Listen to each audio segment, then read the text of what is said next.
Chapter 696. Katlia controlled herself and didn't look at the world.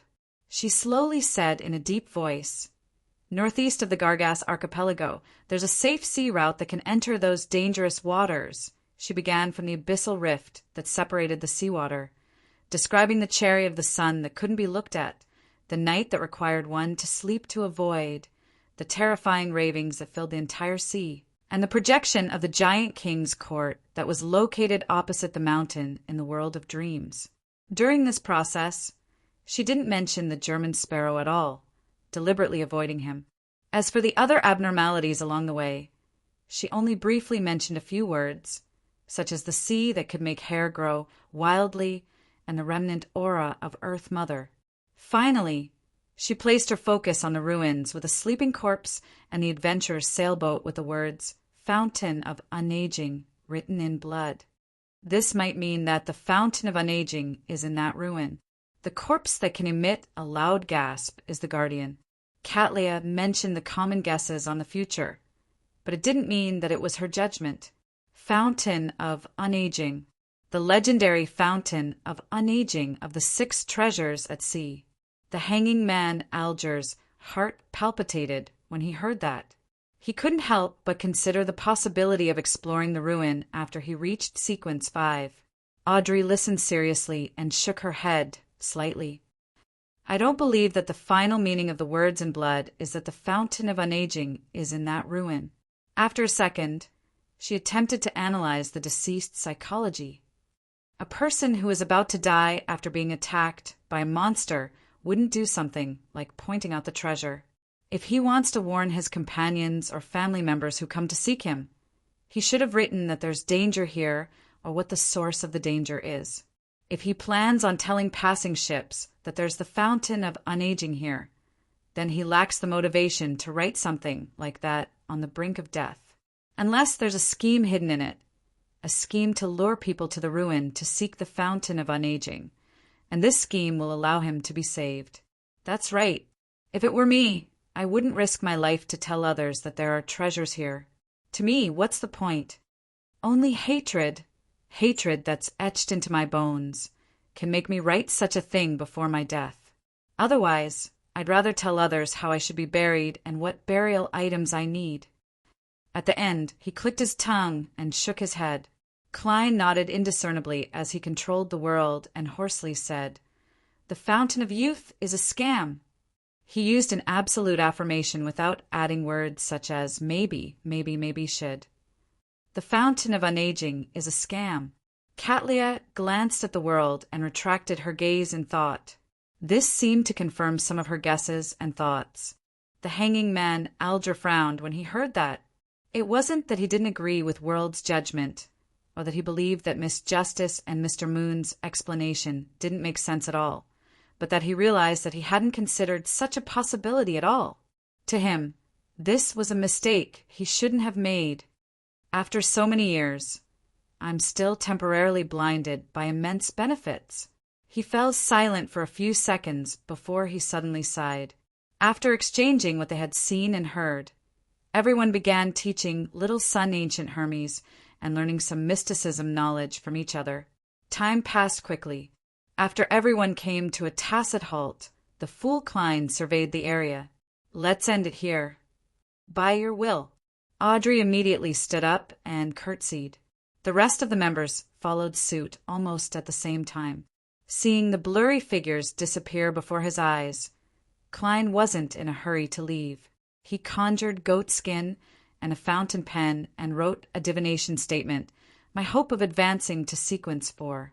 Putting down the fountain pen, Klein held the goat skin and leaned back in his chair. As he closed his eyes and entered a cogitation state, he silently recited the divination statement. After reciting it 7 times, he quickly fell asleep and arrived in the world of dreams. The blurry world split open as he saw a towering mountain peak that pierced through the clouds. At the peak of the mountain was a collapsed and dilapidated palace. The walls were covered in weeds and moss, and there were obvious holes in them. In the hall of the palace, there was a huge seat carved out of stone at the very top. It was embedded with dull gold and gems, and it was mostly mottled and damaged. On the seat that didn't look like it was prepared for humans, countless transparent maggots were huddled together. They were densely intertwined as they slowly squirmed and grew. Around the seat, there were ravings that pierced through the long passage of time and history. They were illusory, ethereal, and incessant. Hornacis, Phlegria, Hornacis, Phlegria, Hornacis, Phlegria. When the ravings entered his ears, Klein jolted awake as his face frowned slightly. I'm really at the main peak of the Hornacis mountain range. Furthermore, I can see and hear it even clearer than before. This made him recall Queen Mystic Bernadette's prophetic words. Your fate is at the main peak of the Hornacis mountain range. Is this my fate? It really makes me want to rebel. I just don't want to go. It can't be absolute. It depends on the situation. Klein sighed and conjured the 5 wanted posters that Emlyn White had provided. Combining it with the information he had, he used divination to find the whereabouts of the 5 primordial moon believers.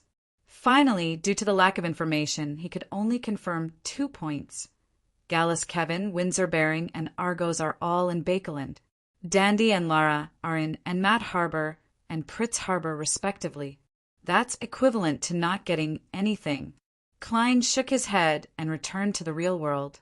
Thinking of how he had promised Little Sun to provide the notary potion formula in 3 days, he put on his coat and top hat and prepared to head out to search for his target. After opening the door and coming to the staircase, Klein saw Anderson hood twirling his deerstalker hat as he hummed a country folk song as he walked up. This fellow's mental resilience is very strong. He was just taught a lesson by a demigod in the morning, forced to apologize and agree to a request, but now he doesn't seem to be traumatized at all. It's no wonder he can become a sequence 5 beyonder. Just this mental fortitude alone makes it difficult for him to lose control. Klein looked at him and nodded slightly as a form of greeting. Good afternoon, Gehrman. Anderson chuckled and waved his hand.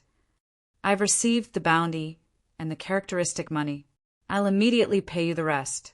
As he spoke, he took out notes of varying thickness from different pockets. It's going very smoothly, Klein commented without any emotion. Anderson immediately laughed. That's right. It's much smoother than I expected. Those fellows whose brains are supposed to be filled with granite are surprisingly amiable, efficient, and polite. I even suspect that I've been blessed by Lady Luck. There's no such god.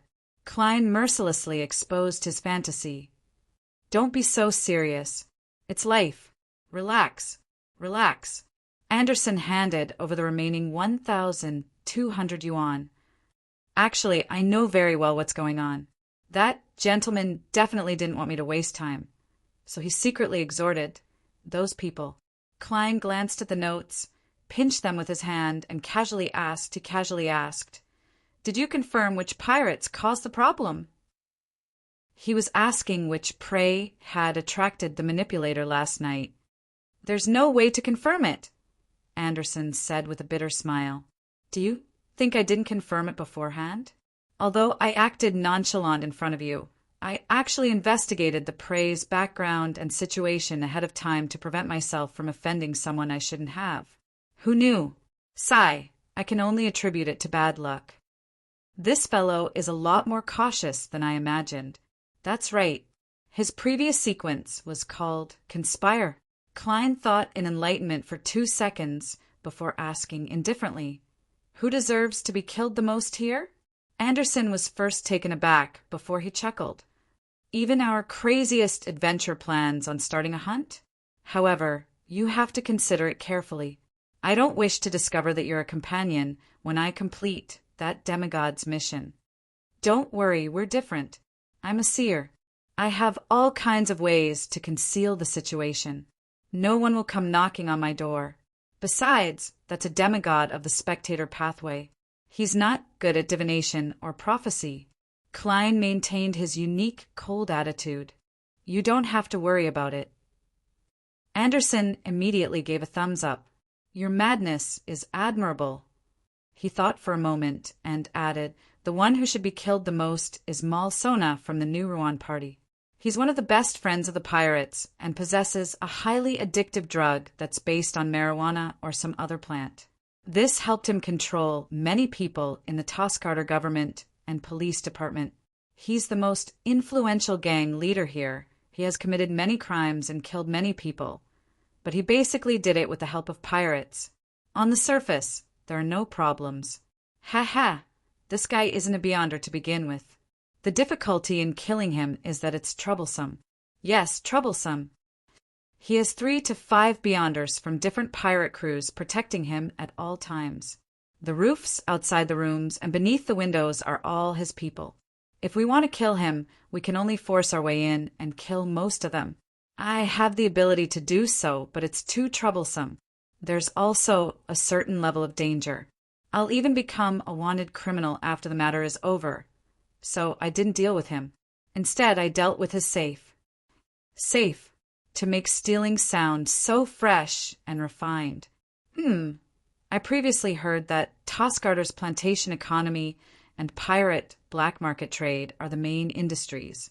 It's also flourishing with bars, brothels, and casinos. I never expected there to be a new type of drug here, but Malsona is an ordinary person, not a Beyonder. It just so happens that creeping hunger lacks food. Klein nodded and gestured for Anderson to elaborate. In the evening, inside the Oak Bar, a boxing match was about to begin in the ring. Many drunkards gathered to the side with cups in hand. They were like sharks that had smelled blood. As they placed their bets, they shouted things like, "Kill him!" and "Kill him!" This was the property of Malsona, the leader of the New Ruan Party. The boxing match here was different from other places. Death was allowed. Malsona was very fond of such matches that resembled ancient gladiators. He often came to watch a few matches, and now he was sitting on the second floor looking down at the ring. There were many bodyguards scattered around him, guarding every corner. There was no lack of Beyonders sent by his pirate partners or veteran adventurers that he had hired with huge sums of money. These people had their sides or backs facing Malsona, surrounding him and preventing anyone from approaching. Revolvers, rifles, and shotguns were all exposed, shocking everyone present. After confirming the situation, Klein pressed down on his top hat and entered the bar. He immediately saw Malsona smoking a cigar. This gang boss had a very recognizable face, be it his brandy nose or sparse eyebrows. They were all very distinctive. Klein retracted his gaze and first went to the bar counter to get a glass of local malt beer that cost 4 pence. Then he squeezed his way to the railing on the second floor. Although he wasn't directly below Malsona, that place was tightly guarded. He wasn't far from him. Within 5 meters, Klein silently muttered to himself as he held his glass and looked at the boxing ring. P.S. There will be an early update at midnight. Chapter 697. Black spirit body threads that originated from different life forms appeared in Klein's eyes, but he didn't immediately extend his spirituality in an attempt to control them. After identifying and confirming which spirit body threads belonged to Malsona, he gulped down a mouthful of malt beer and focused on watching the boxing match in the ring like a real spectator. The 2 boxers were bare-chested and didn't wear any protective gear. They fought with all their might as they constantly clashed, with every punch landing on flesh. The situation quickly turned intense. Many of the spectating drunkards and gamblers felt their adrenaline rush as they enthusiastically shouted the name of the boxer they supported. "Kill him! Kill that son of a bitch!" On the second floor, Malsona forgot about the cigar in his hand as he stared intently at the ring beneath him. His hand was already clenched tightly into a fist. The people around him, apart from the bodyguards who were in charge of guarding against suspicious people and important areas such as the rooftops and floors, couldn't help but place their attention on the exciting boxing match. Klein raised his hand once again and gulped down a mouthful of beer, as though he couldn't catch his breath due to the tense atmosphere. At this moment, his spirituality silently spread out and grabbed onto the illusory black threads that corresponded to Malsona. 1 second, 2 seconds, 3 seconds. Malsona, who had a rosacea nose, was just about to slightly move his fists, as though he was fighting in the ring when his brain suddenly turned numb. He felt that his surroundings had turned strange, as though several layers of thick glass had been installed. Malsona immediately realized that his thoughts were clearly sluggish, as though all the components in his brain had suddenly rusted. As his target was only an ordinary person with a spirit body far inferior to a Beyonder, Klein didn't even take 20 seconds to gain initial control over him.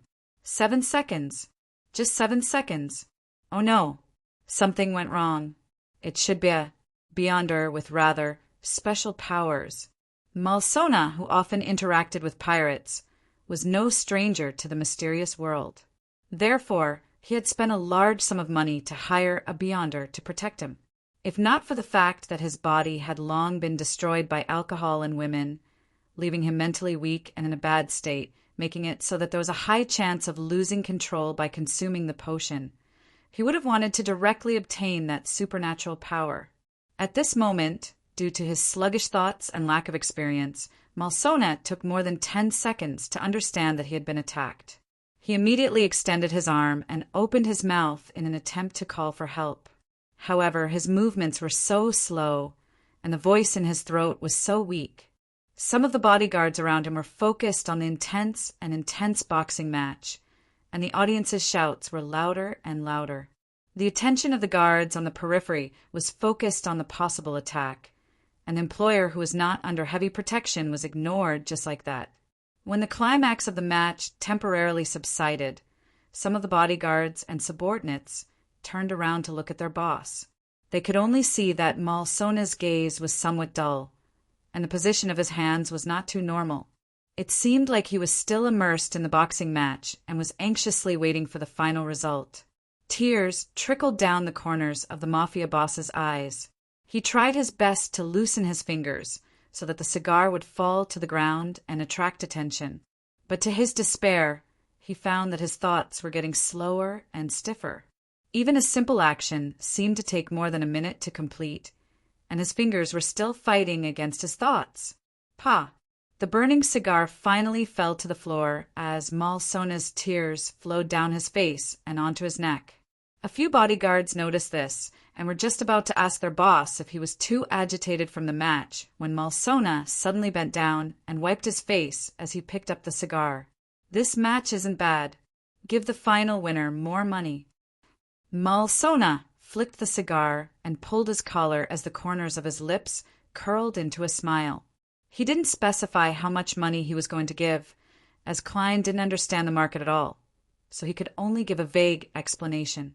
Yes, Malsona of the New Rouen party had become his puppet. As this mafia boss was only an ordinary person, his spirit body was weaker than a healthy human, so he only took 2 minutes and 15 seconds. If he needed any more time, he would have to divert his attention to create chaos with his illusions, making the bodyguards focus on protecting Malsona and unable to notice his abnormality. Kill him! Kill him! The audience's shouts suddenly became uniform as the match in the arena came to an end. Malsona also gestured for the bodyguards to continue watching the match. After a boxer collapsed unconscious, Malsona took a puff of his cigar and said, "That's right. To the room. I need to take a break." "Yes, boss." His bodyguards and subordinates immediately escorted him to the corridor on the second floor and helped him open the door to the break room. After instructing the bodyguards to guard key spots and not to disturb him, Malsona paced around and opened a safe. He found documents that involved new drugs and filtered out the most important ones. Following that, he placed the documents and the address he cut from the newspaper, along with all the 758 pounds in cash, into a briefcase. With a creak, he opened the door and called for a subordinate. "Throw this bag under the third lamppost in the alley around the corner." "Yes, boss." His subordinate didn't ask why. That was the rule. Closing the door again, Malsona rummaged for 3 candles and items with spirituality. He used a pen and paper to seriously draw the emblem of the Fool, half a pupilless eye that symbolized concealment, and the other half a contorted line that symbolized change. It was a special symbol formed from half a pupilless eye. Then this mafia boss, who had become a puppet, lit the candles, used perfume to replace essential oils and extract, and seriously held a bestowment ritual. He chanted the honorific name of the fool, and chanted the corresponding incantation in ancient Hermes, which he didn't know at all. Following that, he picked up the item with spirituality and let it fuse into the wind, forming an illusory door with the changing candle flames. If he didn't find an item rich in spirituality, Klein planned on using Malsona's blood. Human blood itself was an item with spirituality. In the washroom on the first floor, Klein seized the opportunity to take 4 steps counterclockwise and arrive above the gray fog. He didn't use the Dark Emperor card. Instead, he directly stirred some of the mysterious space's powers, connected them with the paper figurine, and threw it into the door of sacrifice and bestowment. The paper figurine immediately transformed into an angel with 12 pairs of wings on its back. It flew through the illusory and mysterious door, traversing the pitch-black and deep void to arrive where Malsona was. This was to interfere with the subsequent investigations of divination, prophecy, and other beyond her powers. Right on the heels of that, Klein picked up Creeping Hunger and threw it into the door of the ritual. Creeping Hunger had used the bestowment ritual to come to the real world and appear in front of Malsona. Having not eaten for a long time, it immediately turned restless. At this moment, Klein had returned to the washroom. From a distance of tens of meters, he controlled the previously frozen Malsona to shut his mouth and pick up the glove on the altar. A crack immediately appeared in the middle of the glove, revealing 2 rows of illusory, white teeth. The puppet's senses that Klein obtained quickly weakened, and he decisively removed his control over it. The slight backlash made him feel a little dizzy, but it didn't take long for him to return to normal. Then, as though nothing had happened, he left the washroom and returned to the bar counter. He continued drinking the malt beer he hadn't finished from before. At the same time, he used his spirit body threads to find a rat on the second floor. In less than 2 minutes, he had turned it into his puppet. The rat's actions were somewhat awkward and inexperienced as it searched for a cave and path. After spending a certain amount of time, it entered Malsona's lounge through the cover of the bookshelves. At this moment, there was a thin glove that looked like it was made of human skin lying silently on the ground. As for Malsona, not even his clothes were left. The rat climbed onto the table, picked up the piece of paper with the fool symbol in its mouth, and placed it in front of the burning candle. The piece of paper was quickly ignited and reduced to ashes. After extinguishing the 3 candles and returning them to their original spots, the rat came to Creeping Hunger's side and picked up the glove. Then it returned the way it came and left Malsona's lounge. It hid all the way to the balcony on the second floor and silently climbed down.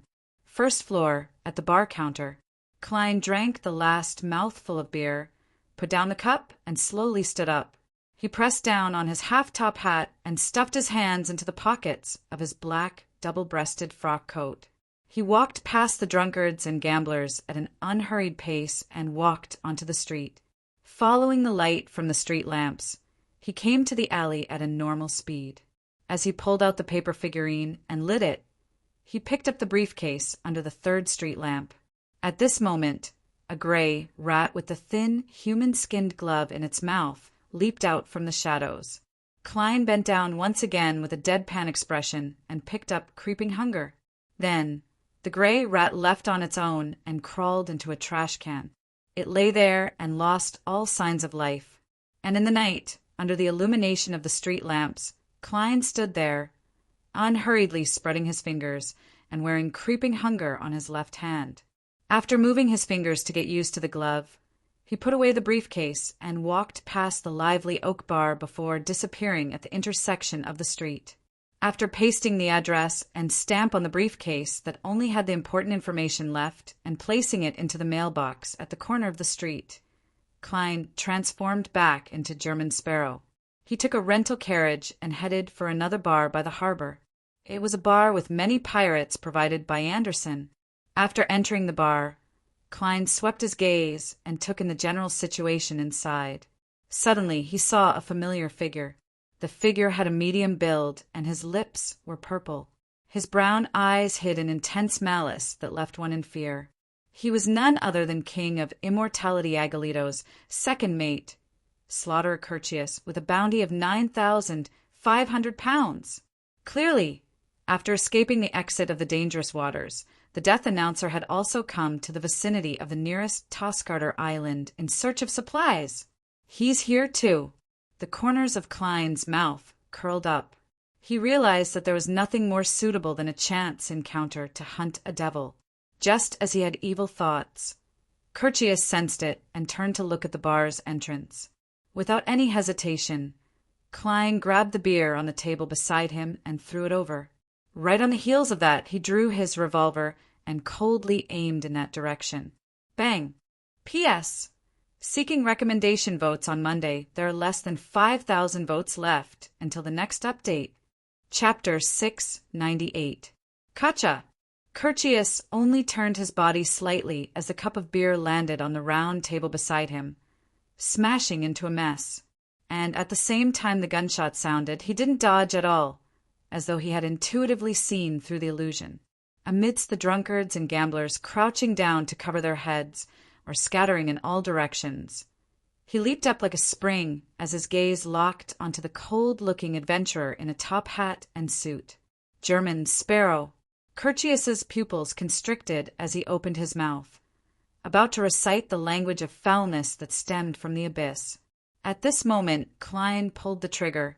A pale gold bullet that looked like it had just been scooped out of hot water shot out, accurately heading for Slayer, who had a bounty of 9,500 pounds. However, all Curtius did was raise his right hand and spread open his fingers, igniting a pale blue flame in his palm. Then he grabbed the bullet in an unimaginable manner. The bullet instantly fell into a cage as it froze in the pale blue flames.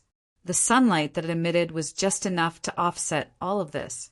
Beside Curtius, two figures stood up one after another. One of them was a short-haired woman with 2 pistols in hand, and the other was a boorish man wearing boxing gloves. Clearly, he wasn't alone when he came to Tosgarter Harbor in search of supplies. Or it could be said that he definitely had partners he knew here. 3 Beyonders. Curtius might even be a sequence 5. At that moment, Klein nearly blurted out words like, "Sorry for disturbing." To attack a devil, one couldn't make any preparations ahead of time. One had to rely on a chance encounter, and there couldn't be any hesitation. Otherwise, the other party would immediately sense any ill intent and sense danger. However, under such circumstances, it was really difficult to tell who had the upper hand. Klein didn't hesitate to turn around. With revolver in hand, he nimbly and quickly rushed to the staircase that led to the second floor of the bar, over the crouching drunkards and gamblers. Just as he dodged in, a pale blue fireball smashed the edge of the staircase and instantly expanded and exploded. Boom! A small portion of the bottom of the staircase collapsed as the entire bar shook. A strong smell of sulfur emanated. Curtius and his 2 accomplices didn't waste any time as they leaped across the bottom of the staircase and frantically pursued German Sparrow. Tap! Thud, thud, thud! Klein ran to the second floor, and on the way, he quickly activated his spirit body threads. This allowed him to easily find a spacious room without any humans. With a twist of his waist and a stomp of his feet, he was about to turn around and jump out of the window to escape the bar. At this moment, Curtius and his 2 companions had reached the second floor. Upon seeing this scene, they immediately split up. The former continued his pursuit, while the other 2 entered another room on the same side in a bid to intercept him.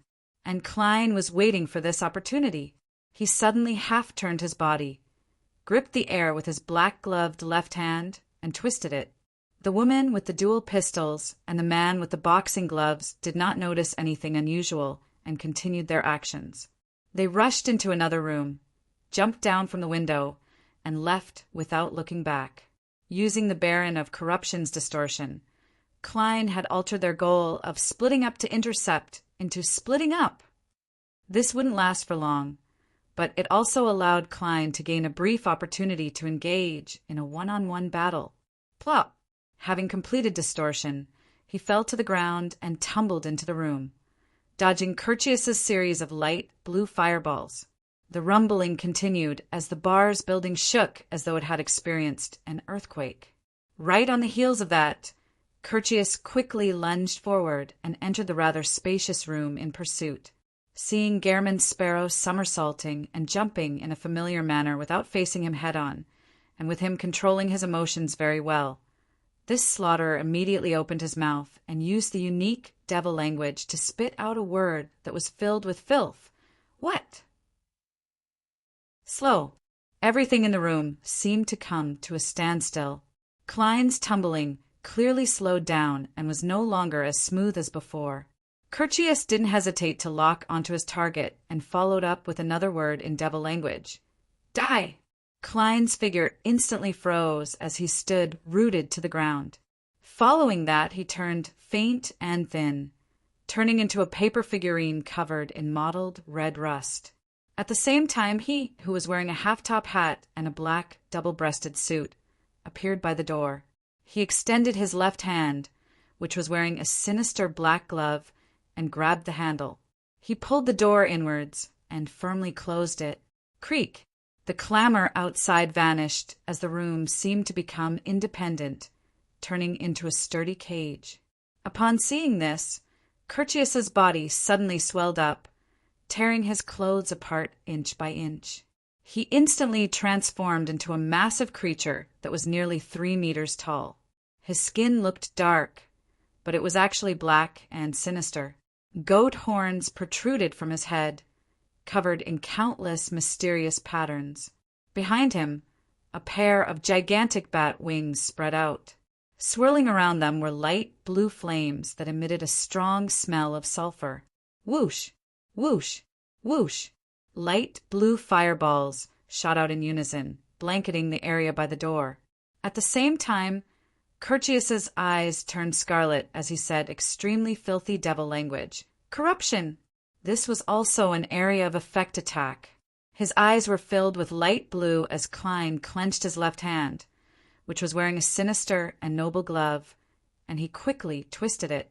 The fireballs immediately lost their trajectories as they turned chaotic like the irregular motion of microscopic particles. They smashed into the ceiling, hit the door, fell to the ground, and flew back at Curtius. Instantly, there was a series of rumbling sounds in the room. Due to the power of distortion, the seal's effects suffered intense damage and wavering, but it still didn't show any obvious signs of being destroyed. Faint blue flames rose as the smell of sulfur filled the air. Klein's body suddenly bent down as his body was covered in a layer of slightly sticky black liquid. Bang! His figure exploded, turning into shredded paper and black fog of corruption. Right on the heels of that, he appeared on the other side. His skin clearly dimmed as his clothes were torn apart by the explosive forces and the abyss's flames. Tears appeared one after another. The area of effect corruption restrained his paper figurine substitutes to a certain extent, so he couldn't avoid being affected to a certain extent. And the aftermath of the explosion wasn't something Klein could control, so it similarly dealt damage to him. However, he had gifted Curtius a cup of beer the moment they met, completing the bribe, causing the attacks and control effects that targeted him to be greatly weakened. Curtius clearly didn't expect that Gehrman's sparrow wasn't seriously affected by degeneration. Just as he pulled out a long saber formed from pure flames, and before he could launch a frenzied attack with speed and strength, he saw the glove on his opponent's left hand turn as though it was made of gold. 2 blinding bolts of lightning instantly shot out from Klein's eyes. Psychic piercing. Ah! Curtius immediately let out a shrill cry as though 100 bottles of holy water had been poured into his head. He had plenty of combat experience, so he knew that he would definitely suffer a series of attacks after suffering a mental blow. Hence, he instinctively transformed into a pitch-black liquid that scattered towards the ground. This liquid seemed to be the amalgamation of the most sinister and shameful desires in a person's heart. It swept through the entire room in a way that corrupted everything as it surged towards German Sparrow. This posture is just too perfect. In a battle encounter, there will always be problems of insufficient preparation and understanding. Thankfully, I've always remembered that when facing a Beyonder who's suspected to be a desire apostle, I have to completely restrain my desires and emotions. Klein didn't dodge, as the glove on his left hand was quickly dyed with pure, bright sunlight. He spread out his arms, allowing a holy pillar of light with golden flames swirling around it to descend, illuminating every corner and every shadow. The pillar of light struck the spot where the pitch-black liquid was thickest, and it spread in all directions as it rippled outwards. Amidst the bright and holy light, the pitch-black liquid rapidly evaporated as more than half of it vanished. Curtius hurriedly condensed his body and reformed himself near the window. He remained in his 3-meter-tall devil form, his mind as calm as ever. However, the intense bloodlust and desire for slaughter made him somewhat unable to restrain himself. At that moment, he was already a little weak.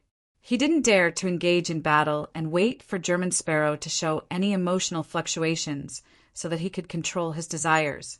He directly ignited the 2 curved and mysterious goat horns on his head, planning on forcefully attacking his enemy's psyche, making it inevitable for him to produce certain emotions. And once he had desires and emotions, the situation would be under the control of the desire apostle. At this moment, Curtius's mind suddenly turned numb, causing him to nearly lose the thoughts he had. After the distance between them entered a 5-meter range, the reason why Klein had been in a passive state, using paper figurine substitutes and the Baron of Corrosion's distortion powers to barely fend off the attacks and stall for time was because he was diverting his attention to control Curtius's spirit-body threads. With Slaughter's sequence 5 spirit-body strength, he wouldn't have succeeded so quickly, but the bribe from the cup of beer had lowered Curtius's defense and resistance. And after that, this desire apostle had suffered psychic piercing and had been deeply purified by light of holiness, making him rather weak. Therefore, even though Klein was diverting his attention to use other powers, he was still able to gain initial control over Curtius in about 15 seconds. The intense battle in the room instantly turned silent. Although Curtius's thoughts had turned sluggish, he still had the ability to complete his actions. He could still forcefully resist the control that stemmed from deep within his spirit body. The scarlet in his eyes converged as it reflected German Sparrow's figure. The curved goat horns on his head began to burn intensely as hatred, greed, desire, and wrath emanated outwards in a corporeal manner. Klein entered a half-cogitation state as he calmly and focused on deepening his control, hoping to quickly make Curtius lose his ability to resist. P.S. Update first before making changes. Seeking monthly and recommended votes. Chapter 699. In the dilapidated room, Klein, whose top hat had fallen to the side and whose clothes were in tatters, faced the massive devil with bat wings on his back, Curtius, who was about 4 meters away. The scene was so silent that it resembled a puppet show. In fact, Klein still had the energy to do something else. Back when Nimblewright Master Rosigo forcefully controlled him and Sharon, he was able to resist the Wraith's projection possession while controlling flames and summoning a flame stream to destroy the shadow that Sharon summoned. If not for his mistake in focusing on the sequence 5 Wraith as his main target, Rosigo would have long diverted his attention to finish off Klein. He wouldn't have given him a chance to use the language of foulness charm. Now, although Klein was definitely inferior to the other party, he only had one enemy. Of course, there wasn't much he could do. Under the premise of not giving up on controlling Curtius, he could move, but he couldn't be too anxious or fast. He could use Beyonder powers that were his own and didn't place a burden on his spirituality, but he couldn't divert his attention to power the mystical items he carried or draw his gun and fire with a rather large range of motion. And before the target was controlled to a certain extent, many attacks could push or stimulate the target. thereby increasing the strength to resist the control of the spirit-body threads, to the point of showing signs of escaping. Therefore, Klein had to wait. At this moment, his heart suddenly sped up as an irrepressible sense of horror and nervousness surged in his mind. He couldn't help but suspect that Curtius's companion, whose intentions had been distorted, was about to return. No good. His emotions are stirring. Klein was first taken aback before he used cogitation to forcefully calm his stirring emotions. He appeared. His emotions stirred. A chance. Curtius was delighted as a slow thought flashed through his mind. Then he used his beyonder powers in an attempt to magnify German Sparrow's fear and nervousness, planting the seeds of his emotions. If he succeeded, all he needed was a complete detonation to cripple him, preventing him from affecting him again. No. How can it be ineffective? His emotional fluctuations are gone. Curtius's scarlet eyes slowly constricted as they were gradually filled with shock, and anger. Klein, who originally believed that the Desire Apostle would take the opportunity to counterattack, realized that nothing had happened after he calmed himself down. The curved goat horns on Curtius's head had clearly been burned to nothingness, but he didn't attempt to use the emotional fluctuations. With a thought, Klein had a rough idea of what was going on. It wasn't that Curtius didn't want to control his fear and anxiety, but that he had failed. From the moment he sensed the emotional fluctuations, he had to use a few seconds to digest the situation. Then he would use 2 to 3 seconds to make a decision. Finally, he would spend more time organizing his thoughts and using the corresponding beyonder powers. It would take him at least 10 seconds to complete a response. From the moment Klein noticed the problem to the moment he calmed down, it only took a total of 3 to 4 seconds. Therefore, Curtius's beyonder powers were naturally ineffective against a normal enemy. To put it simply, the delay was too high. In such a situation, there's no need to play any intricate maneuvers. Klein lampooned before he calmed down his gloating mood and continued strengthening his control. After another 10 seconds or so, Curtius seemed to figure out where the problem was. He stopped considering ways to target his desires and emotions. Relying on a devil's powerful body and spirit body, he resisted the control that stemmed from the spirit body threads, while slowly and arduously flapping the bat wings on his back. He made the light blue flames swirling on them condense into a fireball. Klein could almost foresee that the fireballs would bombard him in a blanket manner. Therefore, he didn't hesitate to divert some of his spirituality and snapped his fingers with his right thumb and middle finger. Pah! The light blue flames suddenly soared before they truly formed and completely disintegrated. It was as though a grand firework had been set off behind Curtius. Magicians, flame-controlling. Curtius continued struggling, but his movements were becoming slower and slower. He looked more and more like a rusty puppet, allowing Klein to easily move his feet and dodge the devil language he was using with all his might. 3 seconds, 2 seconds, 1 second. Klein suddenly stopped as his gaze locked onto Curtius's head that had lost its curved horns. At that moment, there were still at least 2.5 minutes before he could completely control the Desire Apostle and turn him into a puppet. However, Klein didn't have such plans. He never had such plans from the very beginning. It would take too much time, and Curtius's accomplices would definitely rush back before that happened. Klein only had one goal from beginning to end. It was to control Curtius to a certain extent, preventing his attacks from helping Curtius escape his predicament. His scarlet eyes, hideous face, and saliva-dripping fangs reflected in Klein's eyes. He opened his mouth and said a word, bang. Air bullet, a sequence 5 air bullet. This was comparable to a bullet fired from a steam rifle. Bang! The air bullet accurately hit Curtius's forehead, causing him to tilt his head back and tug at his spirit body threads. A blood-colored hole that wasn't too deep appeared in the middle of his brows, but he didn't suffer any fatal injuries. To a devil or a Desire Apostle, their bodies seemed to be covered in a thick layer of hard armor. Their blood and flesh were also extremely flexible and resistant to attacks. Bang, bang, bang. Klein constantly produced sounds as he created air bullets, making them strike Curtius's forehead one after another. Gradually, they formed a single line. At the same time, he stably controlled his spirit-body threads, preventing Curtius from using them to weaken the effects. Curtius let out an angry, stuttering roar as he desperately moved forward in a bid to counterattack. But Klein was much more agile than him, and his plan of liquefying had undoubtedly failed due to the control of his spirit-body threads. Bang! Another air bullet hit its mark, completely shattering Curtius's forehead and boring into his brain. Bang! Bang! Bang! More bullets flew in, one after another.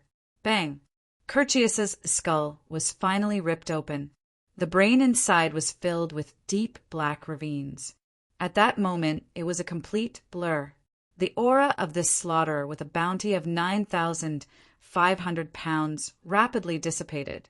But he didn't close his eyes because he had already lost them. He slowly fell to the ground, stumbling as Klein approached him step by step and extended his left palm. Two bright red eyes immediately cracked open on the glove's palm. A cold and sinister breeze appeared as slaughterer Curtius's spirit body, along with the black fog-like Beyonder characteristic, drilled into creeping hunger while screaming, fixing itself to the empty finger. Soon, the glove turned black once again, but this time it was deep and pure. It was as though it was formed from countless squirming dots of the same color. Klein sensed it for 2 seconds before walking to the shattered window in disappointment and delight. During the process of grazing Curtius, he had actually considered what Beyonder powers he wished to obtain and what he didn't wish to obtain. The answer was that he didn't want the devil's premonition of danger. This was because it required him to constantly activate creeping hunger and maintain it near Curtius's soul. And this meant that he had to be food for the glove alone every day. It was extremely inconvenient, and it overlapped with his seer powers to a certain extent. As for whether the devil's premonition of danger would still be useful after being made into a puppet, Klein believed that it was, but it was only targeted at the puppet itself and had nothing to do with the controller. The Beyonder powers that Klein wished to draw the most were the Desire Apostle's use of emotions or any of the language of foulness. It would be best if it was either death or degeneration. At that moment, he was lucky enough to obtain 3 Beyonder powers. One of them was language of foulness, but it wasn't death or degeneration. Instead, it was slow. It could instantly make all targets within 7 to 8 meters turn stiff or even come to a halt. However, the effects could only last for about 2 seconds. The second Beyonder power was Sword of Magma. It could create a flaming greatsword with extremely high offensive strength. It could cleave through a thick stone pillar with a single strike. The incision would appear to have melted, and it was Curtius's choice when he attacked in a frenzy. The third was Sulfur Fireball. Not only could it create a powerful explosion, but it could also poison people and objects that were tainted by the flames.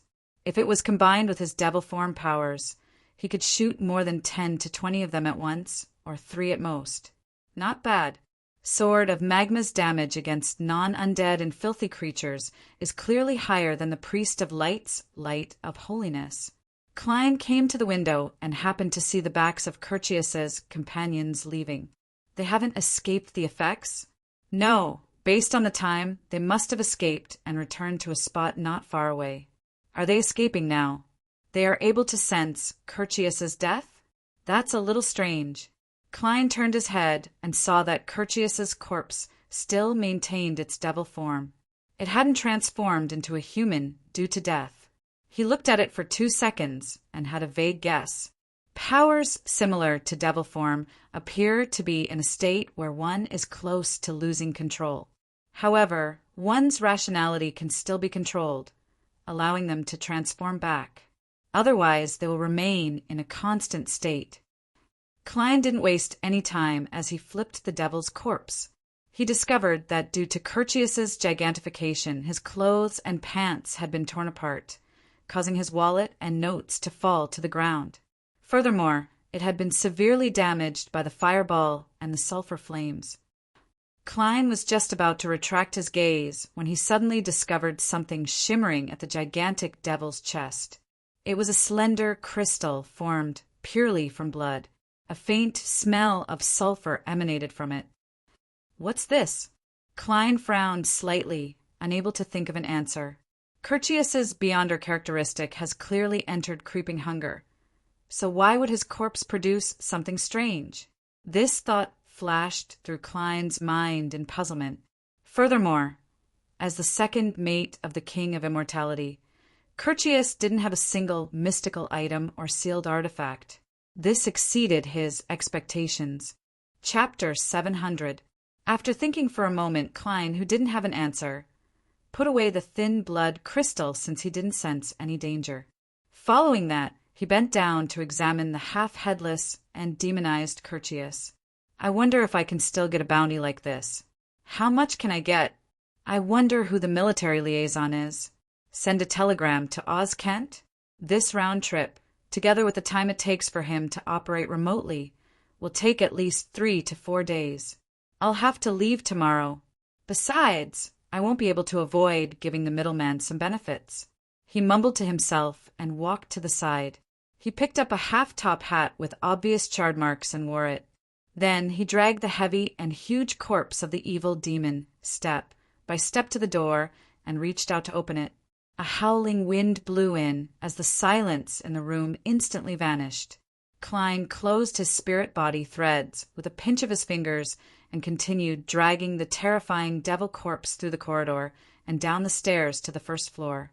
At that moment, there weren't many people left in the bar. The tables and chairs were overturned, and the ground was littered with debris. It was a mess. Klein entered the lobby through the heavily damaged staircase. He surveyed the area and found the boss, who was hiding behind the bar with a frown. There weren't many bodyguards he had hired left, and they were scattered around. Tap, tap. Klein walked over step by step as the devil corpse behind him knocked away several tables and chairs. "W, what do you want?" The boss took a step back and asked at the top of his lungs. His bodyguards gathered over in fear. Their eyes darted around as their bodies moved in different directions. It was as though they would immediately run away the moment anything went wrong. Klein stopped and threw Curtius's corpse in front of him. Then he said in a deep and hoarse voice, "Can you claim the bounty on my behalf?" The boss was stunned for a second as he instinctively looked down and saw the gigantic devil corpse with blue flames lingering around it. He and his bodyguards drew a cold gasp as they had the illusion that they weren't in the real world. This was a real devil, apart from the lack of curved goat horns. It was exactly the same as the demons described in the church's books and legends. To the ordinary people who lived in the pirate paradise, witnessing supernatural powers wasn't something rare. In this aspect, they were clearly more knowledgeable than the citizens of the Orvie West colonies and the kingdom. However, as the owners and guards of a large bar, they had similarly never seen a true devil. They even suspected that it was the church's attempt to smear the reputation of unofficial beyonders. The boss retracted his gaze with great difficulty and looked at the cold-looking adventurer in tattered clothes. "Yes, they should have the means to confirm that this is Curtius. Is it Curtius?" Klein secretly heaved a sigh of relief and nodded silently. The boss deliberated for 2 seconds before squeezing out a smile filled with fear. "But you won't be able to get everything. As you know, you'll need to spend some money in the process. About 30%. Otherwise, you'll have to wait for a long time.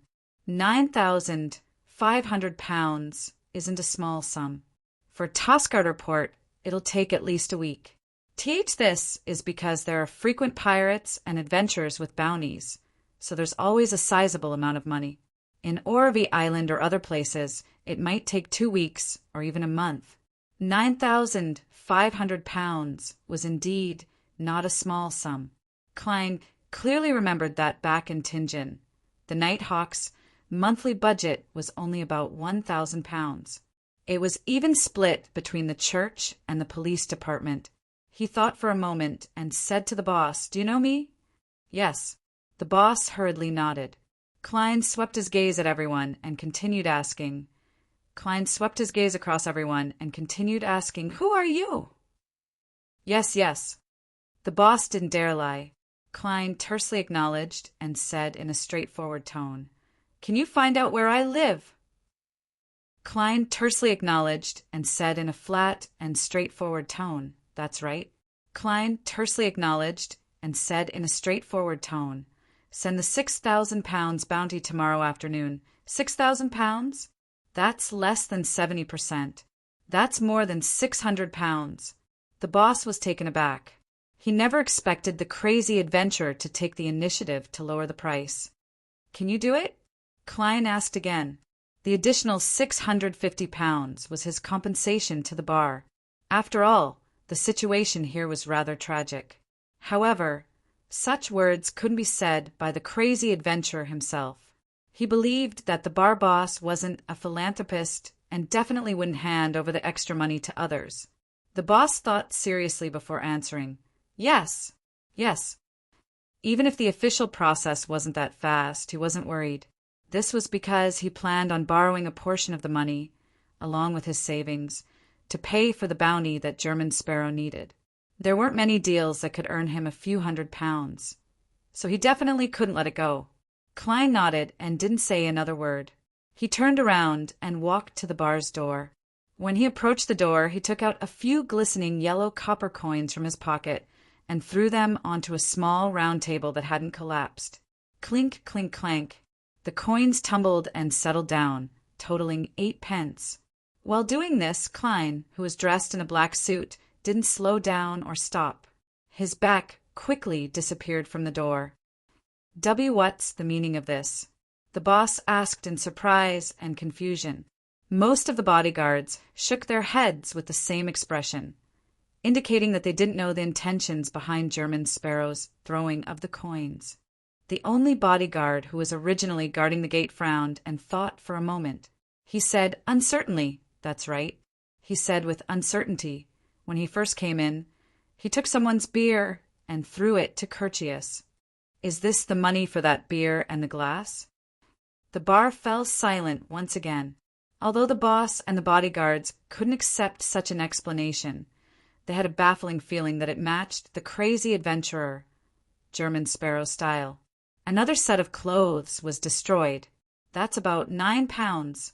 Thankfully, I earned quite a bit this time. I'll get a new set tomorrow. After turning into another street, Klein stopped and observed his condition. He wasn't in a hurry to return to the hotel he was staying at. First, he followed the information provided by the new Rouen gang's boss, Malsona, and found a policeman who was under the control of drugs and had done many bad things for the gang, to the point of fabricating a plot to kill a witness. He used mediumship to confirm the other party's crimes. Then, he allowed creeping hunger to enjoy the real feast of the day. After doing this, Klein took a carriage back to the hotel and entered his room.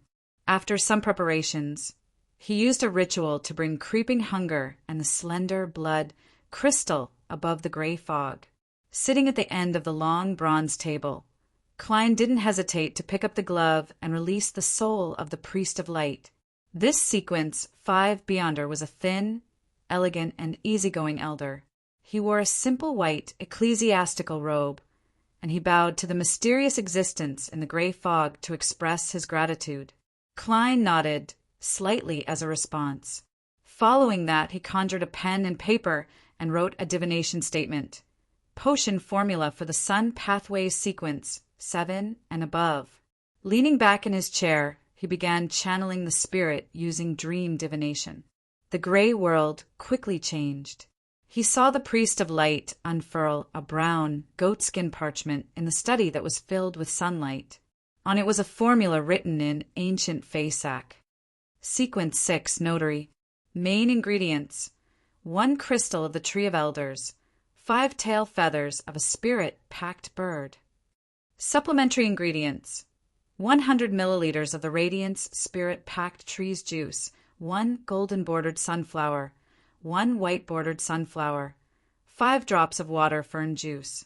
After the scene paused for a few seconds, the water rippled and reconstructed a luxurious hall with golden statues everywhere.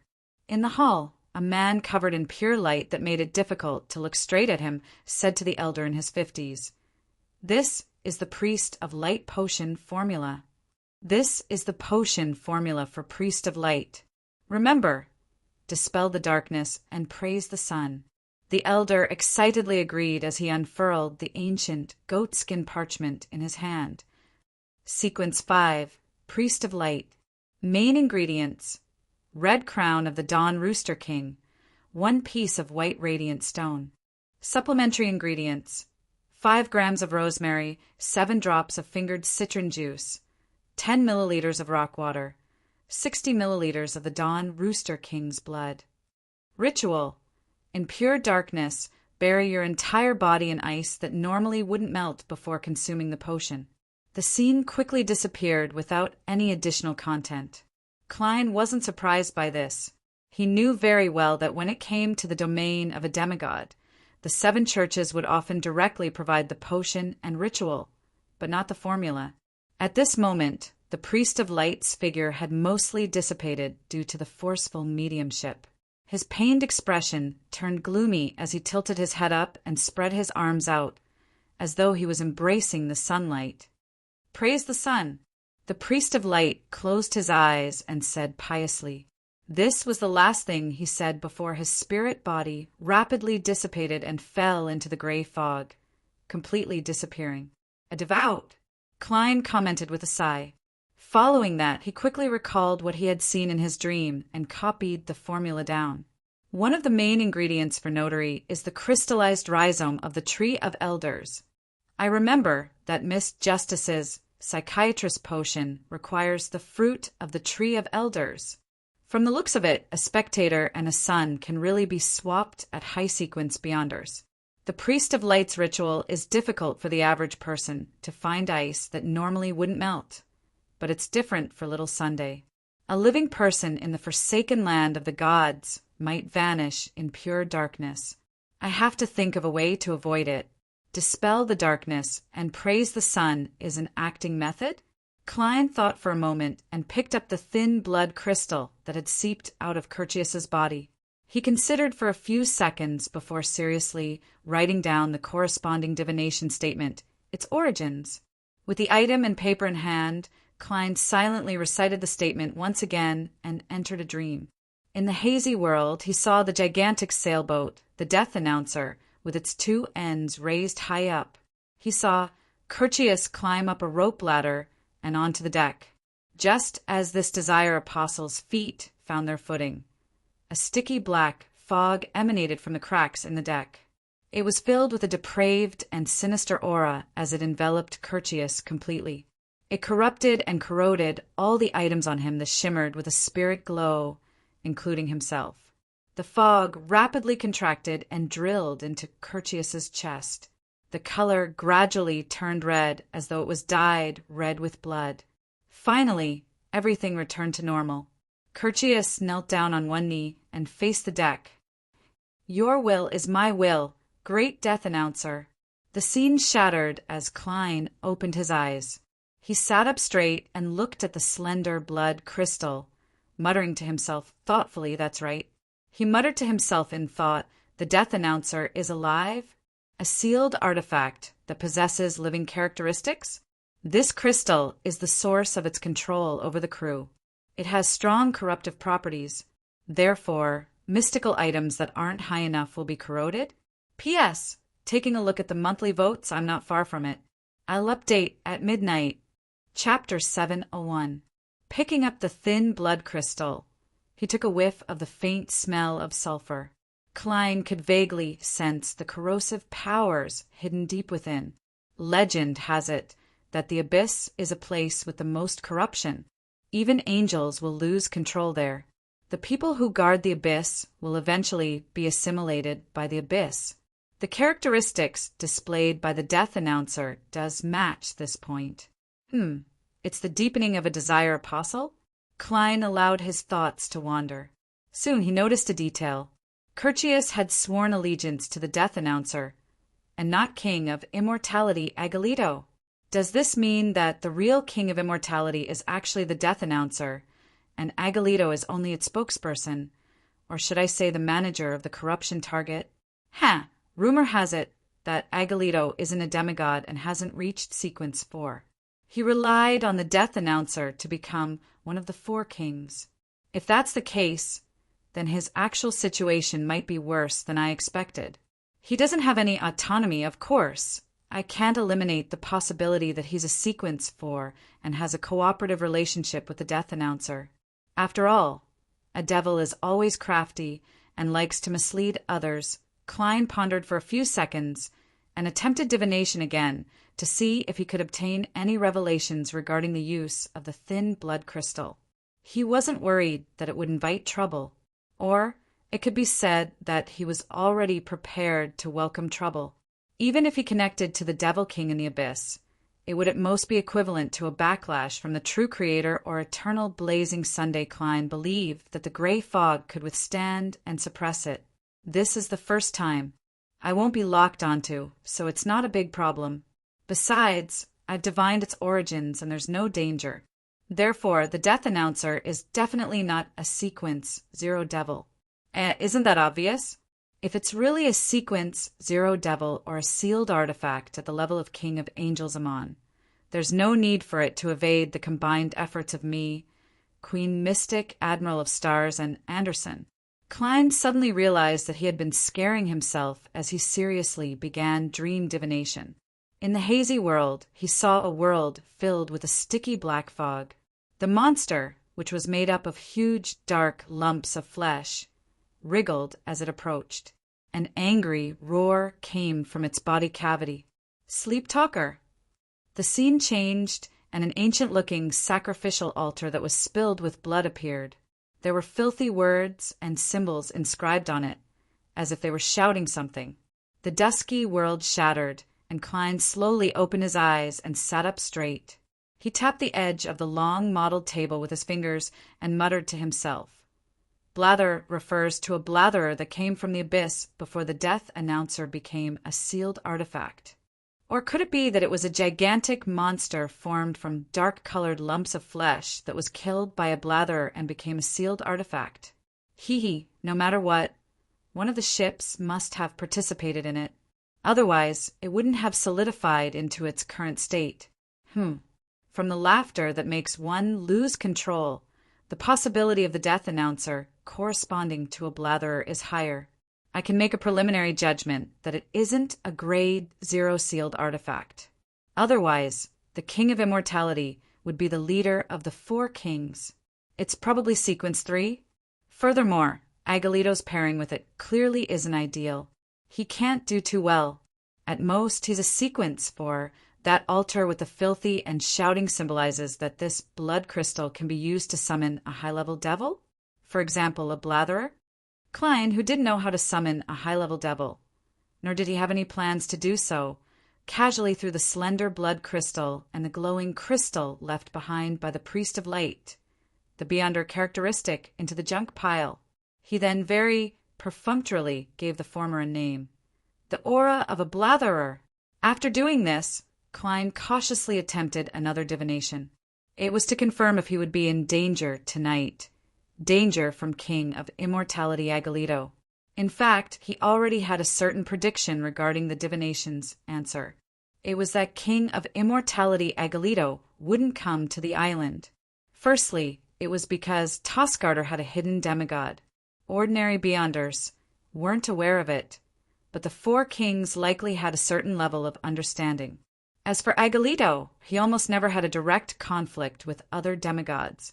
Forcefully entering another demigod's territory wasn't his style.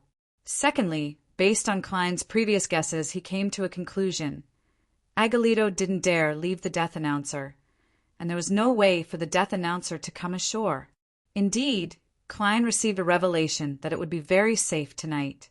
This meant that he didn't need to change his appearance and move to another hotel. Around 9 in the morning the next day, just as Klein walked to the restaurant on the first floor and found a seat to sit down, he saw Anderson Hood appear out of nowhere and sit opposite him.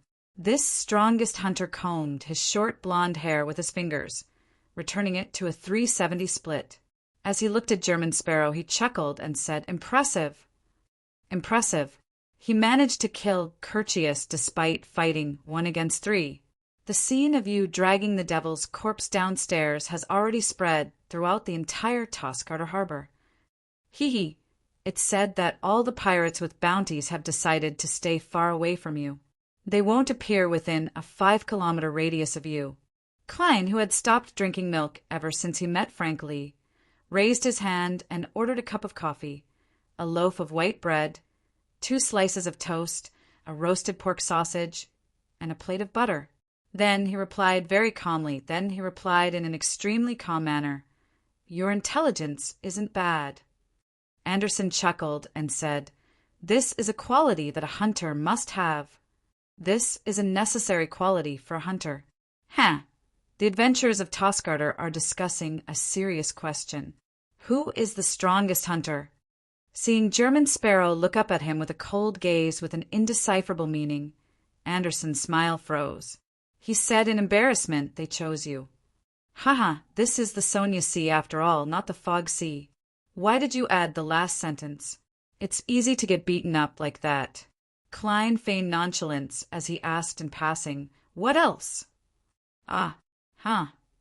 Anderson suddenly felt that there was a barrier to his understanding. "What else is there?" Klein repeated in greater detail. "Also," Anderson suddenly winked, "Malsona of the New Rouen party mysteriously disappeared last night." He mysteriously disappeared in his room under the protection of countless bodyguards. The official explanation is that Malsona is already dead, and the cause might be a sacrifice to an evil god or the summoning of a devil. No one believes this because the Church of the Storm has received an anonymous letter. It records Malsona's crimes in detail and provides evidence. He stared at German Sparrow, anticipating the crazy adventurer to give him more information. He clearly remembered that German Sparrow had asked him who he should kill yesterday afternoon, and his answer was Malsona of the New Rouen party. Klein tersely acknowledged and didn't say anything else. At this moment, a figure rushed into the inn and looked around before walking towards Klein in delight. He was none other than the owner of the bar from before, Mr. Sparrow. The boss took off his bonnet that had a dent in the middle and bowed. "It has been confirmed, but it will take another 2 days. After all, the amount is just too huge. I know you will definitely be leaving today. So to not delay your journey, I've decided to advance the bounty to you. Yes, a portion of it is the bar's liquid funds, and a portion of it is a loan I borrowed from a few friends. Please count it."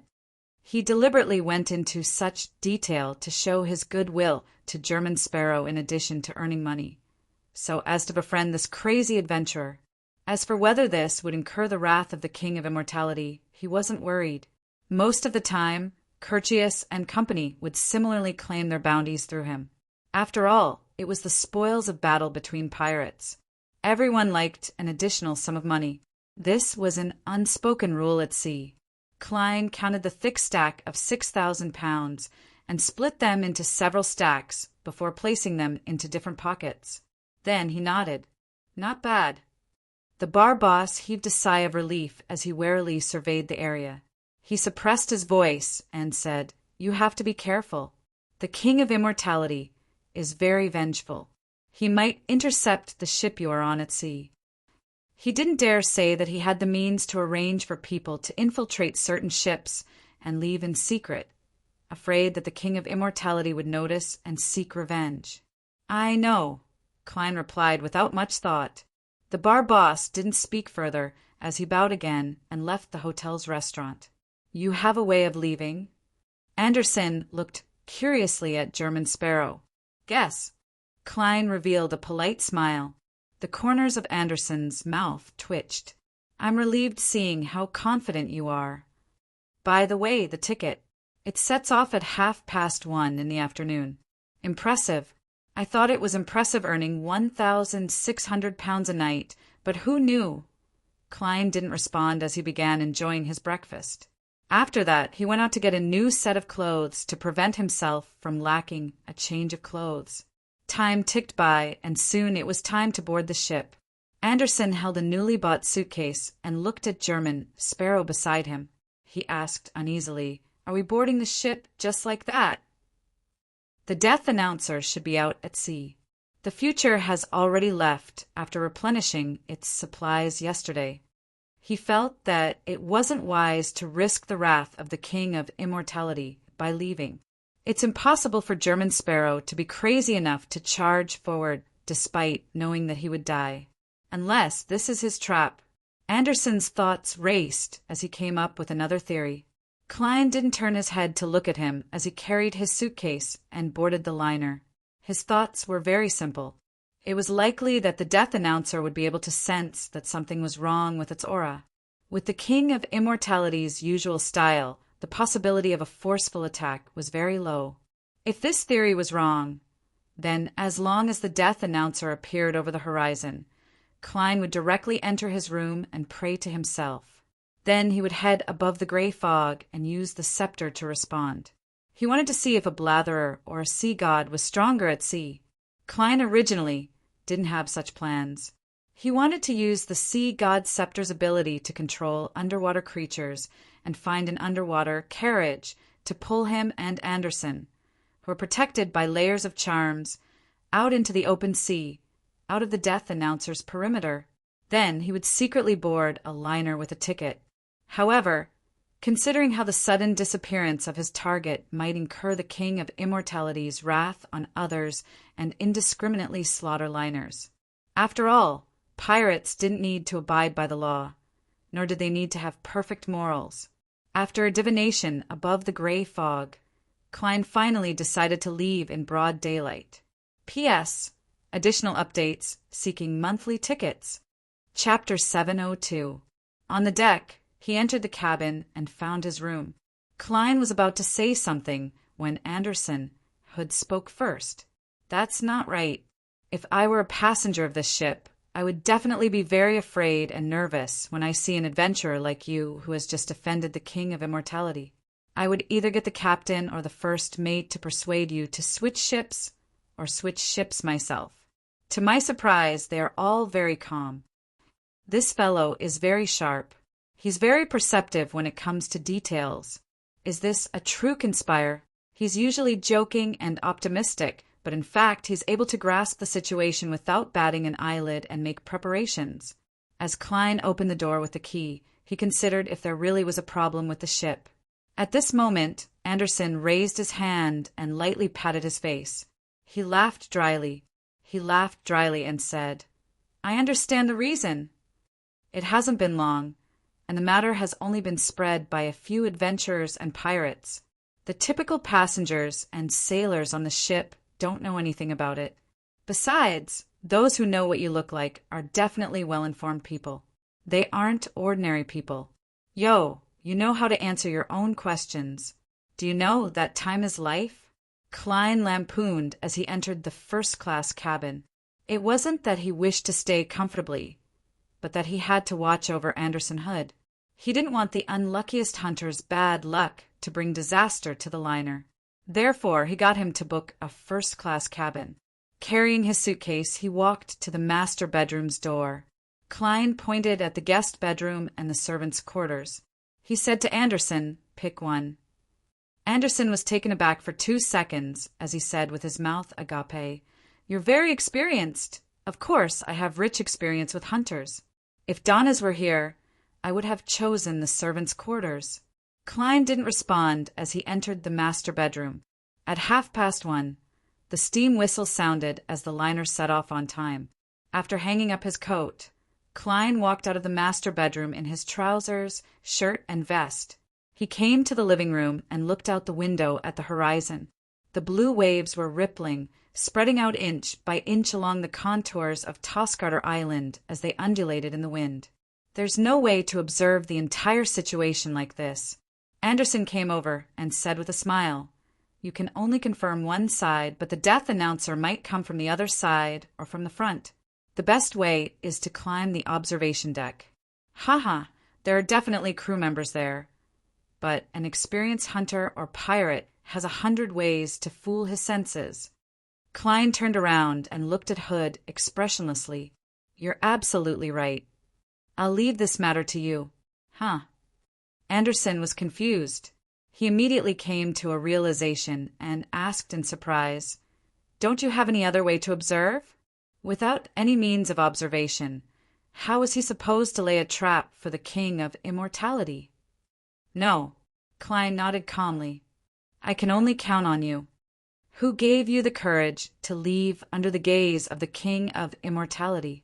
For a moment Anderson was speechless. As he muttered to himself, Don't stop me. I'm jumping off the ship. He left the cabin and headed straight for the observation deck. In theory, King of Immortality Aguilito, or should I say the Death Announcer, should have long sensed my ill intentions and sensed the danger that comes for me. Then will they attack? Will they believe that I'm only at this standard and that I don't have any helpers? Or will they suspect that a powerhouse that can interfere with my premonition for danger has interfered? Klein retracted his gaze from the door and looked out at the sea once again. After a while, he suddenly sensed something and quickly activated his spirit vision, turning his head to the side. A tall skeleton messenger drilled out of the floorboards as the pitch-black flames in its eye sockets flickered slightly. Only its upper body was exposed, so it wasn't much taller than Klein. It looked at him at eye level and handed over the letter in its hand. Mr. Aztec, Sure replied, quickly this time. Klein nodded politely and received the neatly folded piece of paper. After the skeleton messenger disintegrated and vanished, he unfolded the letter under the sunlight outside the window. I'm very happy that you have obtained an advancement.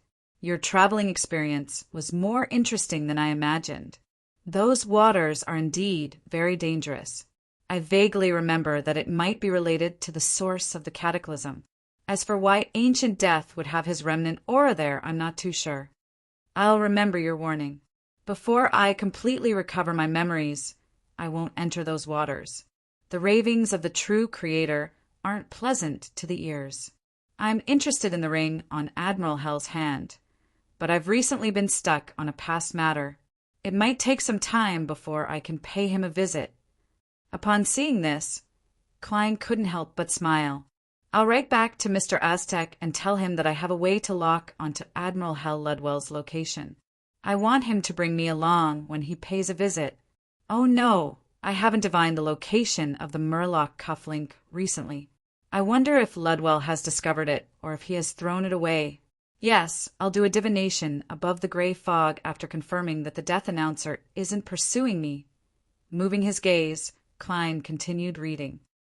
The ancient documents I obtained from Katerina do mention artificial death. To put it simply, the former royal family of the Balam Empire, which is now the upper echelons of the charismatic order, had obtained inspiration from the hidden sage's sudden resurrection.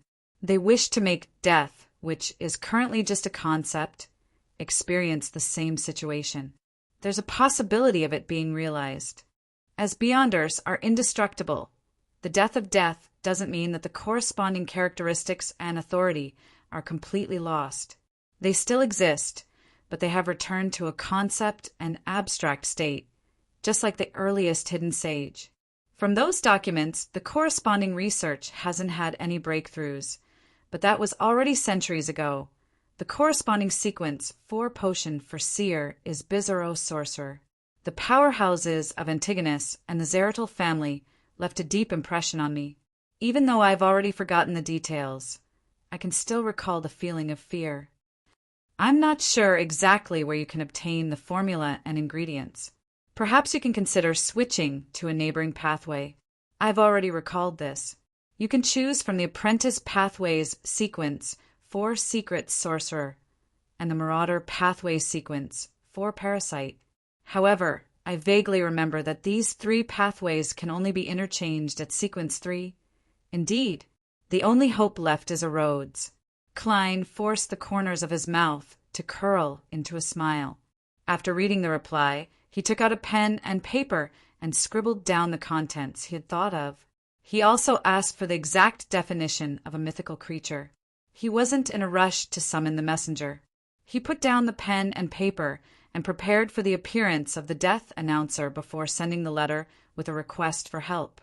This way, he could use the sea god's scepter to hold on for a while, and he might be able to wait for Mr. Aztec to traverse the spirit world to rescue him.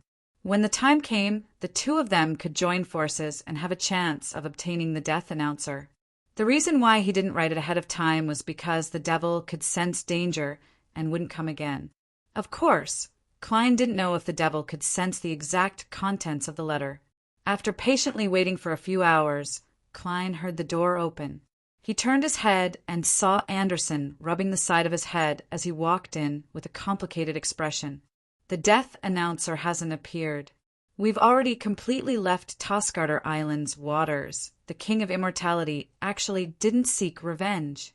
This German sparrow is more impressive than I imagined. Anderson sighed inwardly. Klein nodded regretfully and walked to the coat rack. He picked up his coat and hat and prepared to head to the dining hall. In a secret chamber, a Red Gloves team was discussing the recent cases they had been investigating. Sol Assurer Sostel held a piece of chalk and pointed at the blackboard. The devil murder this time has certain similarities with the assassination of the Duke of Negan in Bakeland. First, a human skin with its own aura appeared. This is something that wasn't present in many cases related to devils in the past. Second, there are more than one devil. They take turns wearing human skin and carry out normal activities to conceal their companions' evil actions. Finally, they are suspected to belong to the Beria family. At this moment, Leonard, who was in the corner, seemed to be listening attentively, but when his captain mentioned Bakeland, he couldn't help but recall what had happened in the past. After witnessing the underground ruins being completely destroyed, he wanted to investigate the mysterious Detective Sherlock Moriarty while he had some free time.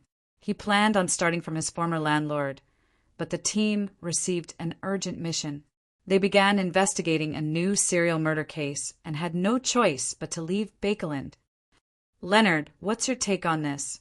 After Sostel finished speaking, he called out Leonard Mitchell to continue. Leonard turned his head in a daze and looked at the contents on the blackboard. He quickly organized his words and said, I believe this isn't just a disguise. It might also contain the need for a ritual. Captain Sostel, you know that devils have many blasphemous rituals. Makes sense. Sostel gestured for the next team member to speak. Phew, thankfully, old man has recently tutored me in devil studies. Leonard heaved a sigh of relief and began listening to his teammates' discussions seriously. After 2 days of sailing, the liner safely arrived at Orvie Island. After checking into the inn, Klein said to Anderson Hood, Wait here for me. Wait for me here. That demigod doesn't like strangers visiting suddenly. He didn't wish to expose the life school of thought's liaison. I hope I can live to see him. Anderson smiled bitterly as he blessed himself. The corners of Klein's mouth twitched as he gave up on speaking. He took the carriage to the Church of the Storm's St. Draco Cathedral. Before long, he once again saw the lopsided and ugly bell ringer, Carnot, in the tiny room of the magnificent bell tower.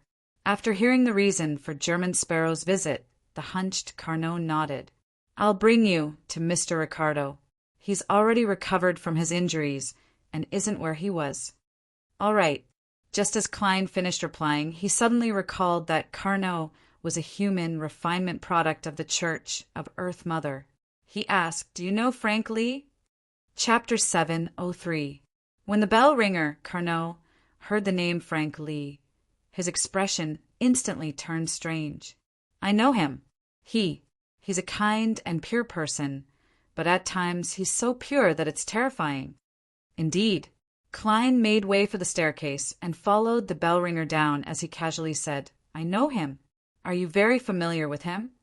Carnot walked in front in silence. After a while, he turned his back to German Sparrow and said, I'm a product of failure.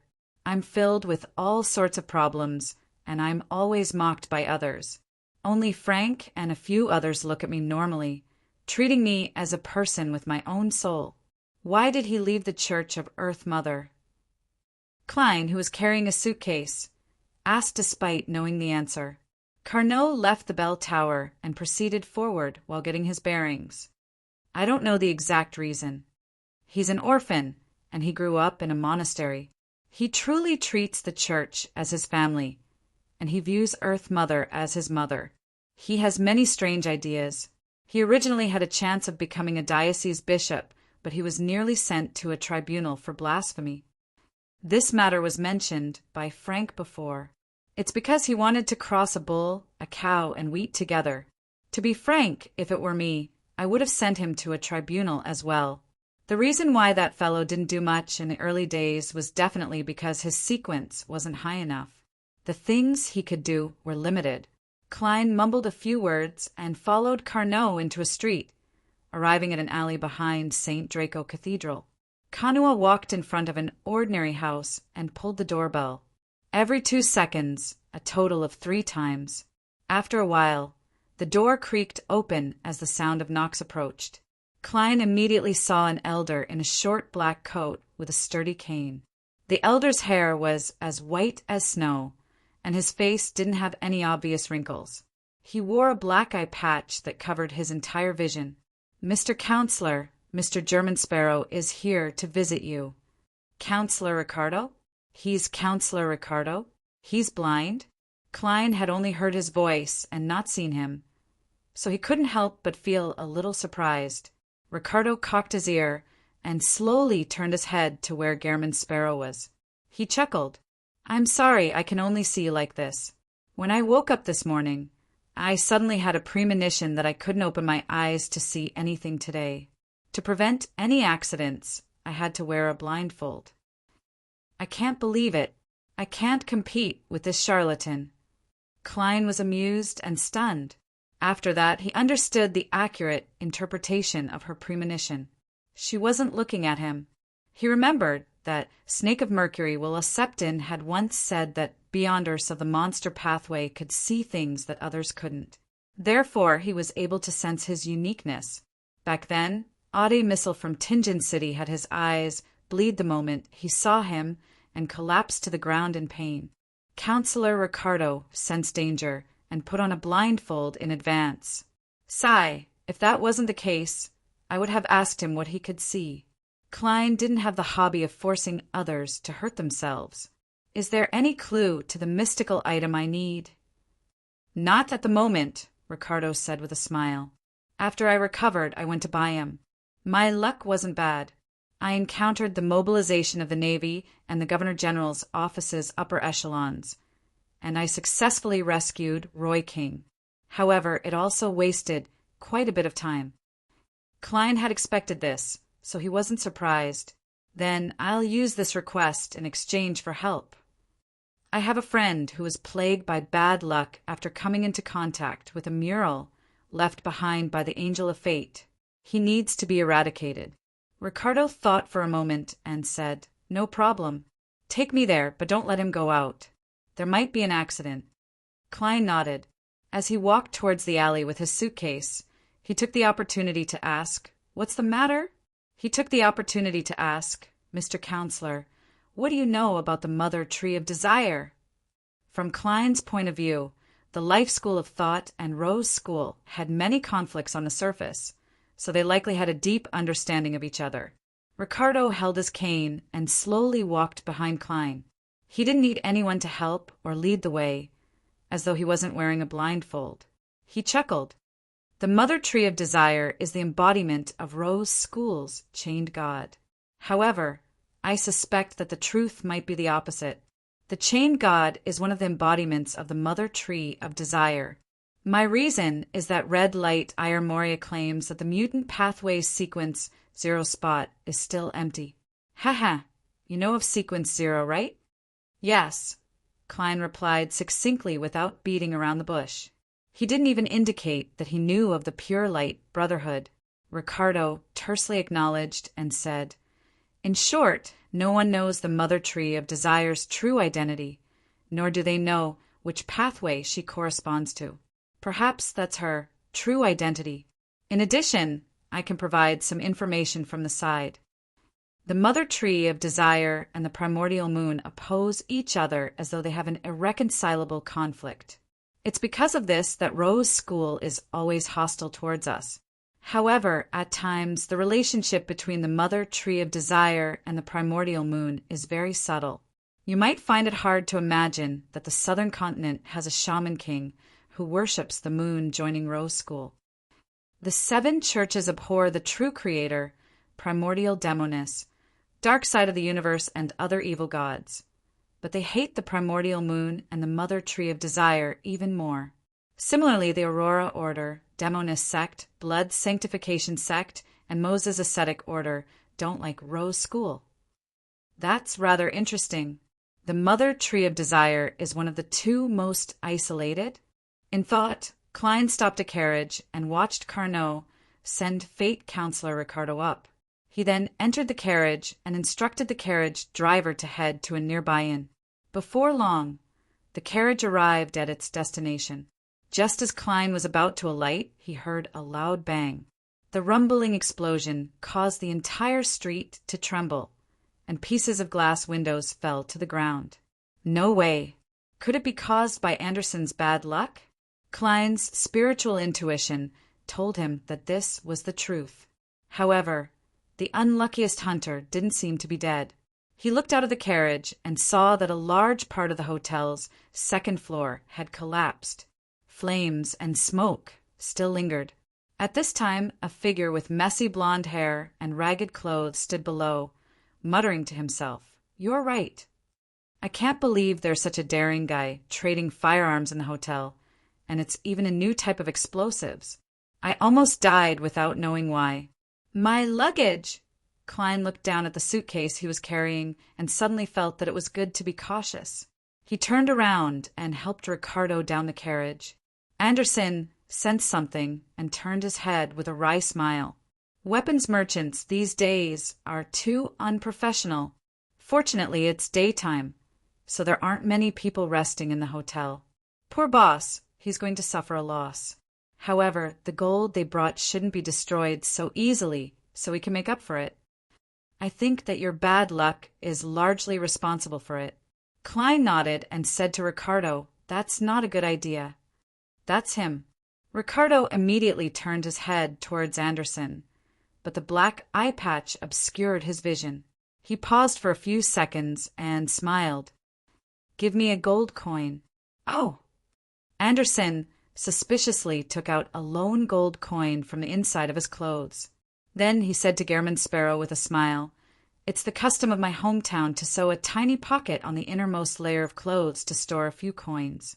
I didn't believe it at first, but I've been too unlucky recently." As he spoke, he handed the gold coin to Ricardo. Ricardo received the gold coin and slowly closed his fingers before retracting his hand. He then smiled.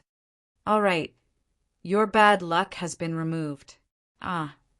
Anderson looked at Gehrman Sparrow in a daze, as though he was saying, "That's it? Don't tell me you found a cheat?" Klein was stunned as well, but he chose to believe in Ricardo. After all, he was a fate counselor. Ricardo put away the gold coin and chuckled. "It was also that simple when you received bad luck. If you don't believe me, you can try your luck at a casino." "That makes sense." Anderson clapped his hands and immediately stopped a pedestrian, asking where the nearest casino was. After a while, he returned in a clean jacket. When he saw Ricardo waiting by the street, he instinctively opened his mouth. He was suddenly taken aback as he forcefully shut his mouth. Then he thanked him with a chuckle. After the demigod was sent to a carriage, he approached Gehrman Sparrow and smiled wistfully. "I wanted to say that although you're blind, you're indeed very powerful in the domain of fate. Thankfully, I remembered in time that he's a demigod. If you really say that, then you have a chance of becoming a hunter who died on the spot due to having his bad luck removed." Klein didn't echo his sentiments. Instead, he said, "You can tell me the clues to that pistol." As creeping hunger had great restrictions, he still wished to have a mystical item with a more conventional offensive type. Anderson combed his hair and chuckled. "In Byam. It's a friend I knew in the past. He's a very powerful adventurer. As he was tired of the unstable and dangerous life, he used his savings to buy a few spice manors, found a good lady to marry, and completely retired from this line of work. He had a child some time ago, and his thoughts changed again. He began wishing to give his child a better environment, better education, and a safer environment. Therefore, he planned on moving to Bakeland. It has the best grammar school and public school there. Ha ha! He didn't wish to rent a place in Bakeland, nor did he plan on selling the manor that could continuously earn him money. He happened to have an extra mystical item on him, so he planned on selling the revolver. Back then, I was in a hurry to follow the treasure-seeking team to those waters. I don't know if I succeeded in the end.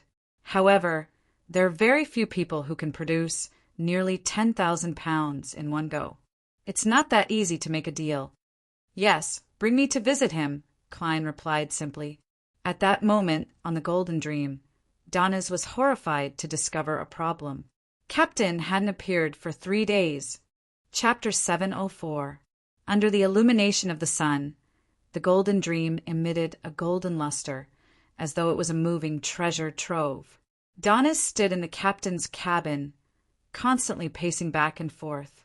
He attempted to recall everything that had happened during this period of time and find clues for investigation. 3 days ago, his captain, Vice Admiral Iceberg Edwina, had announced that she would be doing research and wouldn't appear for 10 to 20 hours. Therefore, all the corresponding classes had been cancelled. Doniz and company weren't surprised by this because it was a common occurrence. They were delighted that they didn't have to attend classes.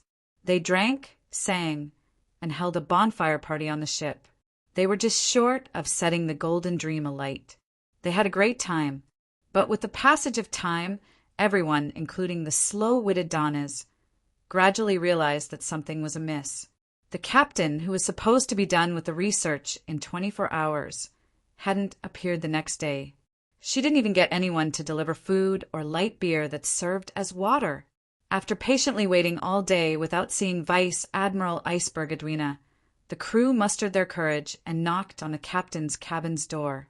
They were horrified to realize that there was no response. Under the lead of the first mate, Brewalls, the pirates opened the captain's cabin and saw that there was no one inside. They then went to the collection room and other places, but they still failed to find Vice Admiral Iceberg Edwina. Based on past experience, they suspected that the captain had thought of something at the last minute. Therefore, she had used various mystic techniques or beyonder techniques that mimicked the powers of others to leave the Golden Dream in a hurry without leaving a message. Later, Doniz and company attempted to use methods like the Soulfall ritual to contact her, but they didn't receive any response. All they could do was search the captain's cabin and other places for clues while convincing themselves to wait patiently.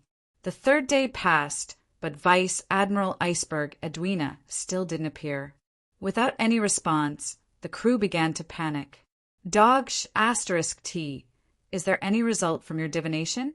Aren't you supposed to be an expert in this field? Doniz turned to Flowery Bow-Tie Jodson in frustration.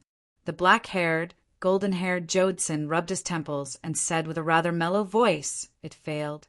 All the divination attempts to locate her have failed. However, there's one thing that can be confirmed for now. Captain is still alive. It's just a mystery where she went. The first mate, Brewalls, who had short, curly gray hair, adjusted his monocle. We need to seek help. None of Captain's collection was lost. She didn't even take away any of the necessary mystical items. This means that the situation was very sudden and unexpected. Who are we looking for help from? The other boatswain, Bucket Daniels, who had a bloated waist, asked hurriedly. Brewalls raised the silver-striped carving knife to his hooked nose and said, "Return to the west coast." He was implying that he wanted to find the Church of the God of Knowledge and Wisdom behind Vice Admiral Iceberg Edwina. No, to return to the west coast from the Pirate Paradise, we have to cross the Sonia Sea, the North Sea, or the Berserk Sea. Then, we have to sail in the Fog Sea for a very long time. Captain can't wait that long. She could have an accident at any time. Flowery Bow-Tie, Jodson said, We need to find someone who can be contacted quickly and provide help in a short period of time. Donnes wanted to curse Dog**T again, but he suddenly had an idea. There was only one person he could quickly contact, and that was German Sparrow.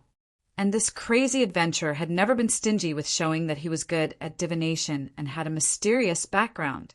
Perhaps that madman can find Captain.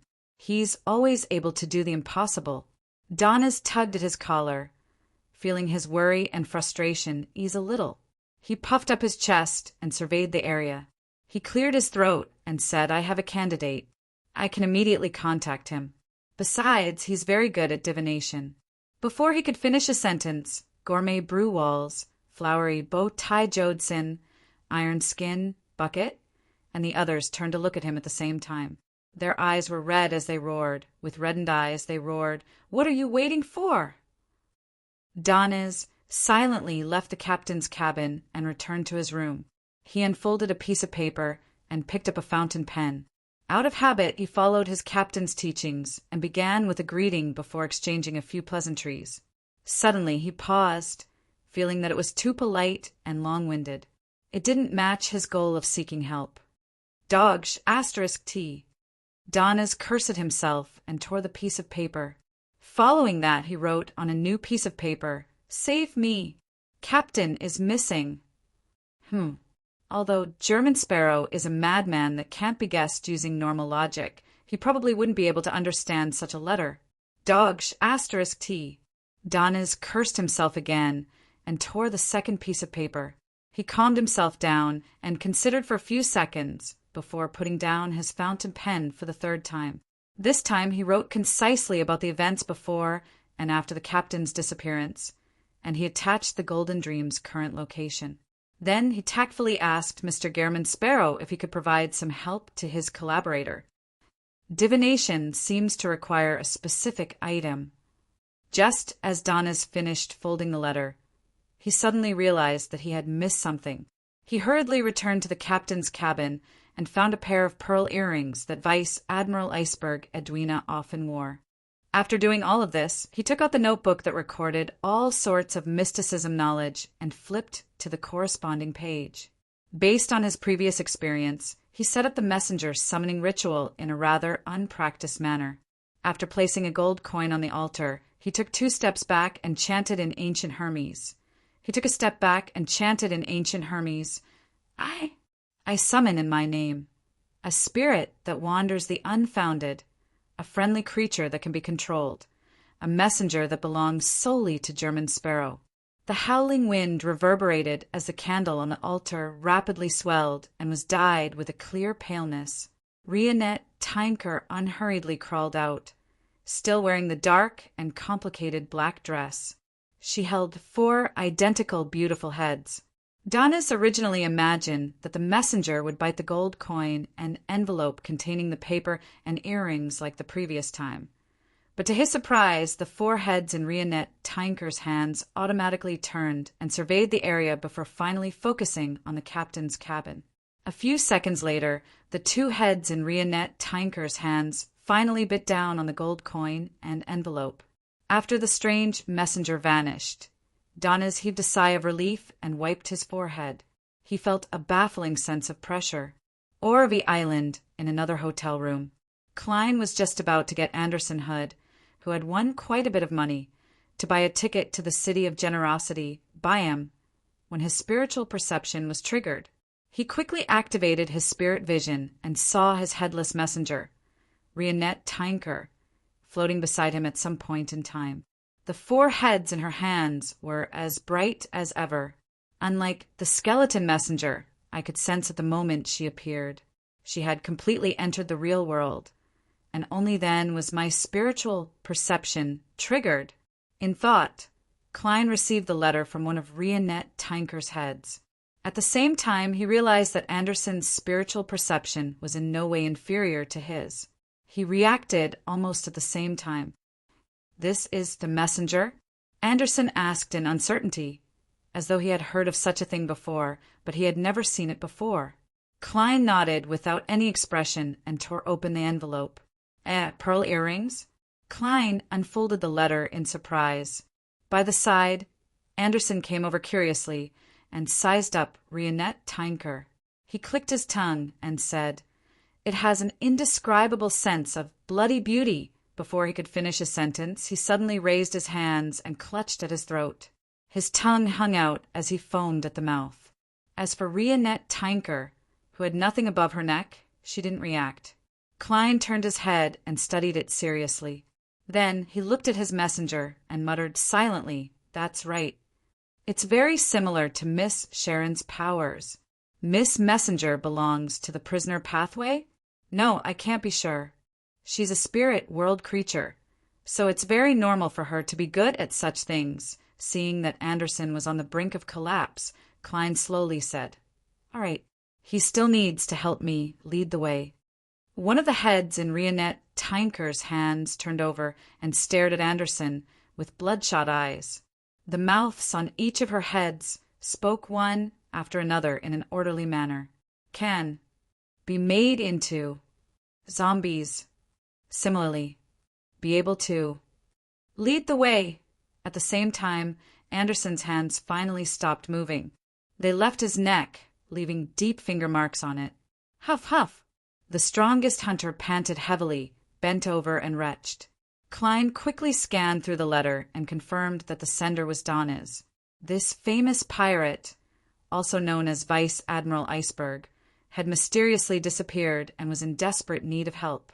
Just as he looked away from the letter, Klein was shocked to discover that Rionette Tinker was still there. This isn't mysticism. Wouldn't the messenger disappear after delivering the letter, only to appear again when summoned?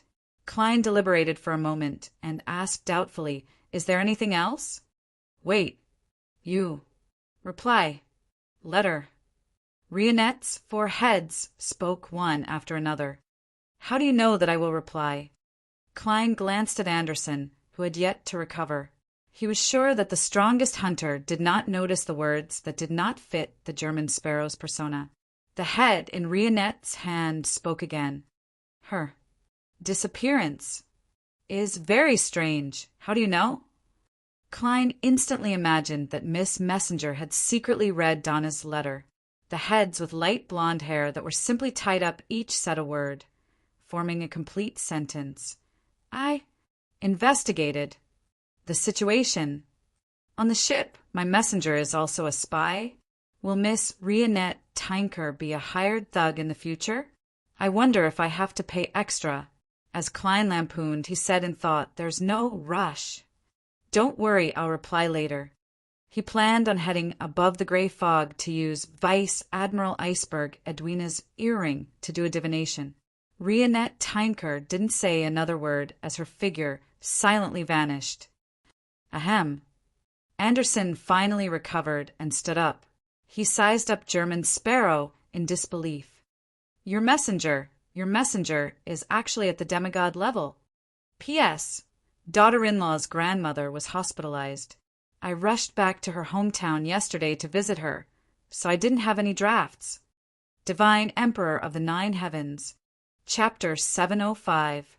There's no need for you to tell me. I'm almost certain just now. Upon hearing Anderson Hood's words, Klein muttered inwardly with a calm expression. From the moment he first encountered Rionette Tinker in the spirit world, seeing her massive true body and Gothic castle, Klein believed that she wasn't simple.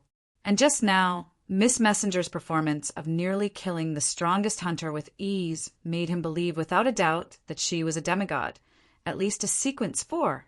A demigod is helping me deliver letters for a gold coin each time?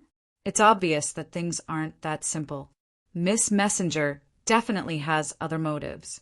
Of course, I can't eliminate the possibility that I keep encountering strange things that amuse her. She happens to be free, so she's acting as a messenger. Similar situations include Rhodes's attempts to curry favor with me and Snake of Mercury, Will Septon's kindness. Regardless, I have to be wary and not trust her too much. Before I have a chance to discuss the corresponding matters, I shouldn't consider whether I should play the harmonica when I encounter danger. Who knows? Miss Messenger might just tear me apart when she comes out. Klein instantly thought of many things, but his expression remained indifferent. Facing the astonished Anderson, he only nodded, slightly. This has nothing to do with you. This fellow is really mysterious. He actually has a demigod-level spirit world creature as his messenger. Furthermore, he casually knows a life school of thought counselor. It's no wonder he's so calm and composed after provoking the King of Immortality. It's no wonder the King of Immortality didn't seek revenge or even appear. Anderson suddenly came to a realization as he couldn't help but size up the German sparrow. Oh. Klein swept his gaze at the strongest hunter without any emotion. Anderson hurriedly retracted his gaze and laughed dryly. I realize that you're very suitable to be the main character of a portrait, the kind with a dark and gloomy background. It accentuates your bearing very well. How about it? Do you want to consider it? I can help you draw a portrait.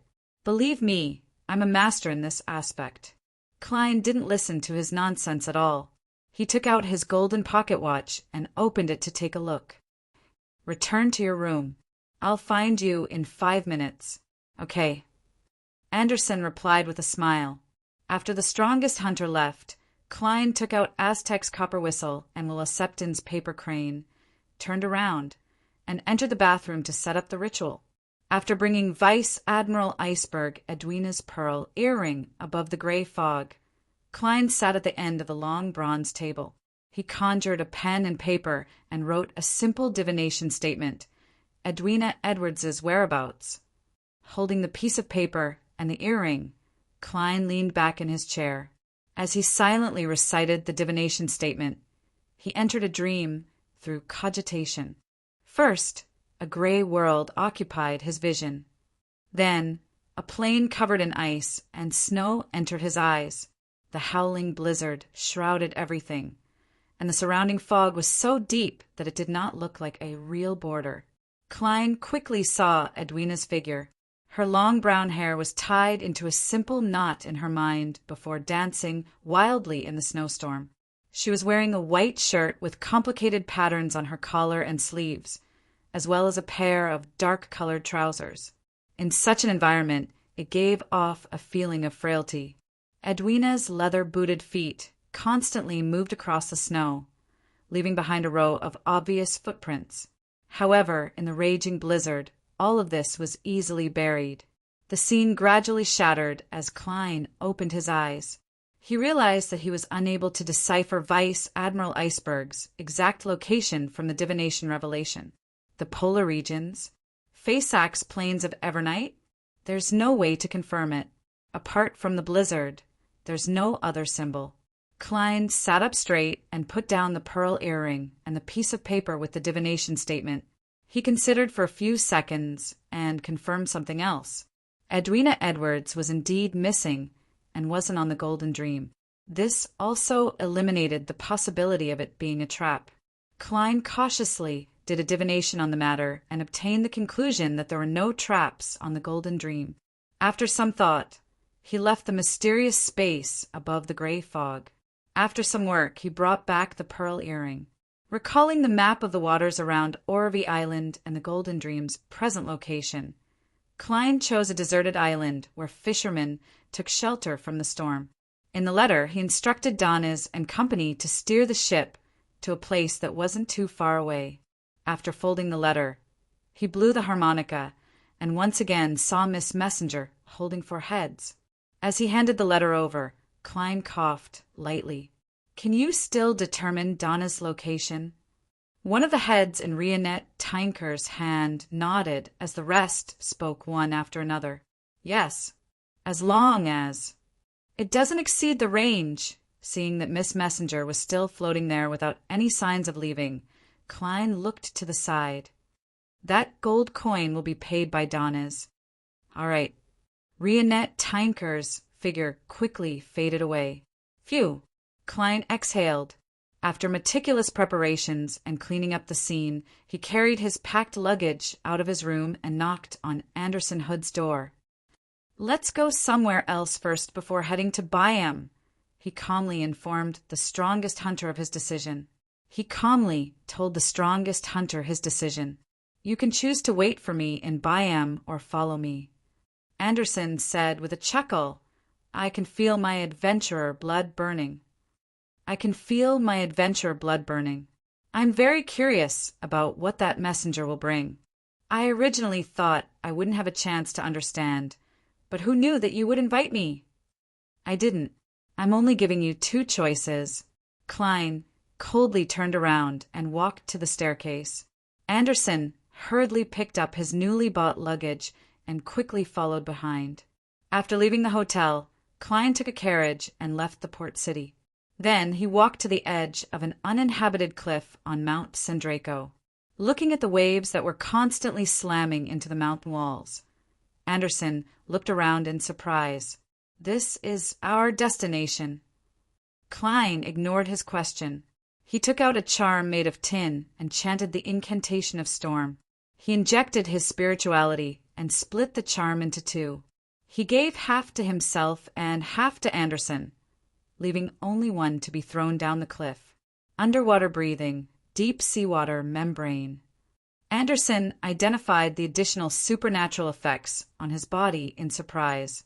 At this moment, there was a loud splash from the bottom of the cliff as a behemoth that resembled a whale emerged from the seawater. Its body was dark blue in color as it suddenly opened its mouth, revealing white teeth and a blood-colored interior. Klein walked to the edge of the cliff and jumped down. With the help of the charm's power, he gently landed in the mouth of the gigantic seabed creature. Anderson first looked at it blankly before he jumped down in excitement and landed beside Klein. The gigantic seabed creature closed its mouth, turning the interior pitch black. Then it sank into the water and swam towards its predetermined target. In its mouth, Klein's eyes flashed with lightning as he saw through the darkness. He found a tooth to lean on and leisurely sat down. Due to the protection of the deep seawater membrane, he wasn't worried that his clothes would get dirty. Man, interesting. Anderson surveyed the area and asked curiously, How did you think of this? How did you do it? Of course, it's by praying to myself and then using the sea god's scepter to pull a suitable seabed creature that's nearby over. Klein didn't answer Anderson's question. He half closed his eyes as though he was resting. It's just a little stuffy. Anderson took out a cigarette box and matches from his pocket. Can I have a smoke? Ask it. Klein didn't open his eyes. Anderson laughed dryly and put the cigarette and matches back. I don't think it likes the smell of cigarettes. In the dark sea, the gigantic creature swam quickly. From time to time, it would use its special organs to efficiently extract oxygen from the surrounding water. After an unknown period of time, it surfaced. Ahead of it was a deserted island. After using the charm's power to land on the deserted island, Klein took off his hat and bowed at the seabed creature. You're very polite, Anderson said in amusement when he saw this scene. I've always been polite, even when facing prey. Klein glanced at him as though he was saying, For example, you. Anderson laughed dryly and pointed to the other side of the deserted island. There's a ship there. The Golden Dream. At that moment, Klein also saw the clean sailboat that was dozens of meters long. The main cannon that shouldn't have appeared had overlapping runes on it as light swirled around it. He immediately carried his luggage and approached it. Before long, he arrived at where the Golden Dream was anchored. Then he saw Donnas jump off the deck and run over while wading through the water. Just as Donnas came in front of the German Sparrow and was deliberating over how to speak, he suddenly saw a familiar figure. Anderson Hood! He pointed at the strongest hunter and shouted. Anderson immediately roared with laughter. You didn't expect that, right? Although he didn't know why he had encountered the Golden Dream, it didn't stop him from forcefully taking the initiative. We know each other? Klein swept his gaze at Donnas indifferently. Donnas instinctively shuddered as he forced a smile. This fellow isn't a good person. Over at the Fog Sea, he's always being pursued by a bunch of pirates. Then, for some baffling reason, those pirates became bounty hunters. You might not know this, but he came from the Church of the God of Knowledge and Wisdom. Later, he was chased out because he repeatedly failed his exams. This is what I heard from Captain. They were once classmates. He wore a look of contempt for Anderson's intelligence. On the ship, Flowery, Bo, Taijo Deason, and company also showed similar expressions. Anderson's gaze slowly swept across their faces as he'd sked. That's not the point. The point is that I once pulled your captain's hair. The scene instantly turned extremely silent. Donna's expression couldn't help but warp. P.S. Update first, then change. Divine King of the Nine Heavens. Chapter 706. Seeing that the Golden Dream's crew was about to focus fire on Anderson, Klein took a step forward and said to Donnas, "Take me to the captain's cabin." "Take me to the captain's cabin." "Okay." Donnas retracted his furious glare at Anderson Hood. "It's most important to save Captain first. It's most important to save Captain first," he constantly reminded himself. A small boat was lowered from the Golden Dream before a gangway was lowered. This allowed Klein to easily step onto the deck without the need to use a charm. Anderson followed behind him, completely ignoring the greedy gazes of the Golden Dream's crew.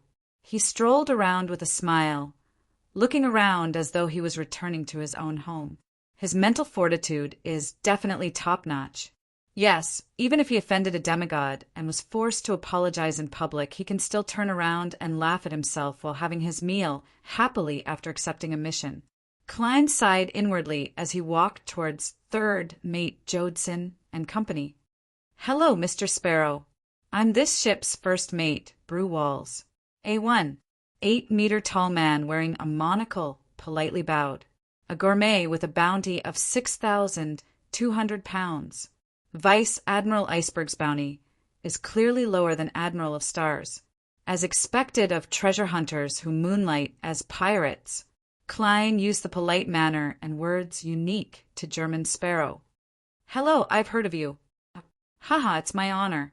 I'm just a treasure hunter who dreams of becoming an artisan, but I have no choice but to take the path of a gourmet. Brew Walls made a self-deprecating remark as he pointed to a man beside him.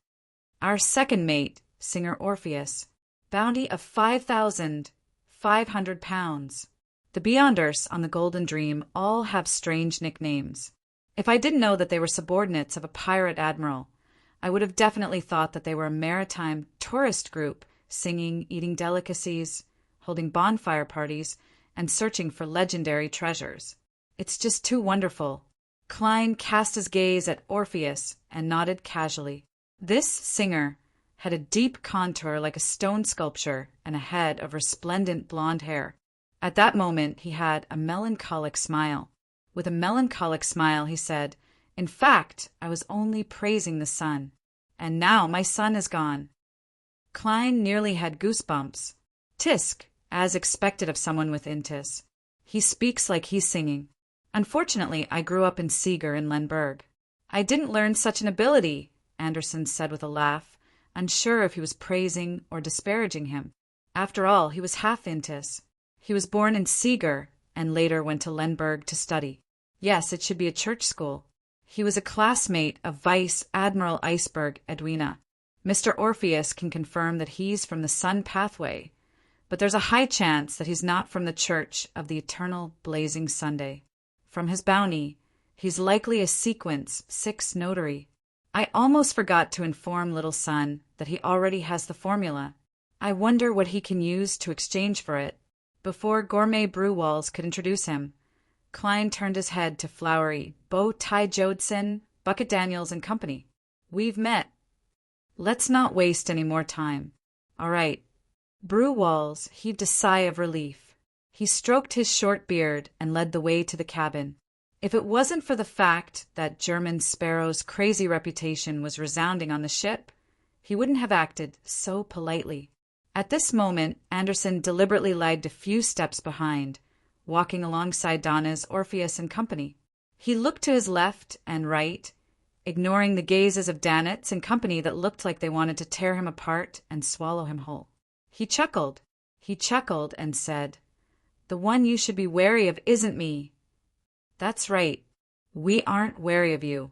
All we want to do is stuff you in. See? In that cannon barrel." Doniz wasn't afraid that the other party was the strongest hunter. After all, this was the Golden Dream. There were quite a number of pirates, and there was no lack of sequence 7 or 6 beyonders. The corners of Anderson's mouth curled up. "A person like me is actually not a threat. Think about it. Your captain must hate me and won't even speak to me. Isn't that the ideal situation?"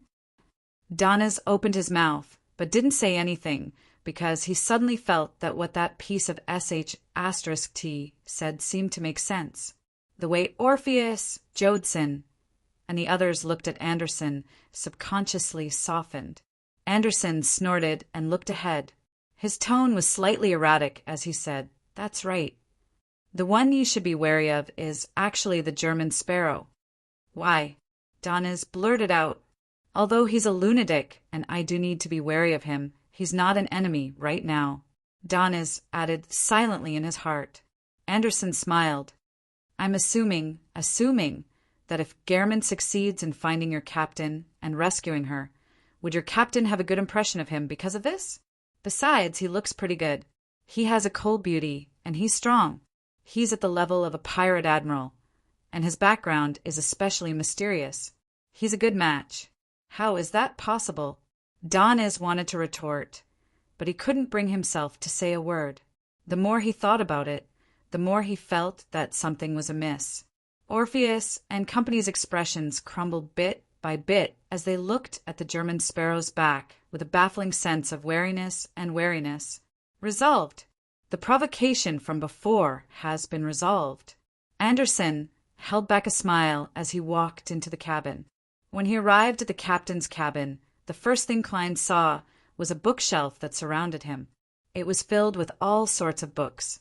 "Typical captain's cabins are filled with wine cabinets," he muttered silently as he walked straight to the desk in front of the window.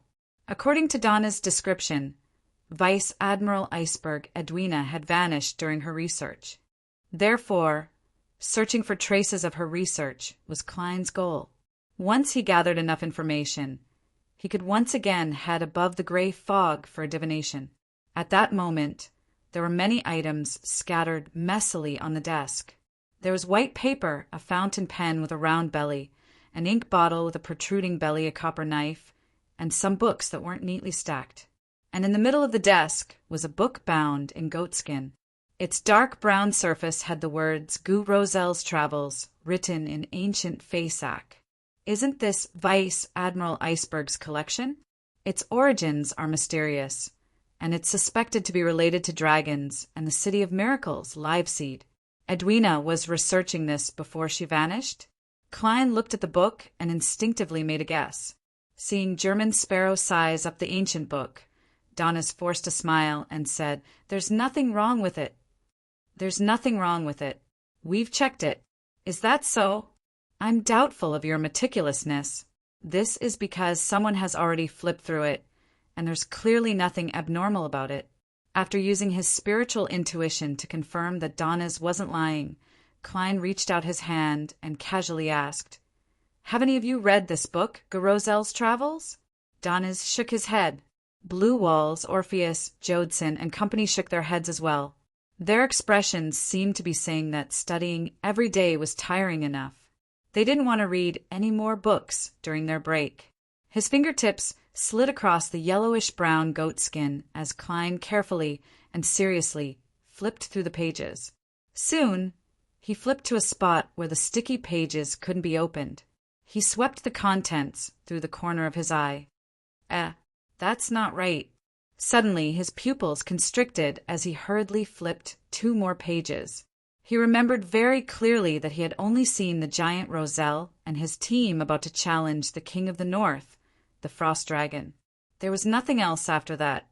Now there were 2 more pages. This also meant that the sticky pages had thinned, and the book had 2 more pages open. After a 1,000-year hiatus, it's being continued again? This is the result of Vice Admiral Iceberg's research? This also resulted in her disappearance? As Klein lampooned, he frowned slightly as he read the additional content compared to the previous time. The 2 pages mainly described a lost female pirate. She encountered the King of the North in a blizzard and was nearly killed. She used all her strength to successfully escape and encountered the main character's team that had come to challenge the Frost Dragon. There's an additional female pirate. Female pirate. Klein ruminated over this title as an idea suddenly flashed through his mind. Could this be Vice Admiral Iceberg Edwina? She entered the book and became a character in the story. With this thought in mind, Klein quickly found a few problems. A Rhodes mentioned that many of the previous owners of Roselle's Travels had gone missing. In Roselle's Travels, there were giants and elves who were active in the Dark Epoch, which was also the second epoch. There were also ascetics from the third and fourth epoch, nobles from the Solomon Empire, and Rouen soldiers from the fifth epoch. The times were extremely chaotic. If they are the previous owners of Roselle's Travels who have gone missing, the problem can be explained. They don't belong to the same era, but they have been devoured by the book, becoming a member of the story. The more Klein thought about it, the more he found his theory ridiculous. But in fact, it contained a very high possibility. In the mysticism world, this isn't impossible. I have to confirm it. Besides, what did Edwina and the previous owners do to be devoured by the book? And what should I do to release them? Klein retracted his gaze and thought for a few seconds. He quickly looked up and glanced at Donna's and company. Prepare candles and other items for me. I want to pray to a secret existence for an answer. That secret existence is me. Klein immediately gave a self-deprecating remark.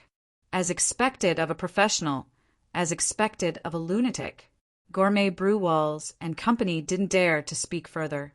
They hurriedly provided the items and left the captain's cabin. They didn't dare watch such a dangerous ritual unless German Sparrow requested it. In the captain's cabin, Klein locked the door and closed the windows. He quickly set up a ritual and brought Roselle's Travels above the gray fog. After placing the ancient book at the end of the long bronze table, he sat down and conjured a pen and paper. He scribbled a divination statement. Edwina is in this book's story.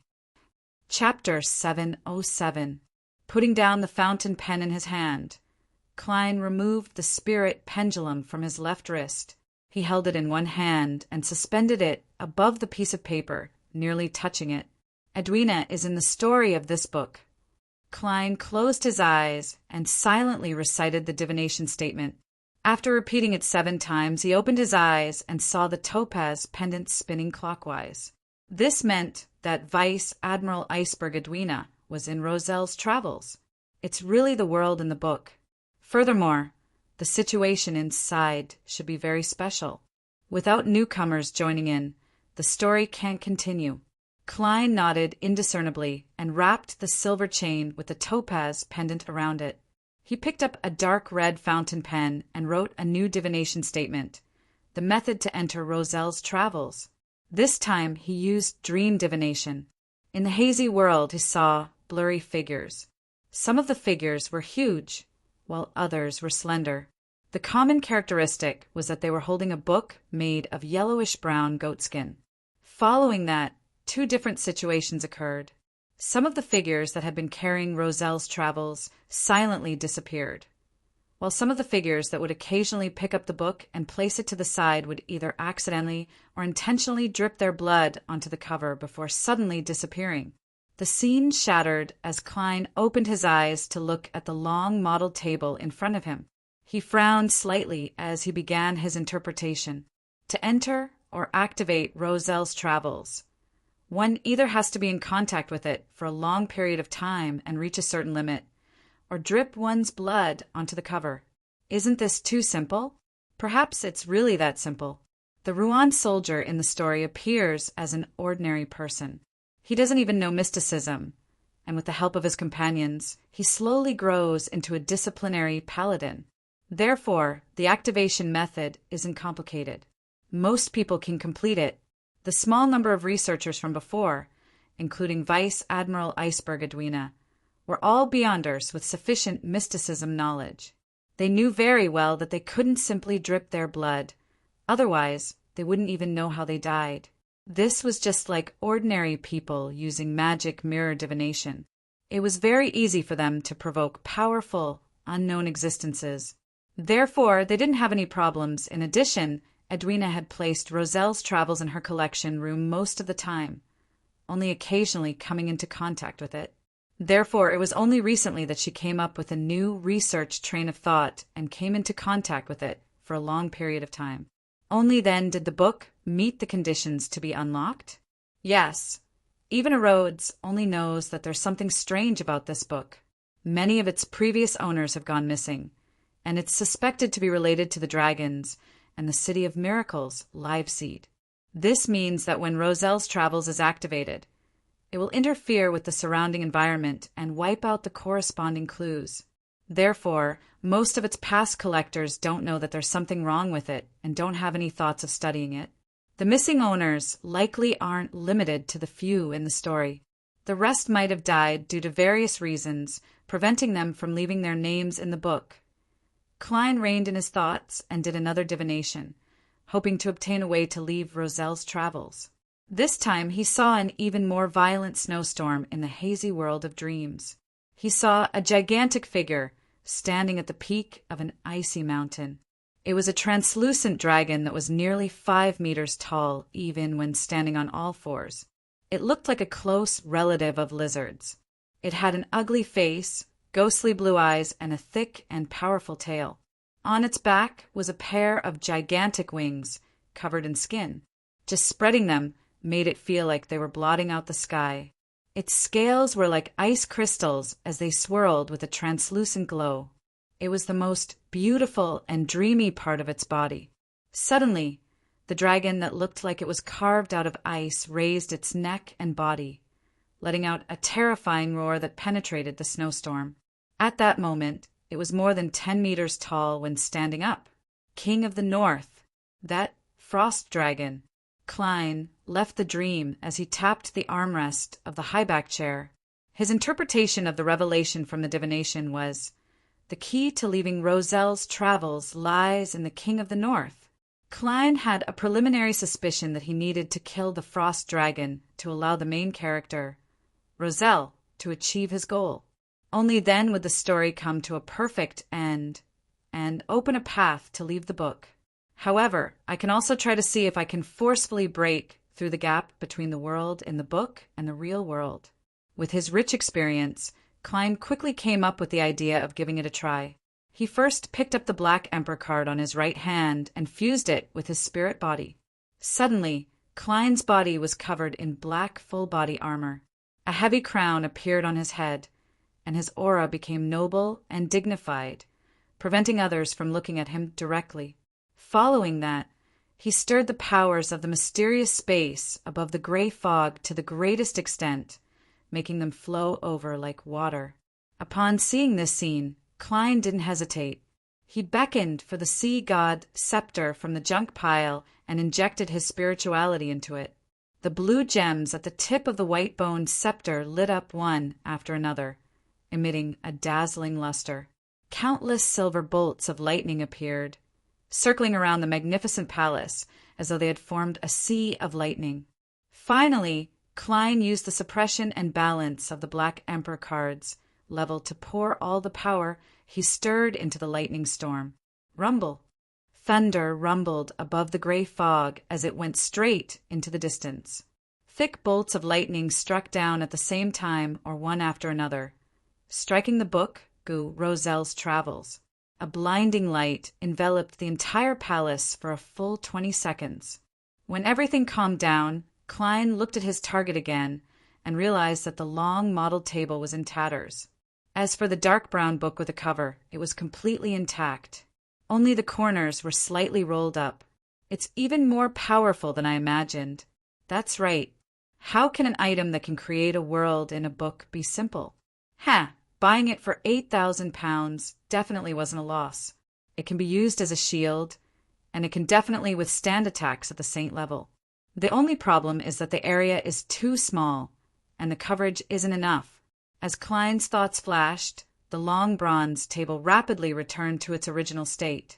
Since he couldn't forcefully break through the barrier between the world in the book and the real world, he could only begin considering how to enter through normal means. I'll first get some blood and bring it here, smear it on the cover, and use my spirit body to match the Black Emperor card and see God's scepter to enter? This way, there's no need to worry about encountering the King of the Five Seas, Nast. This is because he can't sense him, nor can he enter the world in the book. But the problem was that after saving Vice Admiral Iceberg, she was certain that German Sparrow was hero, bandit, Black Emperor. Yes, there's another important problem. Using my spirit body to enter means that my body is in the outside world, in the Golden Dream's captain's cabin. And I don't know the flow of time in the world in the book. It's very easy for me to be gone for days. If that happens, my body might encounter an accident. After all, I lack protection and am in an unfamiliar place. When the time comes, I might realize that I have disappeared after rescuing Edwina. That would be a huge joke. Klein quickly rejected the idea of using his spirit body to enter. He didn't trust most of the people on the Golden Dream. He was also wary of the strongest hunter, Anderson. After attempting to divine if there would be any danger when entering the book to save Edwina, but he failed, Klein pondered for a moment before returning to the real world. Then he unhurriedly took back Roselle's travels and got rid of the remnant traces of the ritual. Looking at the sky outside the window that was nearing dusk, he walked to the captain's cabin, unlocked the door, and opened it. Gourmet Brewall, Songster Orpheus, and company were all outside.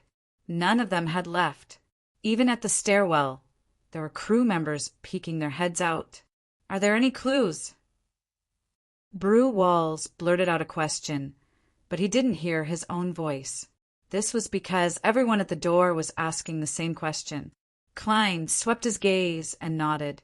At that instant, he heard layers of cries and saw all kinds of delighted and excited expressions. If I were to disappear one day, who would be like them? Klein's thoughts raced as he looked at Donna's. I need an assistant. With that said, he turned around and walked to the desk. All right. Donna's hurriedly followed and skillfully locked the door. What do you need me to do? He asked anxiously, as though he could already see the scene of his captain being rescued thanks to his hard work. Klein stood by the desk and said with a serious expression, "What happens next will be very dangerous." Very dangerous. Donna's instinctively bared his teeth. You might disappear from then on, or even die on the spot. Klein gave him the worst-case scenario. You might disappear from then on, or even die on the spot. Klein gave him the worst-case scenario. Seeing how the madman, German Sparrow, was so serious, Donna's instantly understood the seriousness of the matter. His heart sank as he subconsciously turned flustered. What has this got to do with saving Captain? It's directly related, Klein answered succinctly. Donna's expression was warped as he fell silent for 2 seconds. What will happen if I don't do it? Your captain might stay there forever, or he might die in the next second, Klein said truthfully. Donna's opened his mouth, but he closed it again without saying a word. His eyes darted around for a few seconds before finally landing on German Sparrow's face. He gritted his teeth and said, "That's right." He gritted his teeth and said, "Let's begin." T. He then cursed himself softly. Klein picked up a pen and paper on the table, scribbled a note, folded it into a square, and handed it to Donna's. "Put it in your pocket. Read it after we go in." "Go in?" Danitz asked in a daze and confusion. As he spoke, he automatically took the note and stuffed it into his pocket. Klein didn't answer. He pointed at Roselle's travels on the table and said, "Get some of your blood and smear it on the cover of this book." Get some of your blood and smear it on the cover of this book. This, Donna's had a vague guess. He picked up the copper dagger beside him and nodded heavily. All right. Chapter 708. Donna's held the copper knife and made a few strokes on the back of his left hand, hesitating to exert force. He looked up and squeezed out a smile. Although I've been injured many times, Pain still leaves me fearful." "Get to the point," Klein replied coldly. Danes laughed dryly. "Haha, I'm just a little afraid of pain." Just as he said that, he exerted force in his right hand and used the copper knife to cut a wound on the back of his hand. His words seemed to be to divert his attention and relieve his emotions. Blood rapidly seeped out as Danes hurriedly put down the knife. He used his right hand to dip his finger in the blood and smeared it on the dark brown cover of Roselle's Travels. After completing this step, he held his breath and waited for the changes. Suddenly, snowflakes the size of goose feathers appeared in front of him.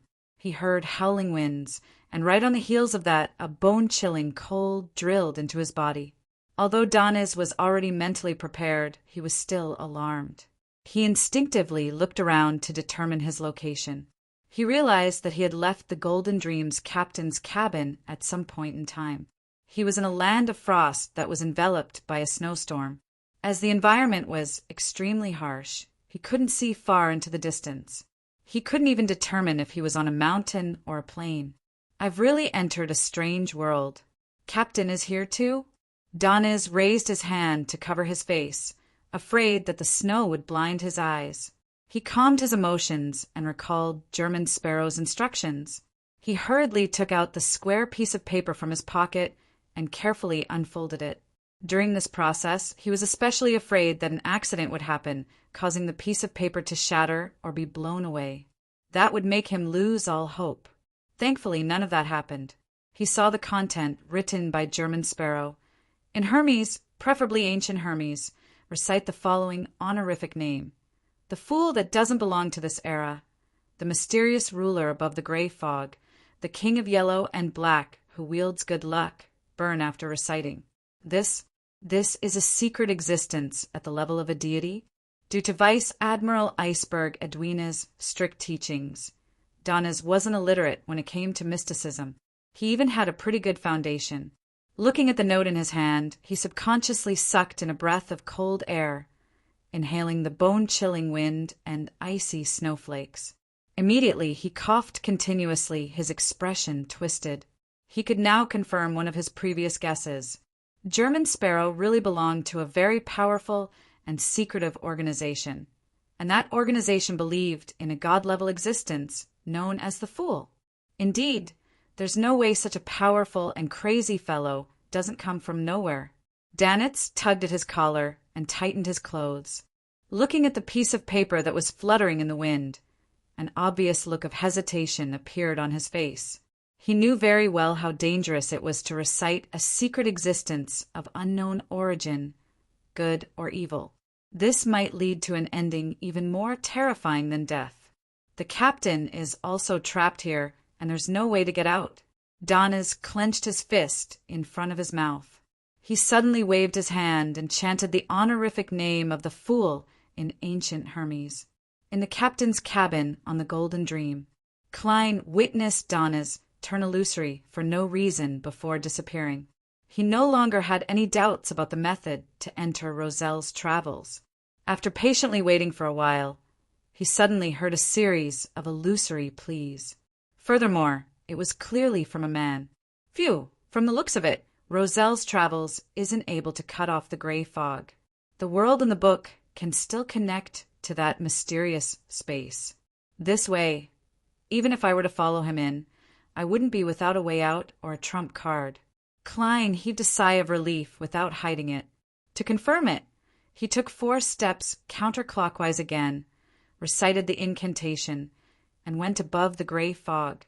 He saw the spot of light representing Danes spreading out beside the Fool's highback chair. It's entering with his body and soul. The world in the book is very stable. There's no way to shatter it by pulling out a spirit body. That's right, if it was possible, there would have been a corresponding revelation from the divination. The sea god scepter is too dangerous. Directly bestowing it to Danes will only cause him to die quickly. Klein half closed his eyes and emanated his spirituality. After sensing for a while, he came to many conclusions. Without any delay, he immediately returned to the real world, picked up the copper knife, and used a piece of paper to wipe away Donna's blood. After folding the paper and putting it in his pocket, he began to consider what to do next. From the looks of it, I have to smear the blood and enter it directly. That way, I don't have to worry about any accidents happening to my body. Furthermore, I can quickly resolve the problem. But I can't be careless or negligent at the same time.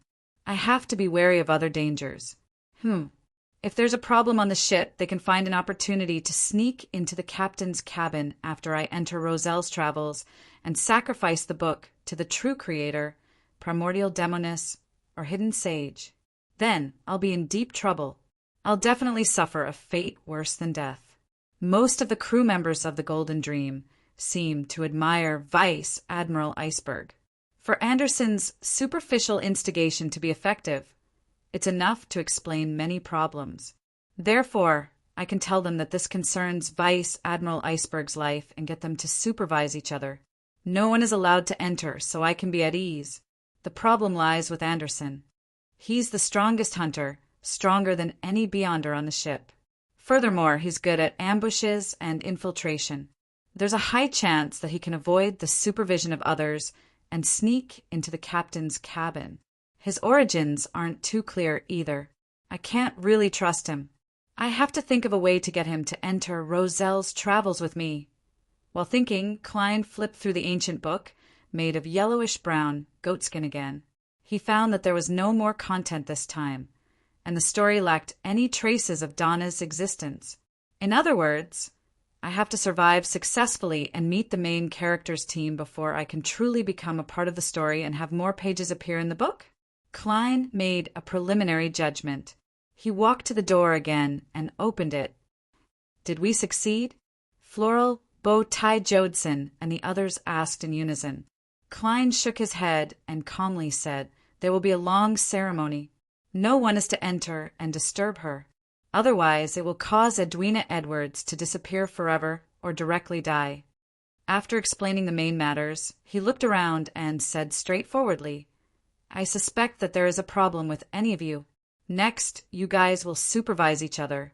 Gourmet Brewalls was about to retort out of habit when he suddenly noticed that the captain's cabin was empty. Donna's, who had just entered, was nowhere to be seen. Recalling the captain's disappearance, he was certain that the German Sparrow had found the root of the problem and was attempting to save her.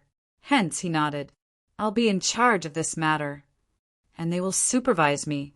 Klein didn't waste his breath as he turned to look at Anderson Hood, who was leaning against the opposite wall. "Come in for a moment." Anderson curled the right corner of his mouth and sked. "People who don't know might think that I'm your subordinate. Your attitude is the epitome of a provocateur." Although he grumbled, he straightened his body and slowly walked into the captain's cabin. After closing and locking the door, Klein turned to face Anderson. "Are you interested in participating in a rare adventure? You might be able to achieve the achievement of hunting a dragon." Based on his observations over the past few days, he believed that Anderson Hood was a hunter with a curious and adventurous spirit. He was very willing to see new things and experience excitement that he had never experienced before. Anderson stared at German Sparrow's face and sized him up seriously for a few seconds before revealing a smile. "Not interested." He shook his head firmly.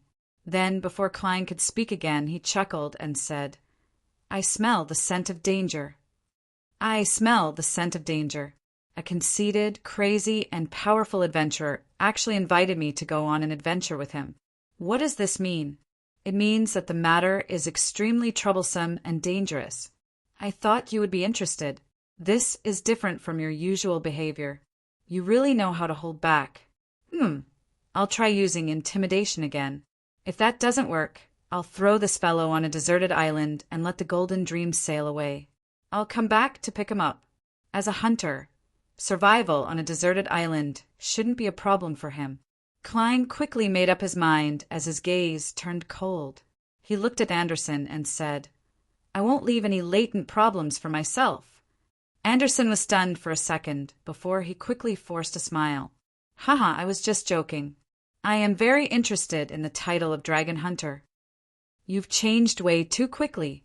Just hold on a little longer, and you'll be able to enjoy the treatment of being able to eat even after losing your head." Klein nodded and walked back to his desk. He said to Anderson Hood, "Use your blood to smear the cover of this book. You don't need too much. Smear it." Anderson sized up Roselle's travels out of curiosity before surveying the area. "Edwina's disappearance has something to do with it?" The disappearance of the failed hunter was the same? "Ah, right, Blazingdonis. I almost forgot his name. Fortunately, his bounty is quite high now." The corners of Klein's mouth twitched slightly as he calmly replied, "Yes." "Interesting." Anderson glanced at the desk, picked up the copper knife, and casually made a cut on his hand, causing blood to flow. Right on the heels of that, he carefully put down the knife and smeared the blood on the dark brown cover of Roselle's travels. After observing for a few seconds, Anderson was just about to pick up the copper knife to wipe away the remaining blood when he was suddenly enveloped by a raging blizzard. Seeing Anderson and Donna's vanish, Klein picked up another piece of paper, wiped the blood off the copper knife, and placed it in his pocket. He wasn't sure if the three of them would be in the same place after entering the world in the book, so he had prepared the ingredients for dowsing rod-seeking. After doing all of this, Klein held the knife and gestured at the back of his hand. The muscles on his face twitched as he looked down diagonally. After a few seconds, he suddenly exerted strength. His body twitched as his head turned to the side. The corners of Klein's mouth involuntarily curled up. After the blood flowed out, he grabbed his cane while still holding the knife. He quickly smeared the liquid on the goatskin book's cover. It didn't take long before Klein suddenly found himself in a white world of ice and snow. "P.S. Thank you, Gui Chuan, Silver Alliance. Special thanks. I remember that you were the Alliance leader back in the Arcane. You supported me when I was still a rookie in Luck Annihilation. Yes, I hope I didn't disappoint a friend I like along the way." Chapter 709. The strong winds that brought with them ice shards and snowflakes slapped Klein's face and body. As he sized up his surroundings, his body involuntarily tensed up as he hunched and trembled. "It's cold." He nearly cursed as he confirmed that he was in a land of ice and snow with extreme visibility. He originally believed that Bakelin's cold and humid winter was the most terrifying, but now he finally understood that the combination of absolute low temperatures and knife-like winds was a lethal combination. Even though he had added a sweater and a thick coat before coming over, he still couldn't take it. This time he didn't wear the brooch of sun, because it produced heat at the mental level. It could temporarily resist the effects of the intense cold and prevent his body from turning stiff. It was effective, but against an environment of ice and snow that existed for long periods of time, it was equivalent to suicide. The heat at the mental level would make a person's pores open up, allowing them to be in a state of summer. They would remove their final layer of defense against the low temperatures and even take the initiative to welcome it. Therefore, Klein had thrown the mystical item above the gray fog, planning to bring it down when there were special occasions that required it. He didn't dare delay in the harsh environment. After a preliminary observation of his surroundings, he immediately burned the blood on the copper knife and stuffed it into his pocket. Following that, Klein took out the adventurer's harmonica and tried blowing it. Amidst the howling winds, he who had secretly activated his spirit vision failed to see Miss Messenger Rionette Tinker appear. Indeed, this place isn't connected to the spirit world. Or rather, this place might have its own unique spirit world. From the looks of it, praying to see God is useless. Only incantations that point to the mysterious space above the gray fog can penetrate the barrier. Then here comes the problem. As a believer of the God of knowledge and wisdom, Edwina knows this true God's honorific name. Why didn't she try praying for help? Or did she try but to no avail? Not every deity will personally respond to their believers. Most of the time, they give corresponding feedback according to certain laws. There's no other hidden existence like me who personally accepts requests. Klein gave a self-deprecating laugh as he made a preliminary judgment. He then put down the harmonica, took out a piece of paper stained with Donna's fresh blood, and wrapped it around the tip of his cane. Donna's position. Klein spoke in a low voice as he used the dowsing rod-searching method. Then, according to the results, he stepped on the thick snow and quickly tore through the raging winds under the gloomy sky. From time to time, he would divine again and adjust his direction. After all, Donna's wouldn't just stand there and wait. That would turn him into an ice sculpture. About 10 minutes later, Klein discovered a scarlet flame. Phew! He exhaled deeply and took a few steps forward. It was indeed Donna's. This famous pirate was dressed rather thinly. He was walking forward with his arms crossed. However, he didn't seem to be cold. This was because he was surrounded by scarlet fire ravens. They evaporated the snow and blocked the wind, bringing a warm feeling like spring. At such times, Klein was especially envious of a pyromaniac. Although a magician could also summon flames, it was an offensive ability that couldn't be maintained. It could only be used for an instant. To rely on it for warmth, one had to constantly summon it, and it would quickly tire out. As for the flame-controlling ability, it relied on existing flames or ignitable materials. Both were extremely scarce in the world of ice and snow. Looking at the flaming ravens that soared into the sky, Klein quickened his pace and approached them. Donna's was shocked when he sensed someone approaching. When he saw through the snow and saw who it was, he immediately heaved a sigh of relief. Then he put on a strange smile. "Haha, I can't even see the stars here. It's inevitable to get lost." Klein ignored his words and directly asked, "Have you burned it?" "Burned it?" Donna's hurriedly nodded, his entire being exuding an indescribable sense of fear. Klein stared at Donna's for a few seconds and confirmed that he wasn't lying. He then pulled out a polite German sparrow smile. "Remember, recite his honorific name, and you are his believer."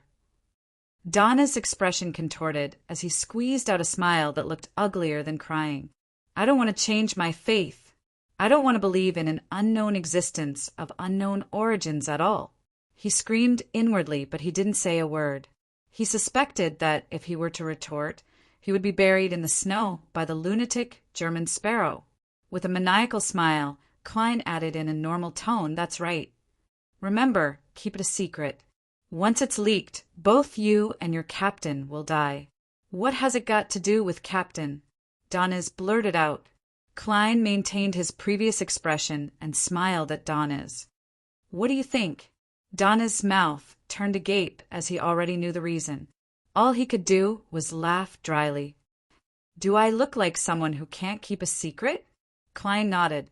As he took out the piece of paper with Anderson's blood, he chuckled and said to Donna's, "Believe in him and serve him. Believe in him and serve him. Perhaps one day you will become a chosen like me. When that happens, your name will spread throughout the 5 seas. You will be in no way inferior to the pirate admirals." As he spoke, he wanted to add a hand gesture of a believer of the fool, but sadly he realized that there was no such thing. All he could do was comfort himself inwardly. A secret organization has to be secret. There's no point in doing such superficial things. Mister, the hanging man is right in no way inferior to a pirate admiral. Donna's eyes suddenly lit up. "Anyway, I've already recited the honorific name of the secret existence.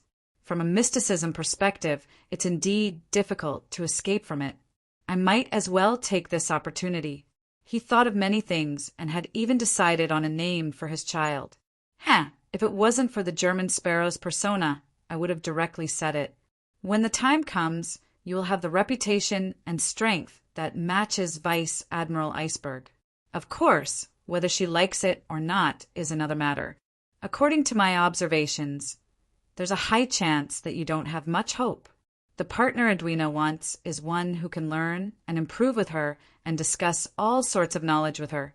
Klein mumbled and once again used dowsing rod seeking.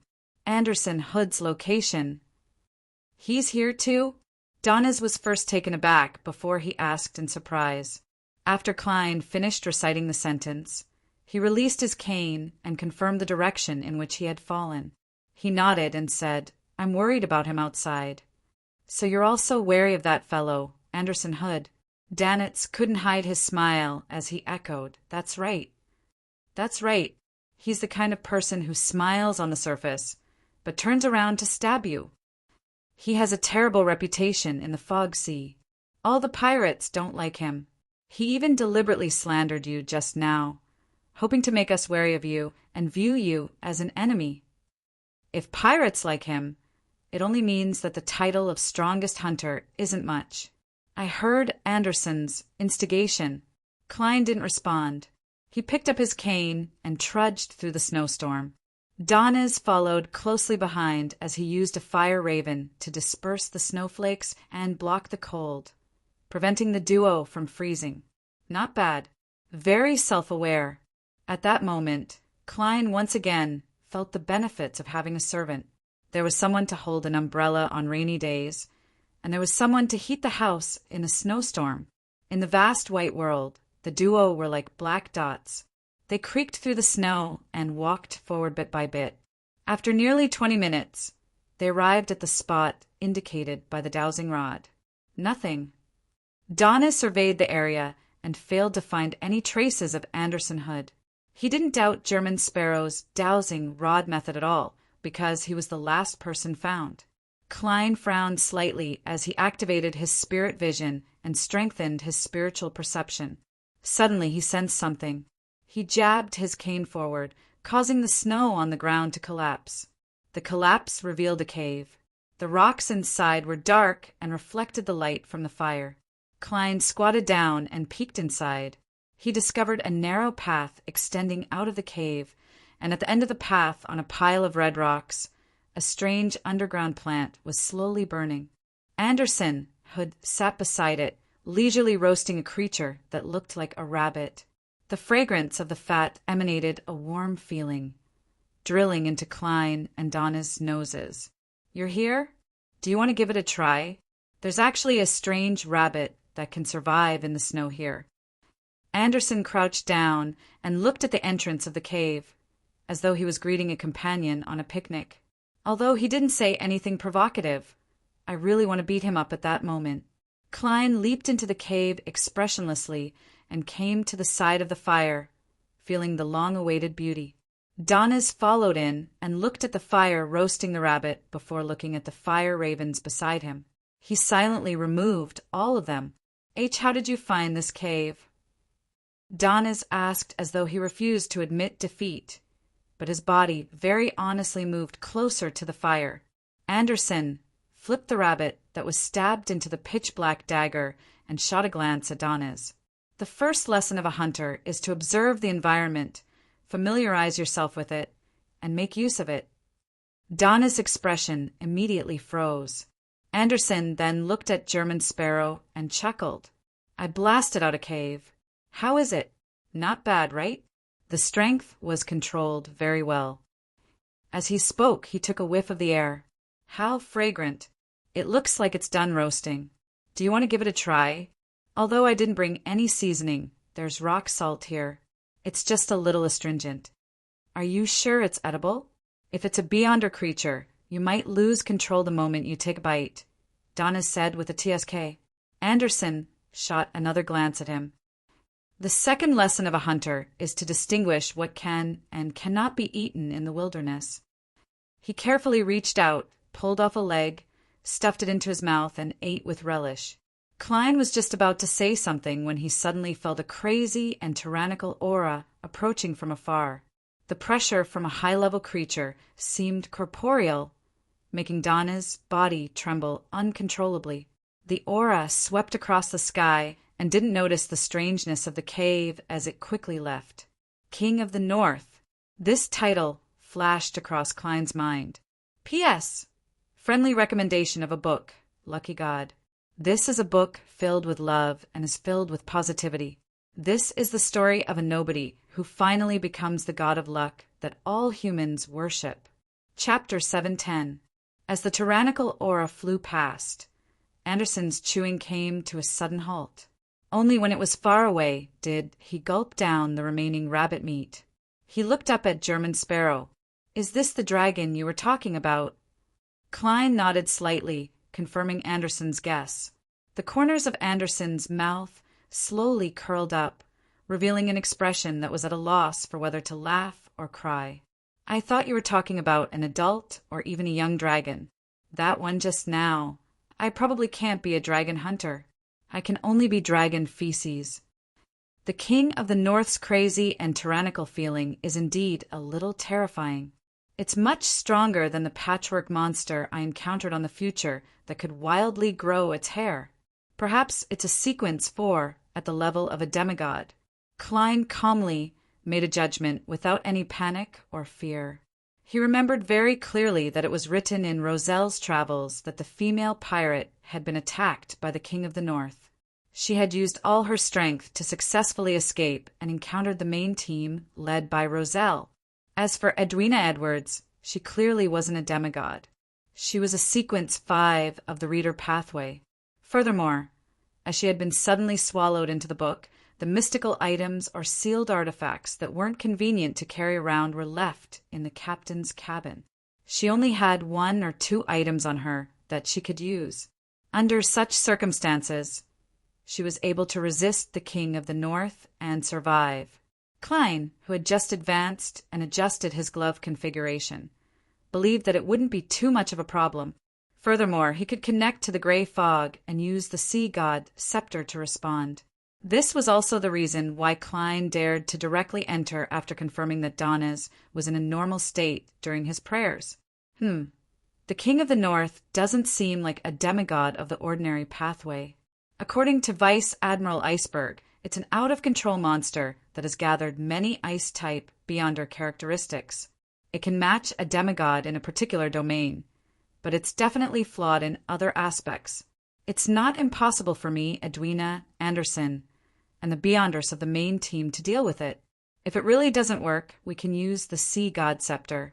I refuse to believe that this book can guard against the items above the gray fog. If it could, it would have done so long ago. Standing beside the fire, Klein looked down at Anderson and grinned. "Are you afraid?" Anderson was stunned for a second before he smiled brightly. "No, you seem very confident." After saying that, he looked at Donnes, who was still trembling and trying his best to calm down. "Do you know what's most important to a man?" Danitz, who had just taken a deep breath, was taken aback when he heard that. He raised his right index and middle finger in uncertainty and pointed downwards. Anderson blinked and laughed out loud. "Bastard, you really are a vulgar pirate." "Haha, what did I want to say just now?" "Haha, I can't remember." "That's right, I wanted to talk about courage. The most important thing for a man is courage. Look at you. The giant dragon hasn't even attacked yet, but you're already so scared that you're about to hug your head and beg for mercy." Donna's face immediately turned red as he glared at the other party. "That's not how you behaved in Toscarter." Klein couldn't help but criticize inwardly. Donnes was about to say that he was simply affected by the aura of a high-level creature when he suddenly remembered something he had just said. His expression immediately returned to normal, and he casually replied, "I can't compare to dragon poop." Anderson's smile froze. He coughed lightly and pulled off another rabbit's leg as if nothing had happened.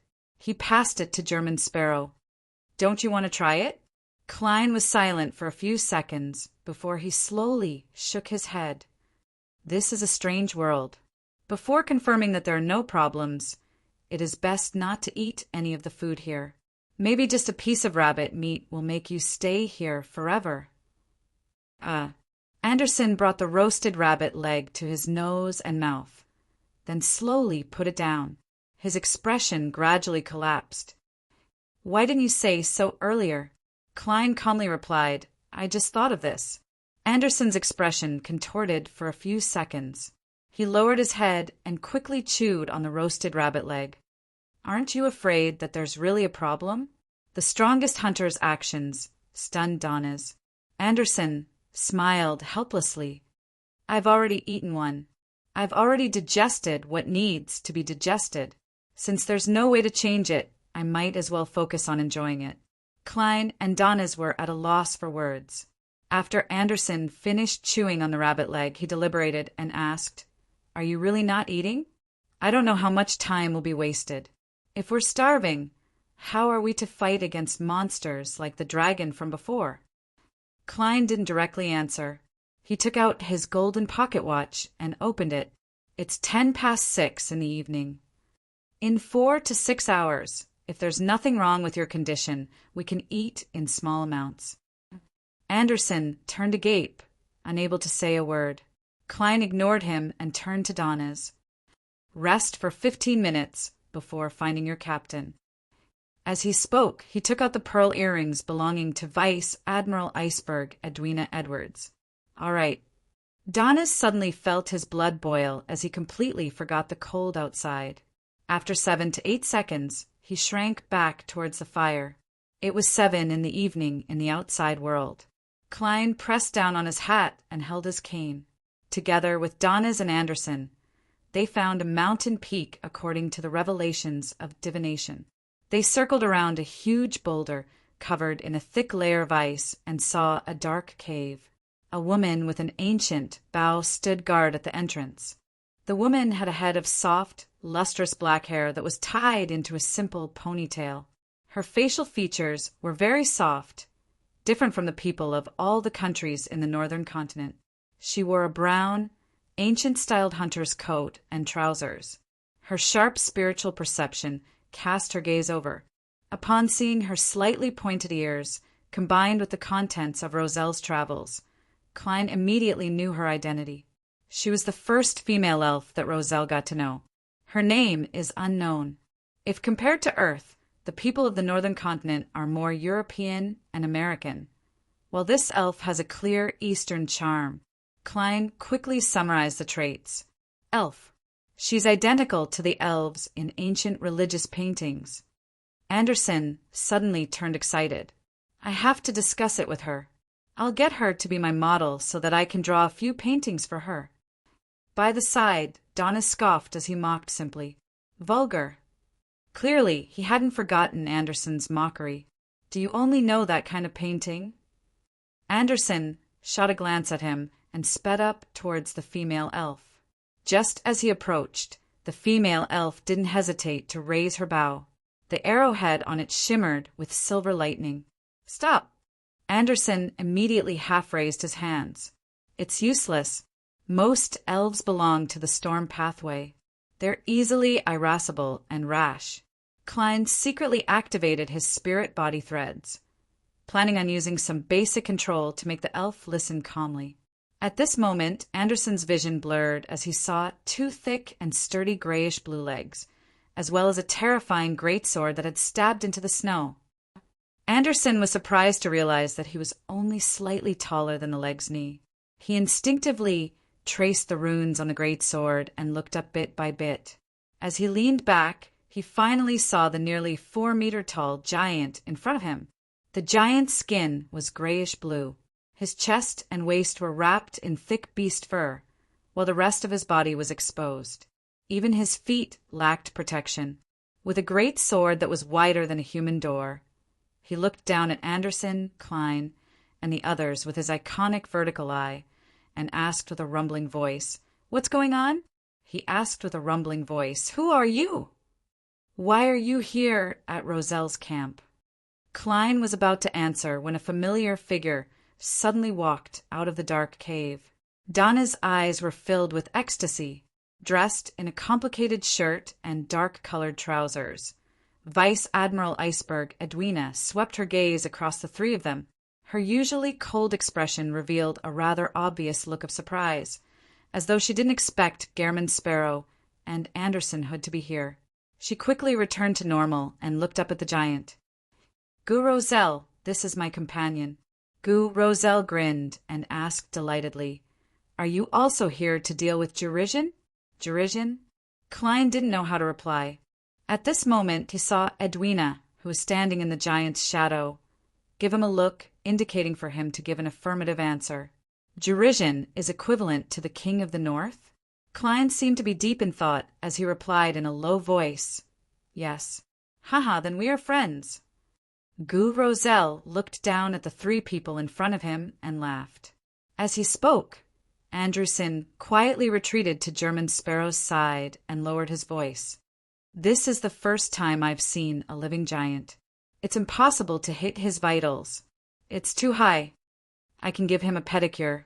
Klein lampooned before replying calmly, That's right. A big target means it's easy to hit. That's right, Anderson agreed. At this moment, Edwina walked over and introduced the three of them. This is the leader of the camp, Giant Guardian Roselle. This is Elvish Songster Ciadas. Elven singers, ocean songsters. Klein suddenly felt that there was hope for Mr. the Hanging Man's potion formula. Edwina then turned around halfway and said to Roselle and Ciadas, Don't worry. They are my companions. The strongest adventurer, German Sparrow. Treasure hunter, Anderson Hood. Famous sailor, Donnes. I always thought that Vice Admiral Iceberg was a serious person who wouldn't lie. Famous sailor. Ha! In a certain sense, that's the truth. Klein took off his hat and bowed seriously. Anderson followed him in a rather undisciplined manner. Donnes was delighted that his captain had introduced him as a companion and not a subordinate. He was a beat slower and appeared flustered. Gu Roselle laughed and said, Let's enter the camp. We are about to engage in battle with that evil dragon, you listen. Very warm and amiable, but be it in the church's canon or the City of Silver's myths, giants are violent creatures with a strong desire for destruction. Yes, anything is possible in books. It just depends on the author's ability to make sense of it. Klein nodded slightly and followed Roselle into the wide cave. Upon seeing this, Edwina approached the trio without any abnormalities. She appeared to be leading the way, but in fact, she was whispering something. The history they speak of is a little strange. It's the same with the language. No matter what language they speak, they can understand each other. Chapter 711. Regardless of the language they speak, they can understand each other? Klein's focus skipped over Vice Admiral Iceberg, Edwina's first sentence, and focused on the second sentence that didn't seem problematic. Although this was the world created by Roselle's travels, and everything was possible, certain details still revealed certain problems. To Klein, what mattered wasn't the fact that they could understand each other, but the method of understanding. Does this world have a fixed rule similar to language proficiency, or is there a consciousness that stands above everyone else, assisting in the simultaneous interpretation, just like what I did on the tarot? If it's the former, the target who doesn't understand Jotun will clearly hear an unfamiliar language, but they will be able to understand the meaning. If it's the latter, they will hear a familiar language. As he had grasped many ancient or supernatural languages, Klein was momentarily unable to make an accurate judgment. He slowed down his footsteps and walked beside Donnes. He suppressed his voice and asked, What language did you hear Roselle speak? Donnes was taken aback for a second as he recalled and said, It's a somewhat familiar yet unfamiliar language. It's a familiar yet strange language, but I can understand everything. The supernatural language he had completely grasped was ancient Hermes, followed by Elvish. He could only be considered a beginner in Jotun. A rule similar to language proficiency, understanding at the mental level. This means that the underlying rules of the world in the book can be different from those of the outside world. It stems from one's own settings, but the changes can exceed a certain limit. This point is still questionable and needs to be verified. After all, I can't eliminate the possibility that there's an existence like the fool who uses mental communication to complete the translation. Edwina is indeed very sharp and good at observation. The problem, she discovered, points straight to the essence of this world in the book. As he pondered, Klein unhurriedly entered the large, dark cave. As for the strange history narrated by the main character's team members, he wasn't surprised at all. He was even waiting for the details to appear. Klein had long known that the churches and the various countries of the northern continent were consciously destroying or hiding information. hiding the true history of the fourth epic, third epic, and even the second epic. The information that was circulated in the outside world was naturally different from what the members of the main character's team, who had lived in those eras, understood. This was also one of the reasons why Klein took the risk to enter the world of the book. In a spacious and airy cave, there were 3 humanoid creatures scattered around a bonfire that emitted light and heat. One of them was dressed in an extremely simple white robe. His back was facing the fire, and his eyes were closed as he focused on praying. He was a middle-aged man with wrinkles, but he wasn't old. He had short brown hair, and his shoulders, arms, calves, and feet were all exposed, covered with all kinds of old scars. Beside him was a young man who was sleeping with his head on a rock. He wore heavy and tough black full-body armor, and by his hand was a black sword that shimmered with a cold light. His facial features were rather deep, and he had obvious characteristics of Rouen. Sitting opposite the two was a strangely dressed man in his 30s. He made people feel uncomfortable. He wore a sharp and hard black hat, and his coat was buttoned up and down in a messy manner. It was neither symmetrical nor coordinated. In addition, he wore leather boots that pointed up high, making him look like a clown in a circus. This man had a rather good face. He had flaxen hair, dark brown eyes, and a high nose bridge and thin lips. Even though he was sitting, he exuded an arrogant feeling. Edwina pointed at him and said, "Viscount Mobit Zoroast of the Solomon Empire." Solomon Empire's Viscount Mobit Zoroast, a gentleman who can take away other people's ideals and dreams. There's no need to be so tactful. Nice to meet you. I'm a Sequence 5 of the Marauder Pathway. Dream Stealer, Mobit said with a chuckle, completely unlike the arrogance he exuded. A member of the Zoroast family. Leonard has an angel from this family, parasitized in his body. Perhaps he knows them? I know what the Marauder Pathway Sequence 5 and Sequence 4 are called, but I don't know the corresponding Sequence 7 and Sequence 6. Many thoughts flashed through Klein's mind without batting an eyelid. At this moment, Anderson had already greeted the other party with a warm smile. He asked in a friendly manner. To be frank, this is the first time I've heard of Dream Stealer. I only know Marauder and Swindler. There are 2 sequences missing in between. Are the Beyonders of this pathway so rare? Doesn't Edwina know? Sequence 7, Cryptologist. Sequence 6, Fire Thief. Let me introduce you.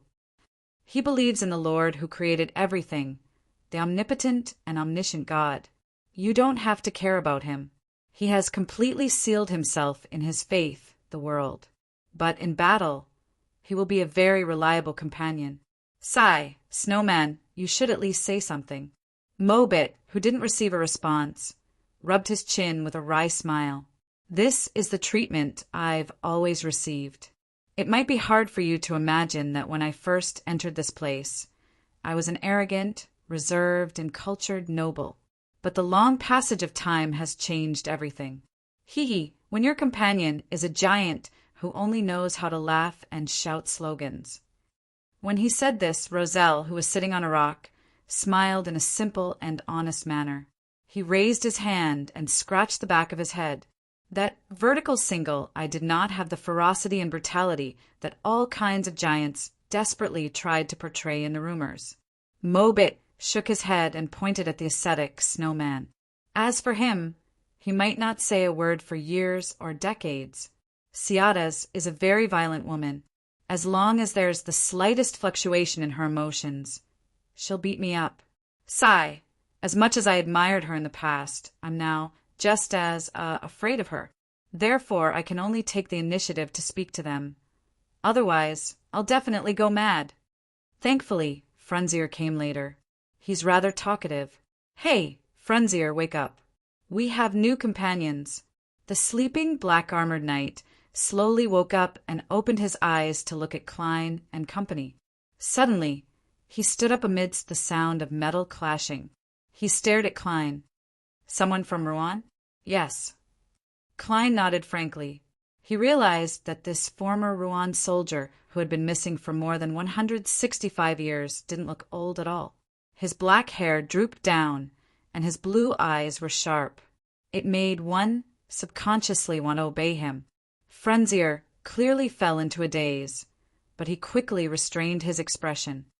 Do you know of the Edwardians in Bakeland? There are many Edwardians in Bakeland, Klein replied simply. The Edwardians who live at 18 Delhare Street in the Northwest Borough, Frunzier pressed anxiously. Klein shook his head. There's no longer a Northwest Borough. There's no longer a Northwest Borough. Frunzier repeated softly as his voice gradually softened. He fell silent for a few seconds before exhaling. I don't know how many years have passed outside, but it should have been many years. Edwina told me the exact year, but I don't remember which year I came in. I spend most of my time sleeping. Time here seems to be frozen. Mobit Zoros chuckled when he heard that. That's just your bad luck. Back when we were traversing the cities and villages, everything was perfect. He looked at Klein, Anderson, and Donnes. Back then, we lived in a place with humans and intelligent races.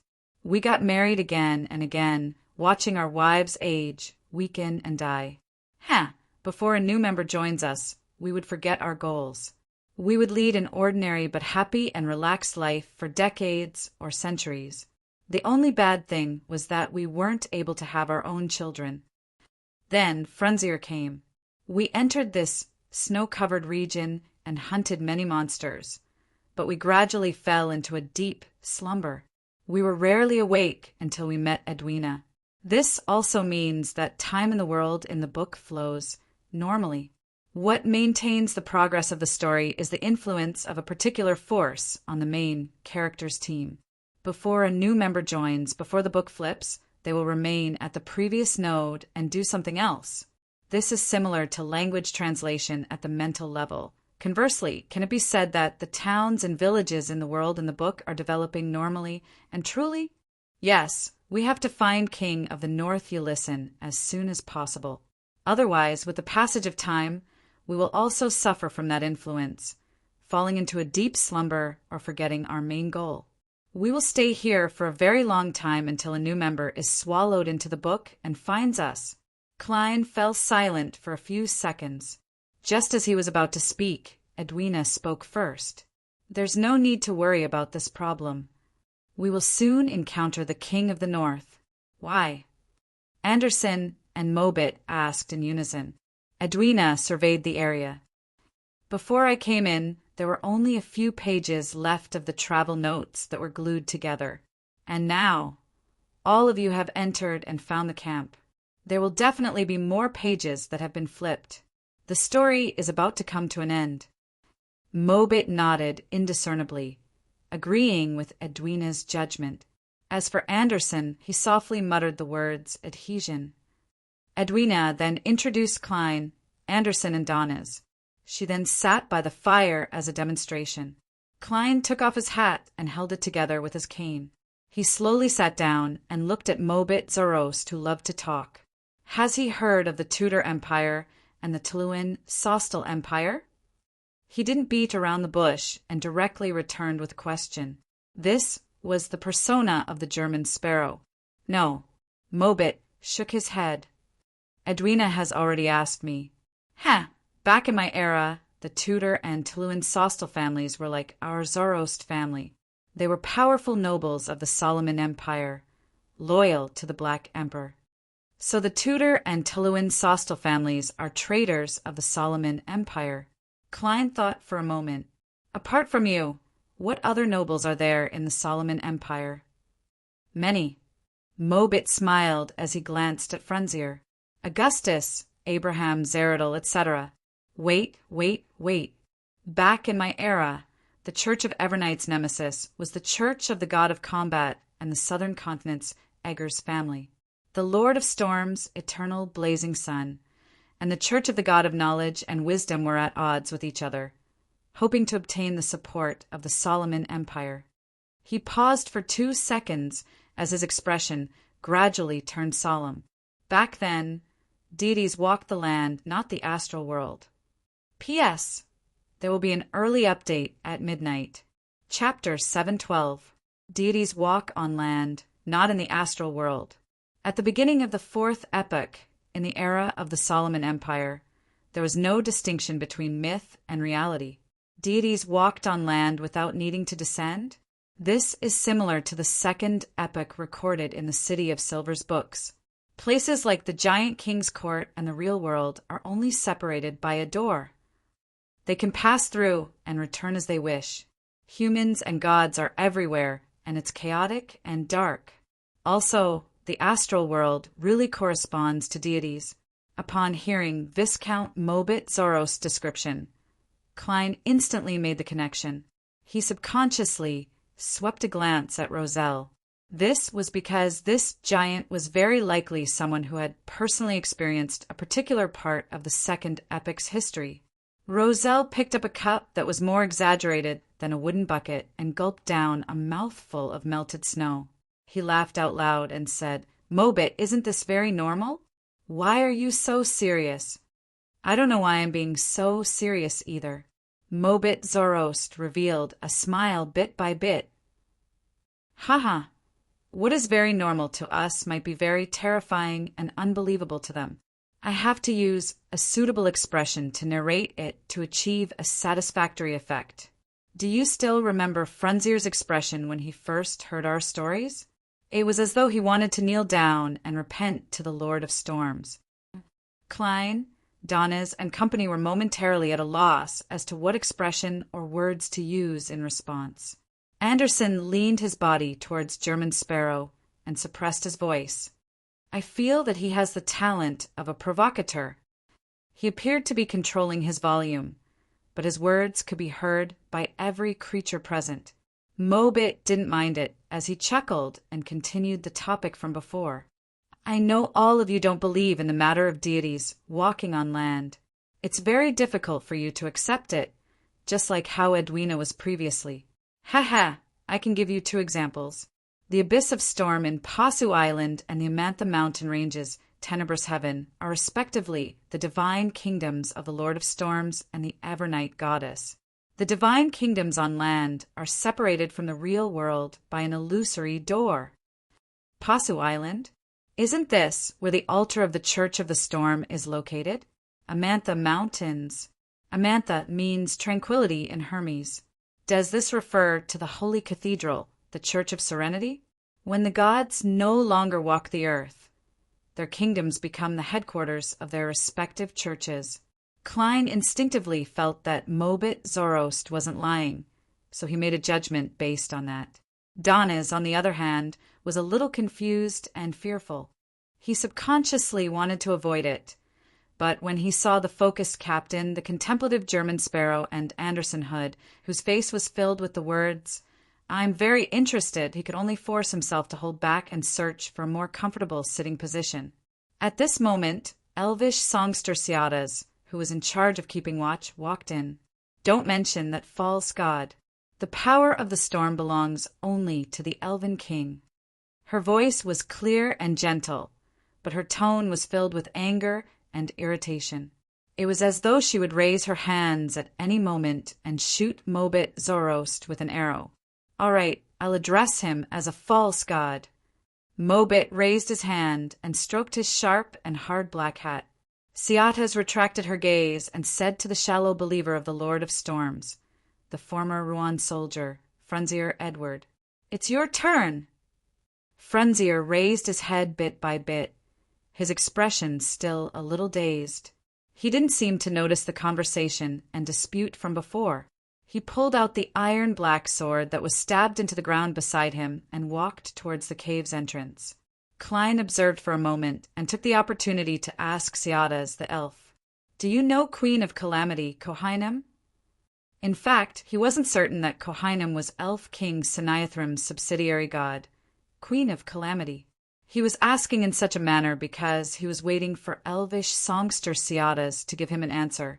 Ciatas's gentle and exquisite face immediately revealed a dazed look similar to Frunzier's. "I haven't heard her name in a long time. She is the queen of us elves." Mobit and Frunzier don't even know of her existence. Where did you encounter her? No. Learn of her situation? As she spoke, Ciadas's tone turned anxious. At this time, Donas looked at the German sparrow in astonishment. He was amazed that this lunatic was so knowledgeable that he could even have a common topic with the elves who seemed to belong to the ancient times. I didn't expect you to be a scholar. I couldn't tell. Anderson sighed and shook his head. Vice Admiral Iceberg Edwina similarly cast her gaze at Klein. Her clear blue eyes were filled with a strong thirst for knowledge. Klein calmly replied, "That's right. I entered a ruin that belonged to the Queen of Calamity, Kohainem, and obtained some items." Ruins. Ciadas ruminated over the word softly, her tone as though she had lost something unimportant, but she couldn't bear to part with it. Judging from the situation there, he might not have really died. When Klein saw Ciadas's eyes light up, he went straight to the point and asked, "Do you have the ocean's songster potion formula? What can I give you in exchange?" He felt that it was best to be frank and direct when dealing with Beyonders of the Storm Pathway. Ciadas thought for a moment. "Let's exchange one of the Queen's items. I only obtained a wine cup made of gold. It has already been flattened, and its surface is engraved with complicated patterns and the two words Calamity, Kohainem in Elvish." Klein didn't hide anything. "I know that cup. It's the Queen's favorite cup," Ciadas said, unable to hide her excitement. "Deal." "The cup is outside." Klein had no intention of going above the gray fog in front of everyone. Ciadas nodded. "I understand. Once we leave this book, we'll complete the deal." At this point, she clasped her palms together. "The storm shall belong to the elves." Without waiting for the others to speak, she asked curiously, "What else did you find there?" "Some murals depict the battle between the Elf King and the ancient sun god." Klein glanced at the ascetic, Snowman, who was said to believe in the Lord who created everything, the omnipotent and omniscient God. The middle-aged man, with his back to the fire and his face to the stone wall, finally spoke in a hoarse voice. "No, he isn't just the god of the sun god. He is our Lord, the Father of all things, the source of greatness. He isn't fighting the Elf King. He is only taking back the authority that belongs to him." Just as Snowman said that, Ciadas stood up and aimed her arrow at him. Suddenly, the elvish songster's long, raven-black hair that was tied into a ponytail spread out. It went against the laws of nature as it flared upwards and in all directions.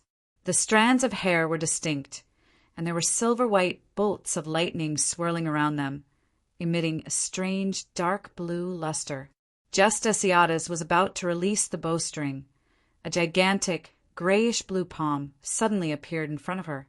It blocked the arrow tip, unafraid of being pierced through. This was none other than the giant Roselle's palm. One of the traits of this race was that their limbs were exaggerated in proportion, making them look abnormally long. Therefore, all he did was sit and stretch out his arm to stop Ciadas. "All right, Snowman, cut it out. As you know, Ciadas is an elf who likes to use actions instead of words," Roselle first said to the ascetic before turning to look at the elvish songster. "Ciadas, we are companions.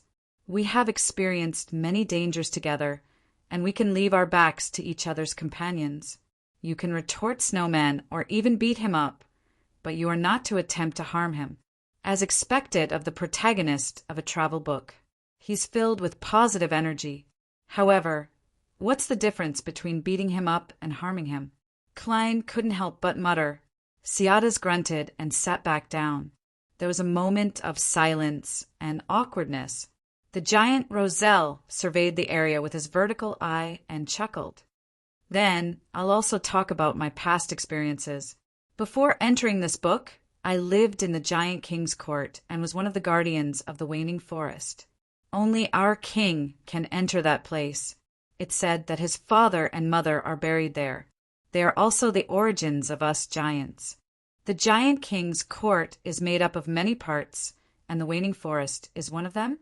It's where the most ancient ancestor of the giants is buried." Klein listened very seriously, wishing to ask more. To him, this was more valuable than the history of the fourth epoch. This was because the City of Silver's hope was likely to lie in the Giant King's court. However, before he could say a word, Edwina had already asked, "Gu-Rosel, what was the book like when you received it?" Gu-Rosel raised his hand to rub his cheeks. There was nothing in it.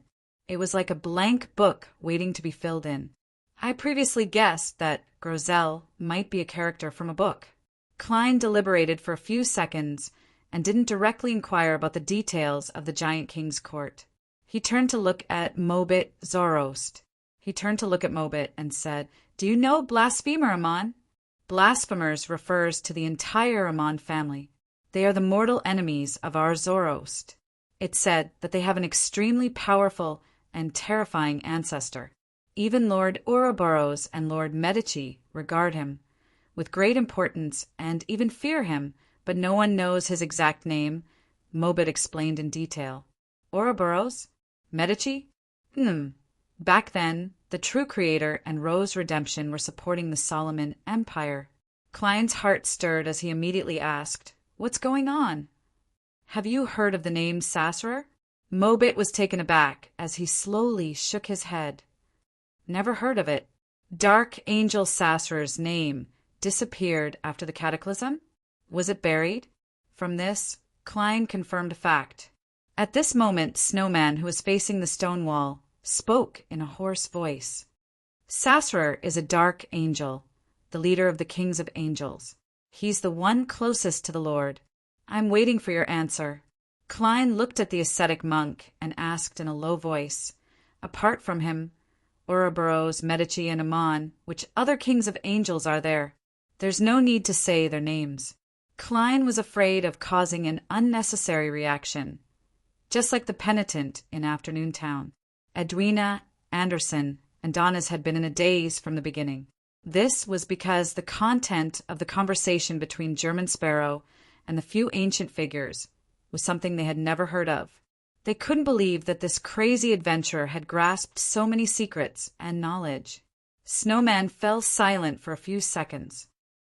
Also, Angel of Imagination, Adam, just as he said this name, the entire cave suddenly shook.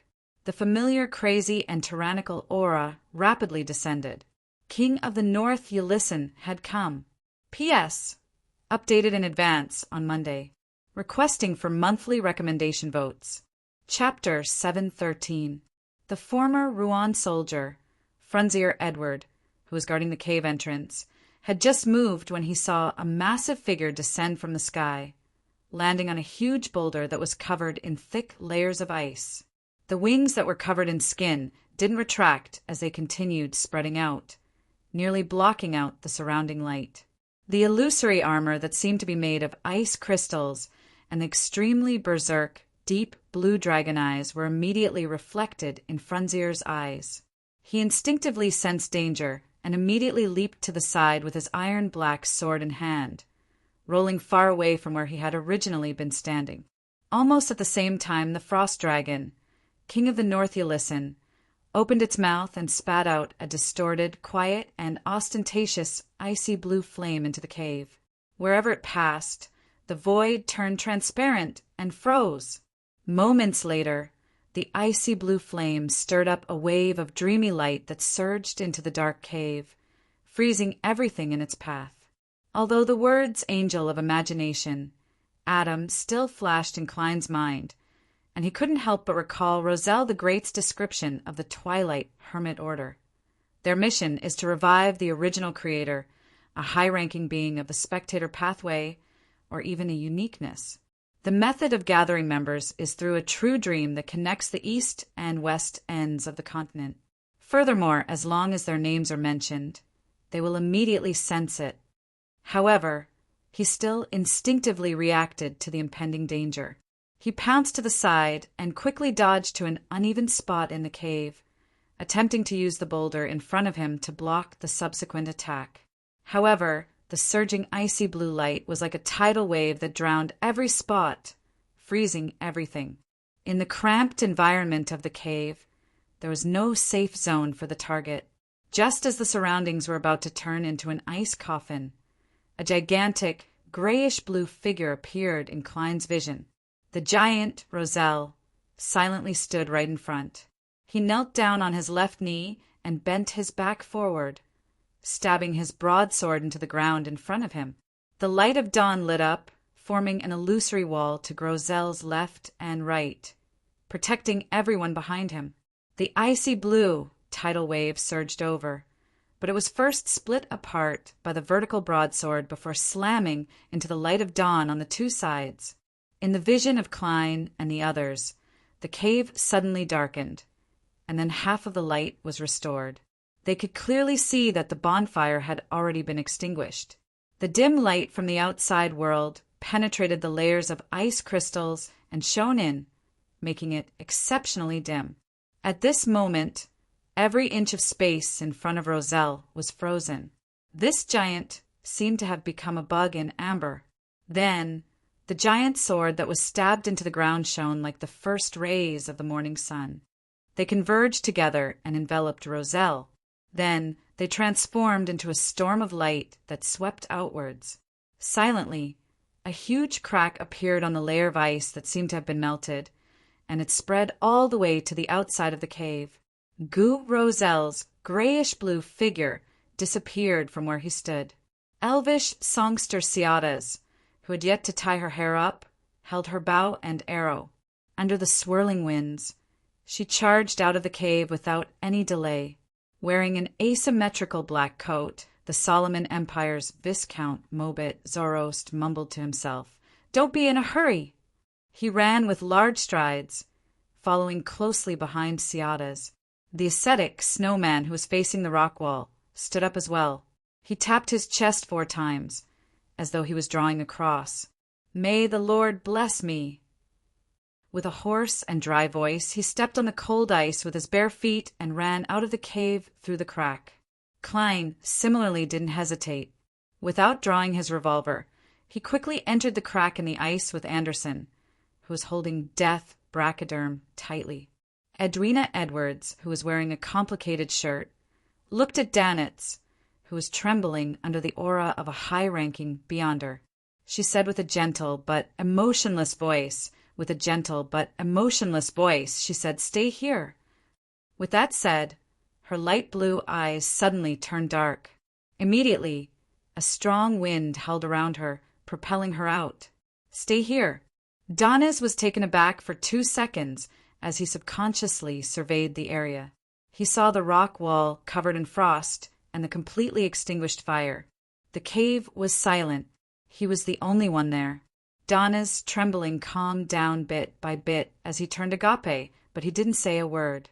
All he could do was watch his captain's figure disappear into the cave's entrance. Outside the cave, the former Rouen soldier, Frunzier Edward, who had rolled to avoid the first round of attacks, saw the King of the North Ulyssin flap its wings and soar into the sky to open up a distance from the Beyonders to ensure his safety. He hurriedly stabilized his body and pushed out his left palm diagonally. Right on the heels of that, he announced in ancient Hermes, "Flying is prohibited here." Suddenly, the frost dragon's wings that seemed to blot out the sky seemed to be hung by an invisible object that was 100 times its weight. Flapping them became extremely difficult. The King of the North immediately let out an angry roar. A loud sound wave drilled into Frunzier's ears, causing him to involuntarily sway. With a whoosh, the wings that seemed to blot out the sky finally flapped down, stirring up all the snow and frost around them, scattering them into the air.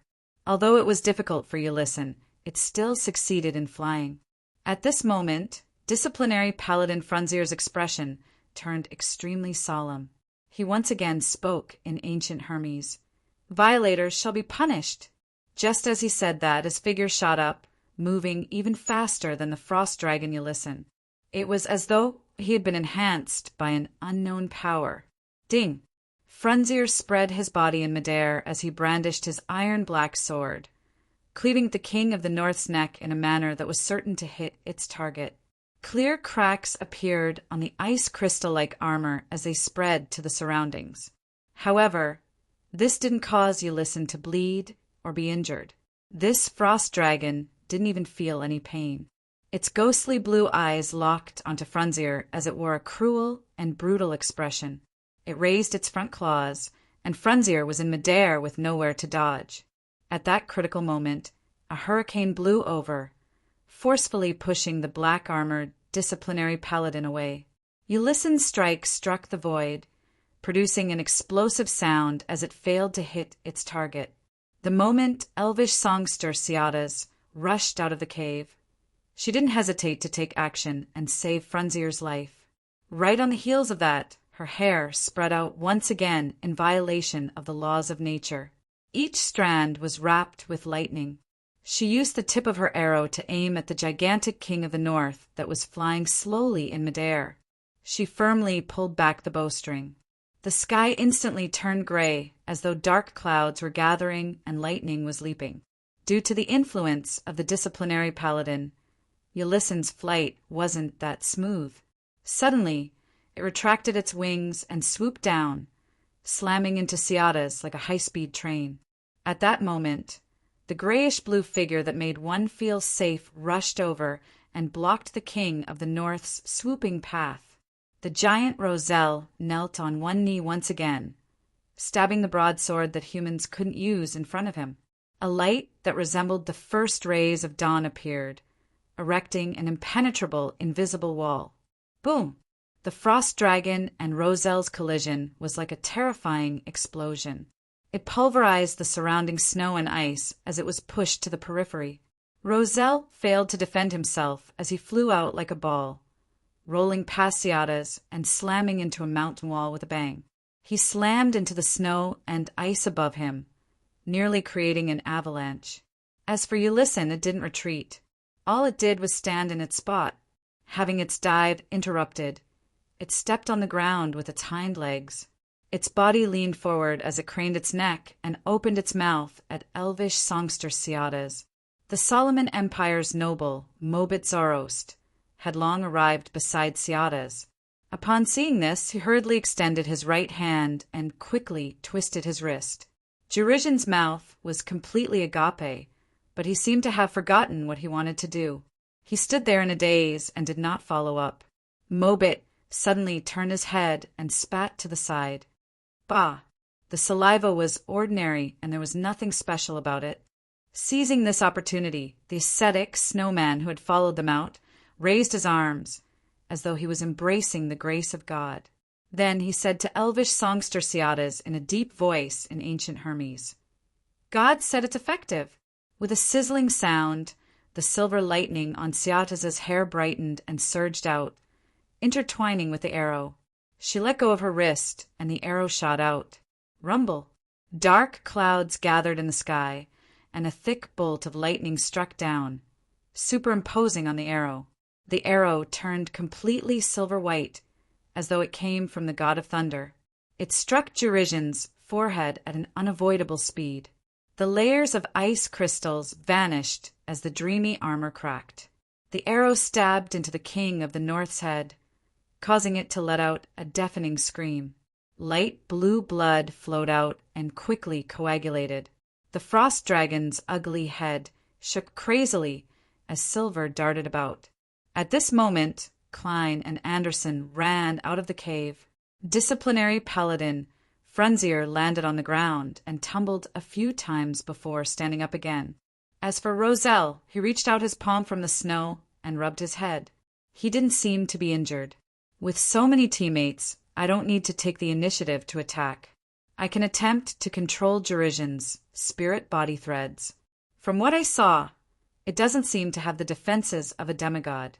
Of course, it's much stronger than a sequence 5, a 5-meter range. That's a little dangerous.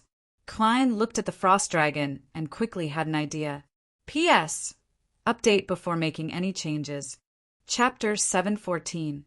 King of the North Ulysses' tragic cries rapidly turned into a roar. Following that, a blizzard blew outside the cave, preventing anyone from seeing beyond 5 meters. The howling wind swept up the densely packed goose feathers, filling every inch of space. At the same time, an icy blue halo rapidly expanded, sticking close to the ground and extending outwards. Wherever it passed, everything that came into contact with it froze into an ice sculpture from the bottom up. Klein, whose vision and hearing had been affected by the blizzard, immediately had a corresponding scene surface in his mind. He hurriedly bent his knees and exerted strength with his ankles, jumping straight up, allowing the icy blue halo to sweep past him. And when Mobit, who was an adept at combat, discovered the icy blue halo, it was already very close to him. He didn't even have the time to jump up.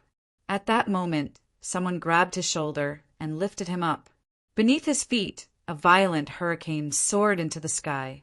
With the combination of the two, he was forced to jump up high, avoiding the outcome of being sealed in ice. Mobit turned his head and, as expected, saw the stone-faced Ciadas. As flying was forbidden here, this elvish songster could only control the strong winds to slowly glide forward. Anderson, Edwina, Snowman, and Frunzier reacted and jumped up in time, dodging the attack without much of a thrill. Only the giant, Roselle, had just lifted his broadsword and struggled out of the snow when he encountered the icy blue halo. Unable to dodge in time, his feet were touched. A thick layer of ice instantly surged up as Roselle froze in his spot, as though he was a corpse that had been frozen for 10,000 years. Whoosh! The exaggerated blizzard obscured the Beyonders' vision, causing them to completely lose their lock on Ulyssin. All they could do was passively defend against any attacks. At this moment, the ascetic Snowman, who had yet to land, spread his arms out once again and solemnly said in ancient Hermes, "God says it's ineffective." The raging blizzard suddenly calmed down a lot. Whether it was the raging hurricane or the dense goose feathers, all of them had either weakened or disappeared by half. Vaguely, Ciadas saw a huge, ugly face that resembled a lizard's. The broken arrow was still stuck in its forehead. The frost colossal dragon Ulyssin had already taken the opportunity to close the distance between them. Ciadas didn't panic. The strong winds suddenly changed directions, pushing her and Mobit backward. At the same time, her lips, which had turned white from the cold, parted as she sang in ancient and difficult Elvish. "Reefs will be torn apart by the waves. The big tree will definitely be struck down by the storm. The mountain will be destroyed by the lightning." As every word in Elvish was rich in meaning, the sentences formed were very short. Therefore, the lyrics did not take much time for Ciadas. Furthermore, from the first word, from the beginning of the beautiful and forceful melody, the wind in the blizzard changed. The howling wind turned chaotic as it dispersed in all directions. The king of the North Ulyssin's massive body reappeared in front of Klein and company. By the time Ciadas sang the third word, disciplinary paladin Frunzier had already pushed out his right palm and said in ancient Hermes in a deep voice, "Imprison!" In an instant, the frost dragon that was about to charge at Ciadas and Mobit froze in its spot. Layers of transparent walls seemed to appear around it. And at the same time Frunzier muttered, Edwina, who had just found her footing, suddenly had her light blue eyes turn black. A sticky liquid that seemed to be formed from all the evil thoughts in a living being's heart flowed out of her eyes. With a gentle clench of her right palm, the king of the North Ulyssin roared as it stood up, instantly tearing apart the effects of imprison. The frost dragon's ghostly blue eyes were filled with confusion and pain, as though it was still immersed in its sudden outburst of madness and violence. Even though this was its usual state, it felt terrible to be completely detonated. Without a doubt, it was a dragon that had poor emotional control. Seizing the opportunity of Ulyssin's momentary pause, Anderson had condensed a blazing, white, flaming spear in his hand. Then, with a forward swing, he threw it out. Without looking at the outcome, the flames beneath the strongest hunter's feet surged and condensed into a liquid state. So, the blazing white, flaming spear accurately hit the frost dragon's half-open mouth, rapidly melting the thick ice crystal armor. It still had enough strength to penetrate its upper jaw. Ulyssin cried out tragically once again. It kicked off with its hind legs and pounced forward without a care. Sticking close to the ground, it charged at Anderson at a terrifying speed. The only thing left in its eyes was the tiny worm that had dealt it significant damage. Rip! The snow parted as a deep and wide ravine was plowed into the ground. This ravine extended all the way to where Anderson was and extended outwards. Bang!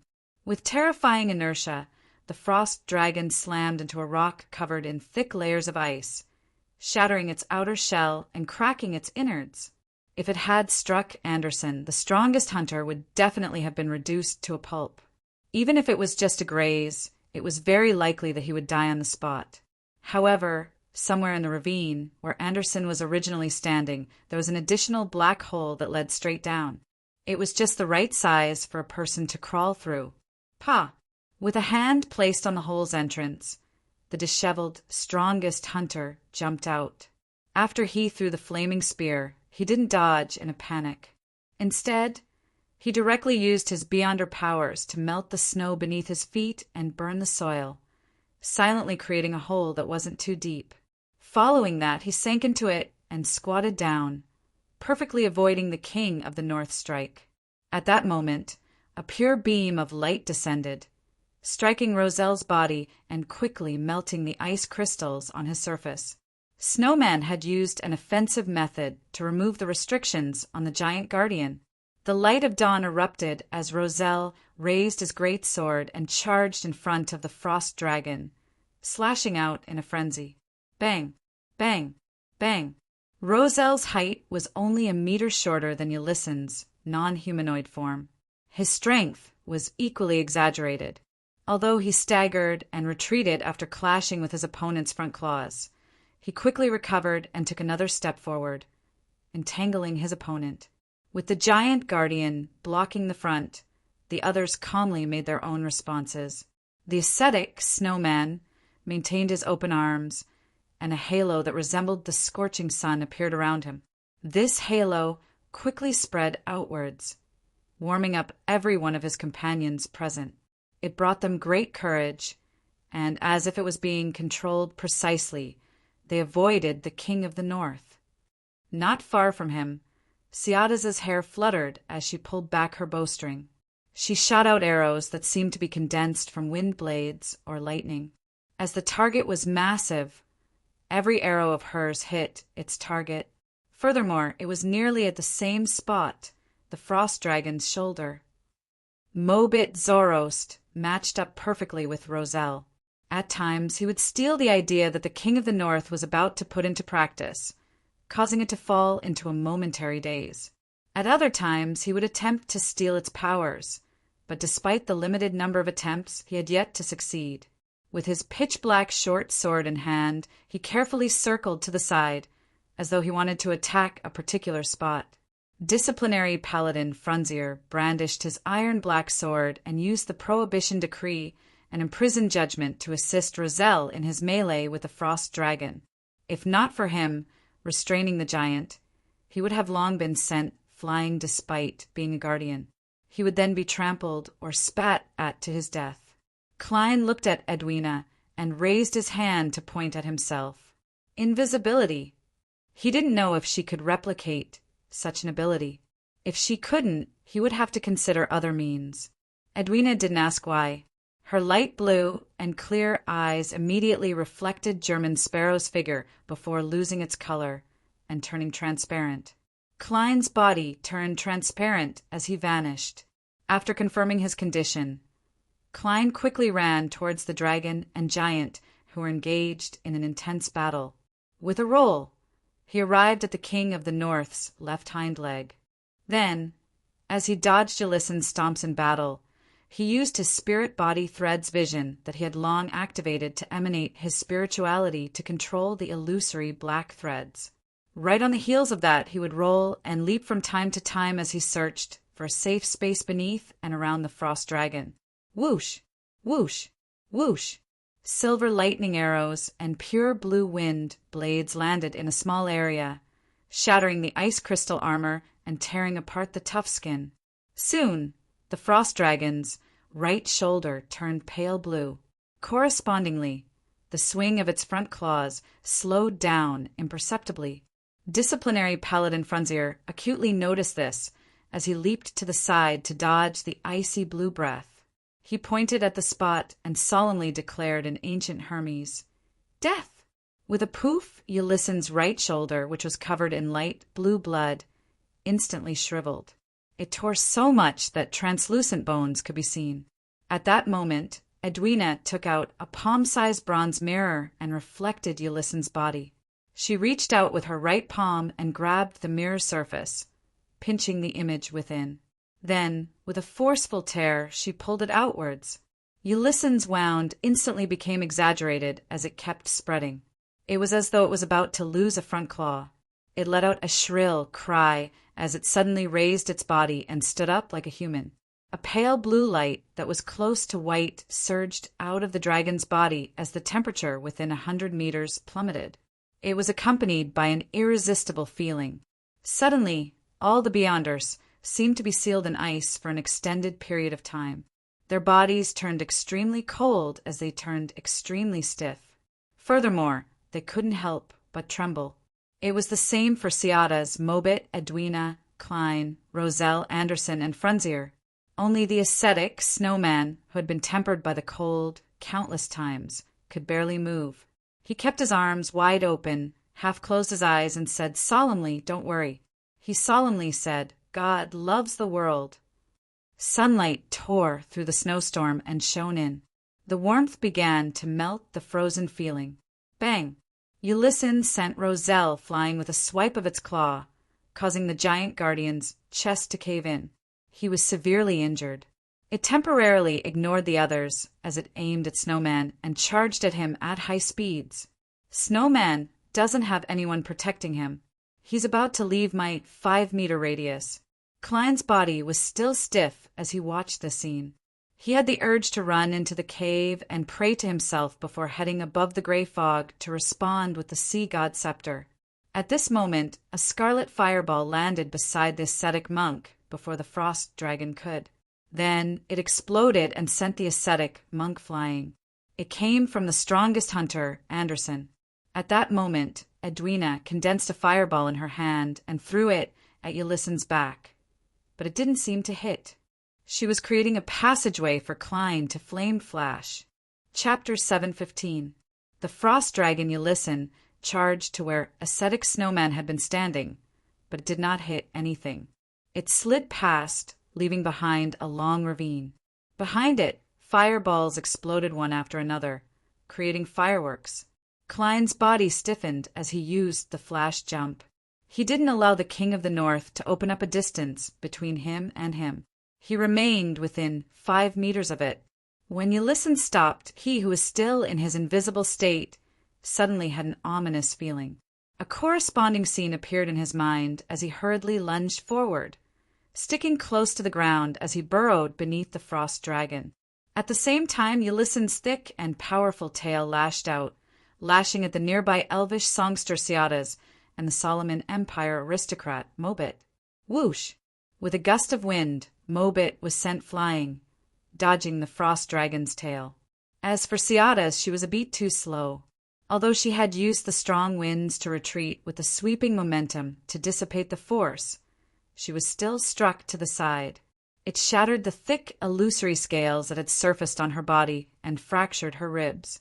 She was sent flying backward, and with the wind support, she didn't land too heavily on the snowy ground. If it were Mobit or Anderson, this strike would have been enough to kill them on the spot.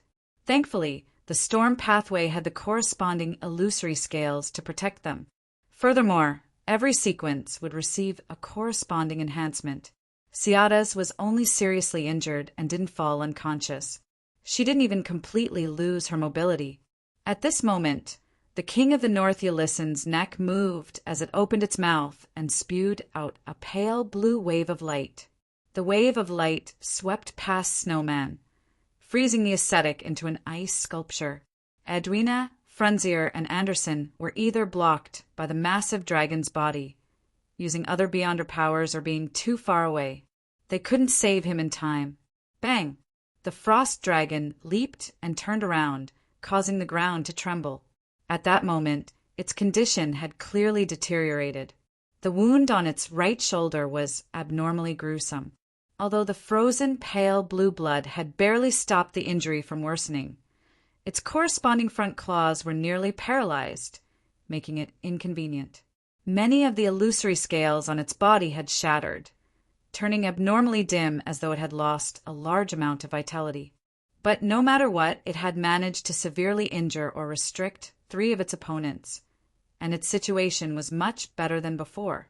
Especially since the giant Roselle was severely injured, it was no longer being held back, and it could attack as it pleased. Upon seeing this scene, Edwina's light blue eyes turned dark once again. Viscous malevolence slowly flowed in them. She suddenly clenched her right fist. Ulyssin raised its head and roared again in extreme pain. Light blue liquid flowed out of the corners of its eyes and mouth. At this moment, the frost dragon's mind was filled with explosive emotions. Seizing this opportunity, Edwina's eyes lit up, turning extremely pure. The light of dawn around her rapidly appeared and condensed into a sword. She had to play the role of a guardian and stop the king of the north. She believed that the German sparrow must have his reasons for hiding beside Jurigen. All he lacked was time. Right at this moment, a figure shrouded in the light of dawn rushed to the front of the frost dragon. It was the giant Roselle. His chest was caved in as his grayish-blue skin turned pale. The broadsword in his hand had cracks that resembled spiderwebs, but he still bravely faced his enemy. Roselle appeared to be burning his life as he emitted light and heat as he cleaved at his target. Giants never retreat. Amidst the angry roar, Roselle blocked the frost dragon's strikes time and time again. Furthermore, due to one of its front claws being crippled, it still had the strength to dodge the icy blue breath. Imprison! Disciplinary Paladin Frunzier ran over and began restricting the king of the north's actions. Edwina also found a tacit understanding. She waited until Jurigen broke free of its restraints and anger before detonating its emotions, allowing the control to continue, preventing high-speed collisions from happening. Anderson would occasionally throw out a blazing white spear or produce condensed fireballs at times. He repeatedly dealt the greatest damage to his opponent. After Mobit recovered, he continued stealing thoughts and powers to interfere with the frost dragon's attacks. Jurigen attempted to spread its wings and flap the snow to fly into the sky twice, but it was affected by Frunzier's superimposed flight restriction. It became difficult and slow, so it could only give up. By its feet, Klein, who was constantly changing positions, slowly controlled the spirit-body threads. He had long reached the limit of 20 seconds, but he still failed to succeed. This was because the king of the North Spirit was powerful and crazy. After a while, there was a loud clang. After the broadsword in Roselle's hand was stained by the frost dragon's breath, it was struck by its front claws. Immediately, it shattered into countless fragments that flew in different directions. Amidst the sounds, the invisible wall in front of Roselle that was nearing its limits was penetrated. A few fragments stabbed deep into his head and chest.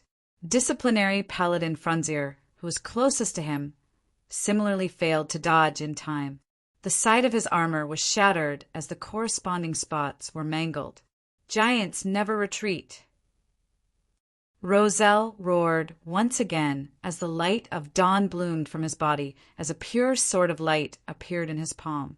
As dark red blood flowed down his face, he blocked another strike from the frost dragon. At this moment, Klein controlled the spirit-body threads like he was plucking a zither string. He finally saw the dawn of initial control. 3 seconds, 2 seconds, 1 second. King of the North Ulyssin's actions came to a halt. Every joint in its body seemed to be covered in rust. The frost dragon immediately turned alert and sensed that the source of danger came from beneath it. Before its mind completely slowed down, it instantly made the decision to sit down. It wanted to reduce that sinister and vicious fellow to mincemeat.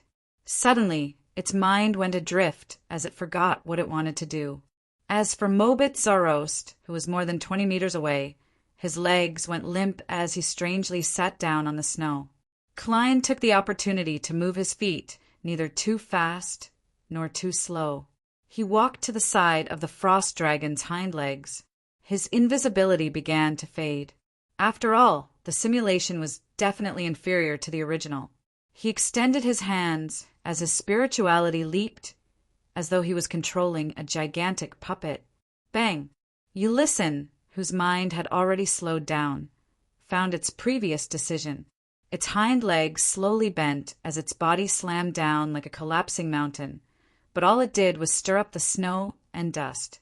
No, not good. I have to do that. Thoughts flashed through its mind in a clear sequence as its heart contracted, condensing a terrifying pale blue light that was close to white. This was a beyonder power that stemmed from its life. It could create a hell of extreme cold. Previously, it had used this to freeze Klein and company. If not for Snowman's experience and powers restraining such a state, there would have been more than 1 or 2 Beyonders who died. However, at that moment, under Klein's control, everything Ulyssin was doing had clearly slowed down. Edwina acutely sensed the source of danger that she couldn't grasp previously. She immediately clenched her right palm and once again ignited the frost dragon's fluctuating emotions. The King of the North's body trembled in slow motion. The pale blue light that was about to condense dissipated uncontrollably, failing to interfere with its surroundings. Ah! The frost dragon slowly opened its mouth as it let out a stuttering scream. Elvish songster Ciadas had recovered slightly as she barely managed to stand up. Upon seeing this, she immediately endured the pain and pulled back her bowstring. Her hair spread out again as thick leaden clouds appeared in midair. 2 different silver-white bolts of lightning intersected and surged into the bow, forming a terrifying arrow with layers of lightning coiling around it. Ciadas's face contorted as she released the bowstring. The silver-white bolt of lightning whizzed into Ulyssin's abdomen, tearing open a gruesome wound. Inside the wound, sparks splattered as the lightning bolts darted about, causing even more damage. At that moment, Anderson's eyes lit up as his body was covered in a layer of scorching white flames. Then he transformed into a stream of light and accurately shot into the wound. Pitch-black marks quickly appeared on the chest and abdomen of the frost dragon, as if someone had scribbled there. Jurigen's thoughts were no longer as slow under the intense stimulation. It struggled to flap its wings and soar into the sky. Flying is prohibited here. Disciplinary Paladin Frunzier added more restrictions in a timely manner. Bang! The King of the North landed once again as the pitch-black marks on its abdomen split open. Light blue blood and damaged organs surged out like a waterfall. Anderson jumped off the dragon's body. The flames on his body had been extinguished, and he was covered by a thin layer of transparent ice. It's cold! It's cold! He held Death Bracadont as he stiffly jumped out, his body constantly trembling. Klein, who had nearly had the frost dragon break free from his restraints, regained the feeling of initial control. It slowed down Ulyssin's desire to bury everyone present along with him. At the same time, it suffered from theft and detonation. Its slender neck slowly stretched up as it let out a sluggish wail before its body collapsed inch by inch. During this process, Klein didn't attempt to stop Ciadas and company from continuing their attacks. This was because he knew very well that it would take more than 5 minutes to turn the frost dragon into a puppet. There were too many accidents that could happen during this process. Disciplinary Paladin Frunzier panted as he stood up straight. With the side of his body in a bloody mess, he once again pushed out his hand that wasn't holding a sword and solemnly declared in ancient Hermes, "Die!" Ulyssin's body trembled as it collapsed to the ground like a tiny mountain formed from ice. Light blue light that was close to white burst out from its body, stirring its flesh and quickly flowing around. Soon, the gigantic dragon corpse turned into a thick, tall, and snow-covered door. Without needing anyone to remind them, All the Beyonders present knew that this was the door that led to the outside world. Finally, succeeded. Roselle laughed out loud as his voice became softer and softer. Bang! His nearly 4-meter-tall body lunged forward as he propped himself up on one knee. The light of dawn on his body quickly dissipated as his aura instantly vanished. Grosel! Ciadas and company approached him with great difficulty or speed. Gu Rosel slowly surveyed the area as he clenched his fists and smiled in a simple and honest manner. We did it! Giants will never retreat! His voice came to an abrupt halt as his single vertical eye drooped down. Chapter 716. Gu Rosel! Frunzier, who was closest to the giant, ran forward and held onto Gu Rosel. Then he released his grip bit by bit and slowly stood up straight, as though he had just had a confusing dream. Ciadas broke free from Mobit's support and ignored the pain in her body. With the help of the wind, she quickly ran to Gu Rosel's side. She bent down and carefully observed for a moment before pushing him and shouting at the top of her lungs, "Wake up! Wake up! Wake up! We should leave." Her voice gradually weakened and slowly turned silent. Mobit stood by the side and saw the giant's body sway as he found it difficult to maintain his balance. Finally, he plopped to the ground. He fell silent for a few seconds before slowly exhaling. At this moment, Anderson and Edwina had already run to the frozen ascetic snowman. One used flames, while the other simulated holy light to help him quickly thaw. Only Klein came to Gu Rosel's side as he was nearby. His spirit body, Thread's vision, told him that Gu was already dead. Only his spirit remained, but it was also beginning to dissipate. This prevented his damage transferability from being of any use. From the moment he burned the light of dawn and entangled the frost dragon for the second time, Gu Rosel should have been prepared to die. Klein fell silent. Mobit glanced at him and smiled bitterly. To be frank, I haven't seen many giants. Most of my impressions come from books, teachers, and parents. I've always believed that this race is cruel and violent, closer to monsters than intelligent creatures. However, Gu Rosel isn't like that. He's frank, honest, and optimistic. Although he looks a little silly, he knows better than anyone what's right and wrong. He told me that this is because he's not one of the most ancient giants. He's not even the second or third generation.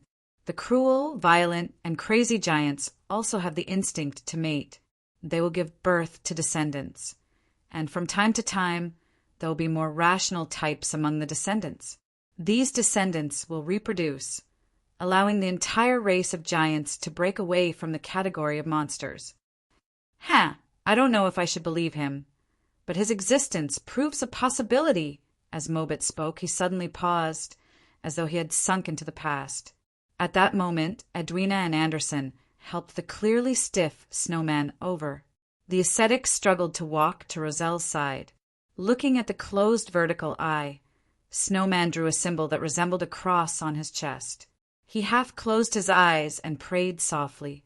Father of all things, great source, there is an honest and pure spirit here. May he enter your kingdom and receive eternal salvation. Ciadas opened her mouth as though she wanted to say that Rosel believed in the giant king, Ormer, but she ultimately didn't say a word. She silently watched Snowman complete his prayer. We need to get out of here as soon as possible. No one knows how long that door will last. The elven songster looked around. She appeared rather irritable due to her grief and pain. She looked down at the giant again and added in a low voice, "We can't let Rosel's spirit dissipate in this illusory world. We have to make him return to reality." "All right."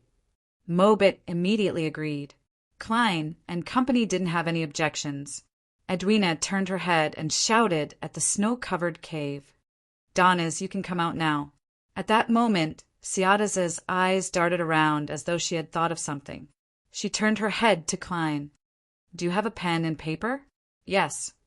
Klein took out the fountain pen and paper he carried with him. This was the professionalism of a seer. Ciadas took it over and began writing. She didn't stop even after Danes ran out of the cave. Danes remained silent. He seemed rather depressed, and he didn't show any obvious joy or excitement from leaving the world in the book. Finally, Ciadas stopped writing and returned the pen and paper to Klein. "The formula you wanted. Wasn't it only done after we leave?" Klein mumbled silently in puzzlement as he received his fountain pen and the ocean songster potion formula. As though sensing his puzzlement, Ciadas turned her head and looked at Roselle on the ground. She said in a deep voice, "We are now companions." "That's why she can directly give me the potion formula." Klein put away the items and nodded indiscernibly. "I'll give you the wine cup after we leave." Ciadas didn't respond. She nudged Mobit. "Carry Roselle." Mobit looked down at his not-so-muscular body and his leather boots that had their tips pointed upwards. He smiled bitterly in exasperation and walked to one of Roselle's thighs. Disciplinary Paladin Frunzier followed in silence as he bent down to hug the giant's left shoulder. Anderson looked around and clicked his tongue. "All of you are injured and weak. Let me do it." He then hugged Roselle's other shoulder. Just as Klein was about to head for the remaining thigh, Danes had already rushed over and snatched the spot. Upon seeing this, he stopped and watched Anderson and company lift Roselle and walk towards the illusory snow-covered door. He, Edwina, and the staggering Ciadas and Snowman followed silently by the side. They arrived at the exit manifested from the frost dragon Ulysson's corpse. At this moment, Klein surveyed the area and discovered that the King of the North's light blue blood had completely vanished as though it had never existed. Indeed, it's a conjured monster that's almost real. Klein landed behind as he watched Edwina take a few steps forward, bend her back slightly and press her palms on the door. Then, this Vice Admiral Iceberg suddenly exerted strength and pushed open the snow-covered door. Without a sound, everything everyone saw became illusory. Soon after, it became transparent and disappeared. Rows of brownish-yellow bookshelves quickly appeared in front of them. The orange sun outside the window had already fallen to the horizon. A table with pens, ink bottles, and paper appeared in front of them. This was Vice Admiral Iceberg Edwina's captain's cabin.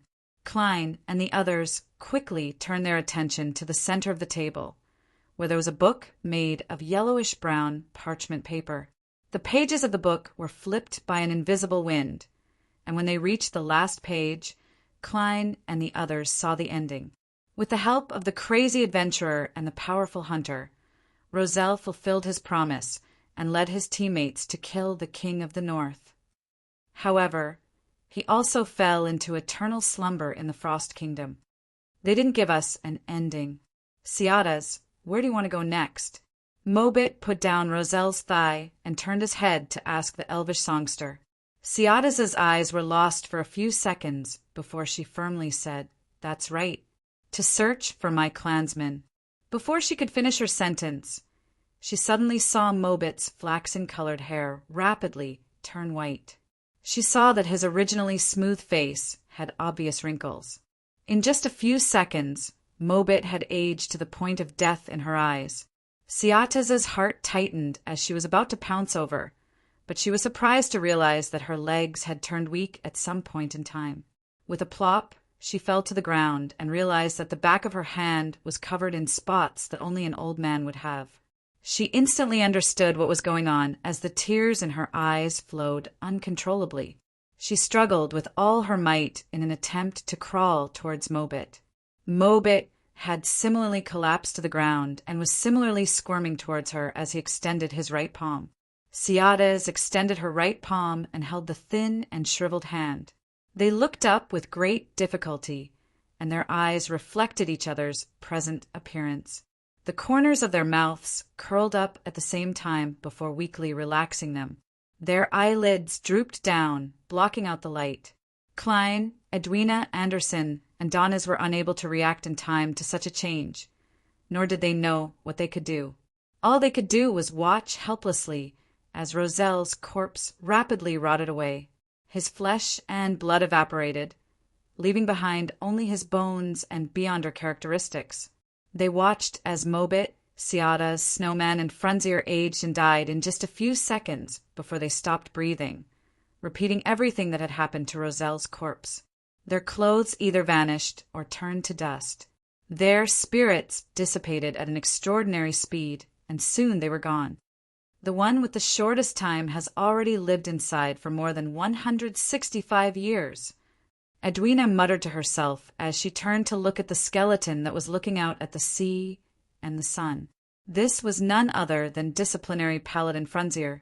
He sat on a chair and looked west in the direction of Bakeland. Snowman sat cross-legged by the side, his corpse maintaining a praying posture. That's right. They've lived for centuries, or even millennia in the book's world. From the rules of the outside world, they who aren't even demigods should have long died. I should have thought of this problem. Why wasn't I wary at all? Could it be? Klein suddenly recalled the influence that the world had on Mobit, Roselle, and company's minds.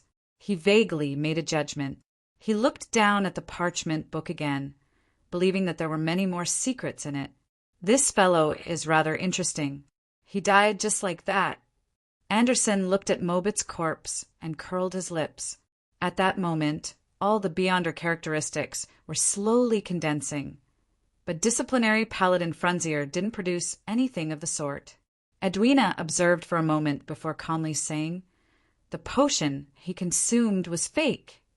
The potion he took was fake, and so was the power he obtained, just like that frost dragon. It's likely a manifestation of the world in the book. It's close to turning the fake into the real." Klein sighed, silently, momentarily at a loss for words. All he could do was maintain his German sparrow-style silence.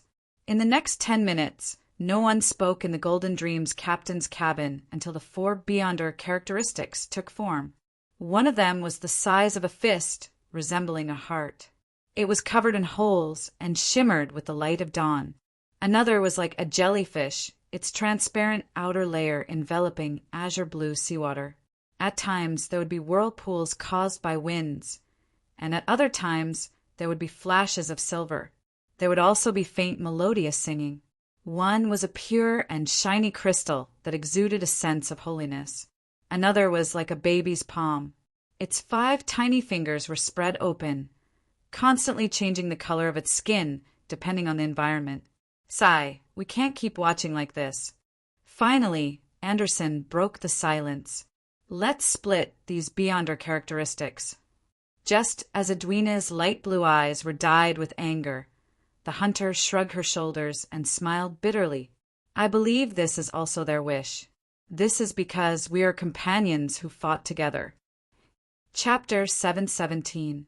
Seeing Edwina's gaze soften, Anderson curled the corners of his mouth and shook his head with a sigh. "You're always so inflexible. That's why you'll never become an artist." After sighing with emotion, he looked at the corpse on the chair on the ground. "We can't keep watching. We have to do something. Isn't Ciadas searching for her people? Bury her near the elven ruins on Sonia Island." Mobit looked like he wanted to be with Ciadas, so he would be placed in the same grave. Didn't Frunzier want to return to Bakeland? He was burned to ashes, placed in a box, and brought to the big city. If we had the time, we could also look for his descendants. As for Snowman, we didn't know whether he believed in the ancient sun god, the original creator, or both. It was all the same to us. We definitely wouldn't be able to find the corresponding church or altar, so we could only bury him next to Roselle. Roselle. He probably wants to return to the Giant King's court, but this is a city that only exists in myths and legends. It can't be found in reality. However, there are some giant ruins in the northern and southern continents. He can be buried in those places and truly rest in peace. Giant King's court. Bakeland. Klein listened in silence and deliberated for a few seconds. "Give me the ashes of Roselle, Snowman, and Frunzier." He believed that it wouldn't be too long or short before the City of Silver explored the Giant King's court. When the time came, he could hand the ashes of Roselle and Snowman to Little Sun, allowing him to bury these two ancient figures. As for Bakeland, it was a place Klein wanted to return to. It was the end of his journey, and it was perfect for him to bring Frunzier, who had left his hometown for more than 165 years. Edwina followed up. The golden dream often goes to Sonia Island. I'll be in charge of Ciada's and Mobit's corpses.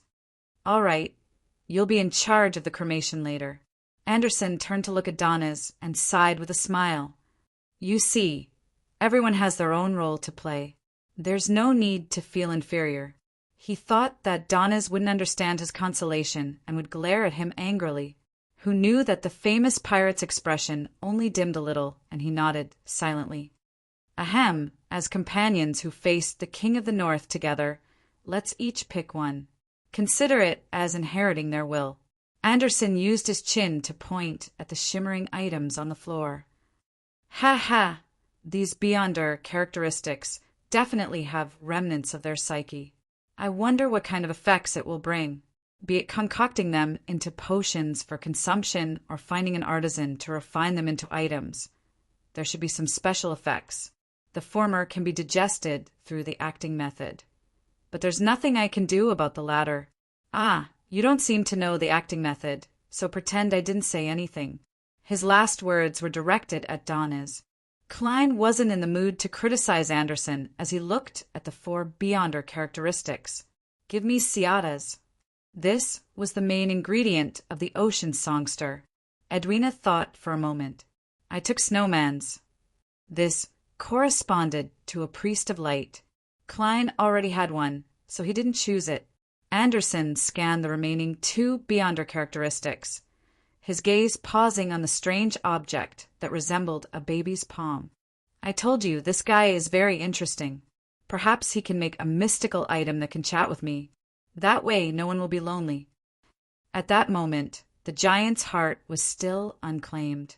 Klein glanced at Donna's and said indifferently, Yours. Me? I didn't do anything. I didn't participate in the battle. Donna's was very surprised. Klein said succinctly, You explored the path and took a risk. To Klein, this was actually a form of compensation. This was because Donna's had recited the fool's honorific name and learned of German Sparrow's secret. Therefore, he had to be forced to become a believer of the fool. Otherwise, it would leave him with huge latent problems. Although this was one of the risks Donna's was willing to take, Klein still wanted to make up for it. Of course, he hoped that Donna's would view it as a gift from the fool, and be it exchanging Roselle's Beyonder characteristic for money, buying the corresponding formulas and ingredients, or making it into a defensive mystical item, they were all very useful to Donna's. Take it. Edwina looked at Donna's as well. All right. Donna's fell silent for a few seconds before nodding heavily. After the distribution was done, Klein took a few steps forward and bent down to pick up the Beyonder characteristic left behind by Ciada's. He saw the blue seawater in the transparent membrane gently sway, and he could vaguely hear the elf's beautiful singing. Just as he stood up straight, he saw Donna's nod as though he was responding to someone's question, but no one had spoken.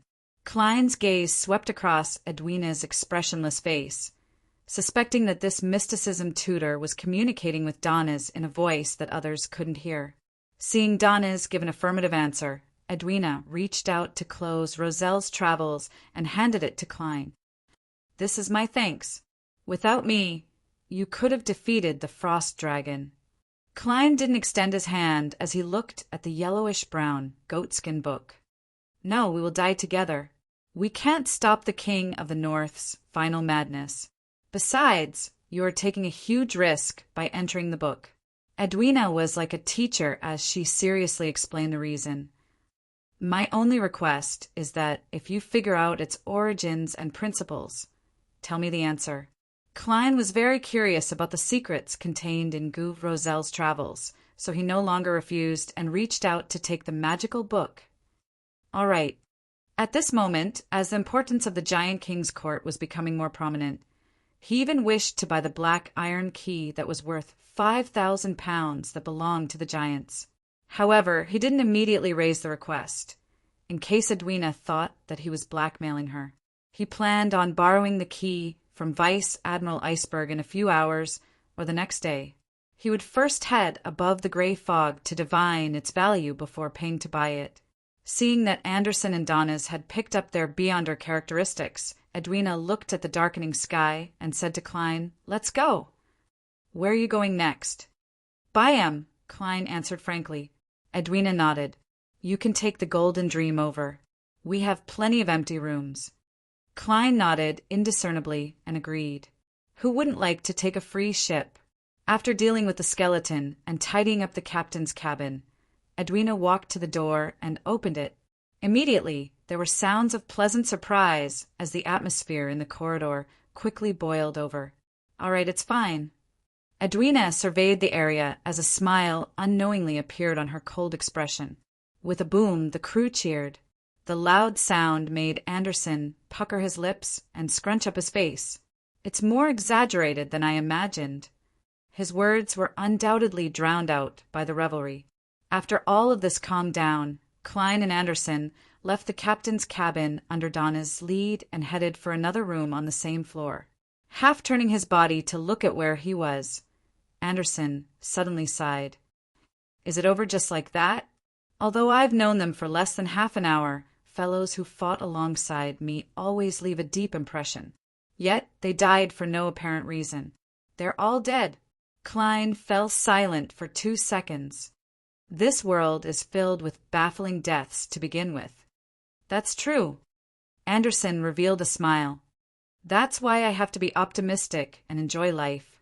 If I were to face death one day, I would definitely be calm, suave, and not lose my poise. I would use my most handsome stance to welcome it. Don't raise flags for yourself." Klein didn't say a word as he entered the room Donnas had opened. Anderson stayed opposite him. Inside the room, Klein stood by the window and silently looked at the darkening sea for nearly 10 minutes before heading to the bathroom. He took 4 steps counterclockwise, recited an incantation, and went above the gray fog. Sitting in the high-backed chair belonging to the fool, he conjured the world's figure and made him put on a pleading posture. "Honorable Mr. Fool, please inform Son that I've already obtained the sequence 6 notary potion formula that he wants. I also have clues to the Priest of Light formula and main ingredient. He can temporarily not pay me and treat it as a debt that will be paid in the future." This was to prepare for his advancement to sequence 4. The City of Silver had rich resources, and it was possible that there were some main ingredients or supplementary ingredients that were currently difficult to find.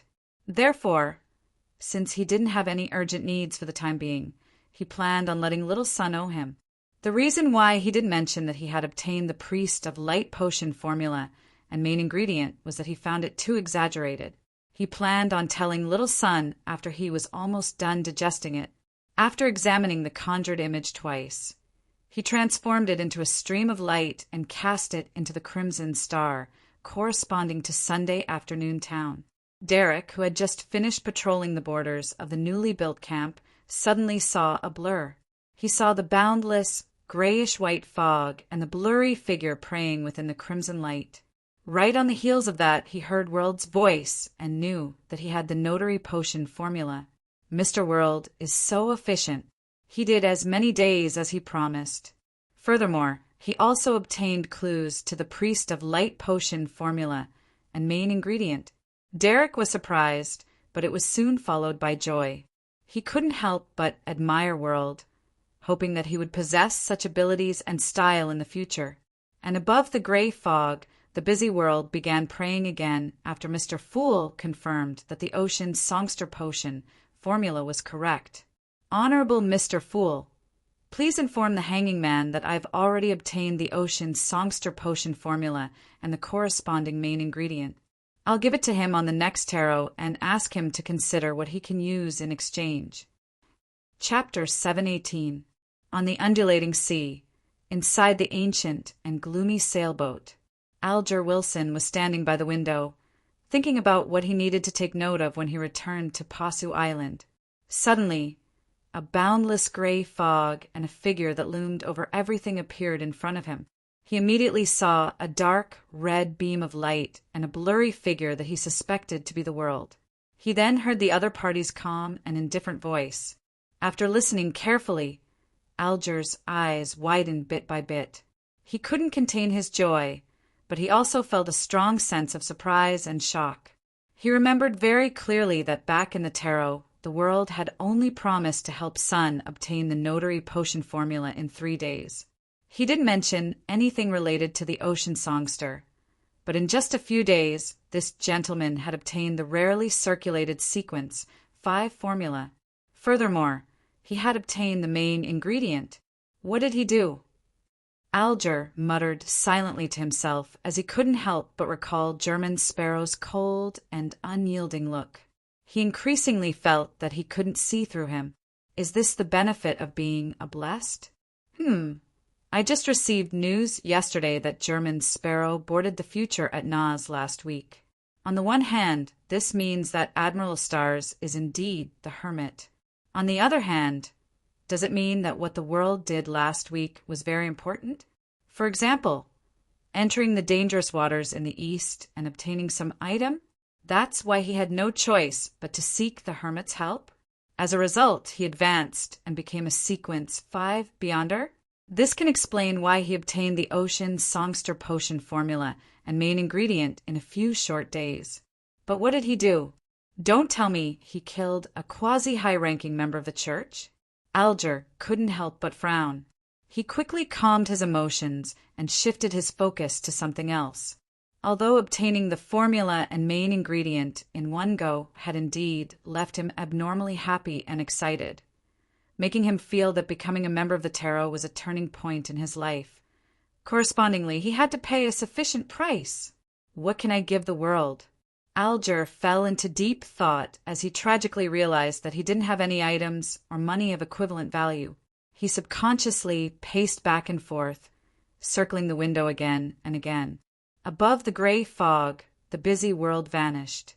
Klein cast his gaze at Roselle's Travels, which he had brought above the gray fog. This book, which was bound with yellowish-brown parchment paper, was quietly placed at the end of the long bronze table. There was nothing special about it, and it was so ordinary that only people who liked to study history would pay attention to it. Klein conjured a pen and paper and carefully wrote down the first divination statement. This is the spectator pathway's uniqueness. This was what he was most worried about, because it meant that he couldn't seal the book above the gray fog. It might bring about unexpected accidents, and if he carried it with him, Klein might be sucked into the book again. That would be very troublesome. Removing the spirit pendulum from his left wrist, Klein calmed himself down and attempted divination. When he opened his eyes, the topaz pendant was spinning counterclockwise. This meant a negative outcome. From the looks of it, this strange book isn't the spectator pathway's uniqueness. Then, I don't have to be too afraid. Klein thought for a few seconds and attempted to divine if Roselle's Travels was the corresponding item of the spectator pathway sequence 1 or sequence 2. To his surprise, he received a failure. He pondered for a long time before writing a new divination statement. Its origins. The reason why Klein dared to make such a divination was that he knew very well that the spectator pathway sequence 0 had long perished, and the uniqueness was likely in the hands of the Twilight Hermit Order. The possibility of it having a corresponding true deity was almost negligible. Putting down the pen and holding the paper and book, Klein leaned back in his chair. As he muttered the statement, he entered a dream with the help of cogitation. The gray world suddenly cracked open as the sky turned extremely dark, as though a strong wind was sweeping up the dark clouds. In such a dark environment, a point of light first appeared in the horizon before growing bigger and clearer. It was a floating continent. It was a continent that could accommodate several normal cities. The continent's periphery was grayish-white in color. Gigantic rocks revealed their outlines, and above them there were magnificent stone pillars that were hundreds of meters tall. They either stood alone or propped up towering ancient palaces. Dragons that were either grayish-white, scarlet-red, or made of brass, or formed from ice crystals, flew above the city. From time to time, they would land on top of a stone pillar to rest, overlooking everything. At other times, they would enter the tall and majestic palace and disappear from Klein's line of sight. Among them, the smallest was the same size as the king of the north, Ulysses. The largest reached 100 meters. The scene quickly zoomed in as a palace that was more than 200 meters tall began to occupy Klein's vision. Inside, stone pillars stood erect, propping up the dome. The space was large enough for any dragon to move freely. The camera kept zooming in, and Klein soon saw a book made of yellowish-brown goatskin. Its cover was blank as it floated in midair. Compared to its surroundings, it was unbelievably small. Behind the book, a gigantic shadow appeared. Just as the shadow's outline was outlined, the thoughts in Klein's mind instantly exploded. His eyeballs spewed out with blood. 2 black holes were left where his ears were. Milky white objects that were dyed bright red kept spewing out of his mouth and nostrils. The mysterious space above the gray fog trembled gently, calming everything. Klein quickly returned to normal as he grimaced and rubbed his head. It hurts. It really fucking hurts. This isn't any worse than the eternal blazing Sunday. I didn't even get a clear look at his appearance. I didn't gain any knowledge. He is the dragon of imagination and Quelt, right? According to Little Sun's information, he perished at the end of the second epoch. I've been separated by several epochs, 2,000 to 3,000 years. All I did was peek at it, and I ended up in such a miserable state. If not for the gray fog's isolation and help, I would definitely have died on the spot. Isn't this mark too powerful? There's no way to make a concrete comparison because the damage isn't as great as the eternal blazing suns. However, one is long dead while the other is still alive. This makes me suspect that ancient gods are stronger than the present true gods. After taking nearly a minute to recover from the pain, he cast his gaze back onto Grozel's travels. He rapped the edge of the long, mottled table and muttered silently, "That's right." He tapped the edge of the long, mottled table and muttered silently, "The author of this book is the dragon of imagination and Quelt? A storybook written by an ancient god that can automatically deduce the ending? What's his goal?" When this book was formed, the dragon of imagination likely hadn't encountered the ancient sun god yet, so there weren't any problems. After all, for a book to travel from the City of Miracles, Liveseed, to the Giant King's court, it took a considerable amount of time. And before Roselle was swallowed by the book, the Giant King was clearly still alive. Purely a prank? A plaything to pass the time? Or could it be that the ancient god, the dragon of imagination, foresaw a certain future and specially created this book to leave a way out for himself or the dragons to revive? However, because he misjudged the strength and terror of the ancient sun god, he completely perished, causing this book to be unable to be of use for thousands of years? All he did was naturally absorb characters to act out the story. Klein made some guesses, but he wasn't able to obtain any further confirmation. All he could do was consider finding a chance to enter the book and slowly gather clues. In the future, I can enter as a spirit body above the gray fog. Once I encounter an accident, I can immediately return. I'll try again after separating from Edwina and Anderson. I have to be sufficiently careful and cautious. Klein nodded and attempted to divine if Roselle's travels would bring any negative changes to the mysterious space above the gray fog, but he still failed. As for the reason, he actually understood a little. It was because this place was intrinsically higher than the spirit world. Matters that involved this place naturally couldn't use divination to obtain revelations from the spirit world. After deciding to frequently head above the gray fog to take a look to prevent any accidents from happening, Klein threw Roselle's travels into the junk pile and waved his hand to summon a partially flattened golden wine cup. The wine cup had complicated and exquisite patterns. Engraved on it were the 2 elvish words Calamity, Kohainem. There was nothing special about it. With it in hand, Klein quietly rubbed it for a few seconds. Knock, knock, knock. Klein politely knocked on the door to the captain's cabin. "What's the matter?" Edwina, who had already let her hair down, looked at the German sparrow outside. Klein handed over the elf queen's golden wine cup and said, "Place it in Ciatas's tomb." "Place it in Ciatas's tomb." "All right." Edwina fell silent for 2 seconds before nodding and receiving it. She habitually studied the inscriptions and symbols on the golden wine cup before retracting her gaze in embarrassment. She turned her head to look out the window and said, "They're holding a bonfire party." "They're going to have a bonfire party. Are you going?" "No." Klein shook his head. "I understand. I won't be participating either. Not everyone is like Anderson, who can quickly rid themselves of their depressed feelings," Edwina said with pursed lips. "Actually, this isn't necessarily a bad thing." Klein was momentarily at a loss for an answer. As for Edwina, apart from attending classes, she wasn't good at conversing. The two immediately fell silent. About 10 seconds later, Klein silently drew a breath and broke the silence. "Are you still selling the key that originates from the giant?" "Yes." Edwina thought for a moment, glanced in the direction of the collection room, and added, "I can lend it to you for research. You can decide if you want to buy it before we leave the ship." Chapter 719. There's no need for me to mention it myself. I was a little embarrassed to say it.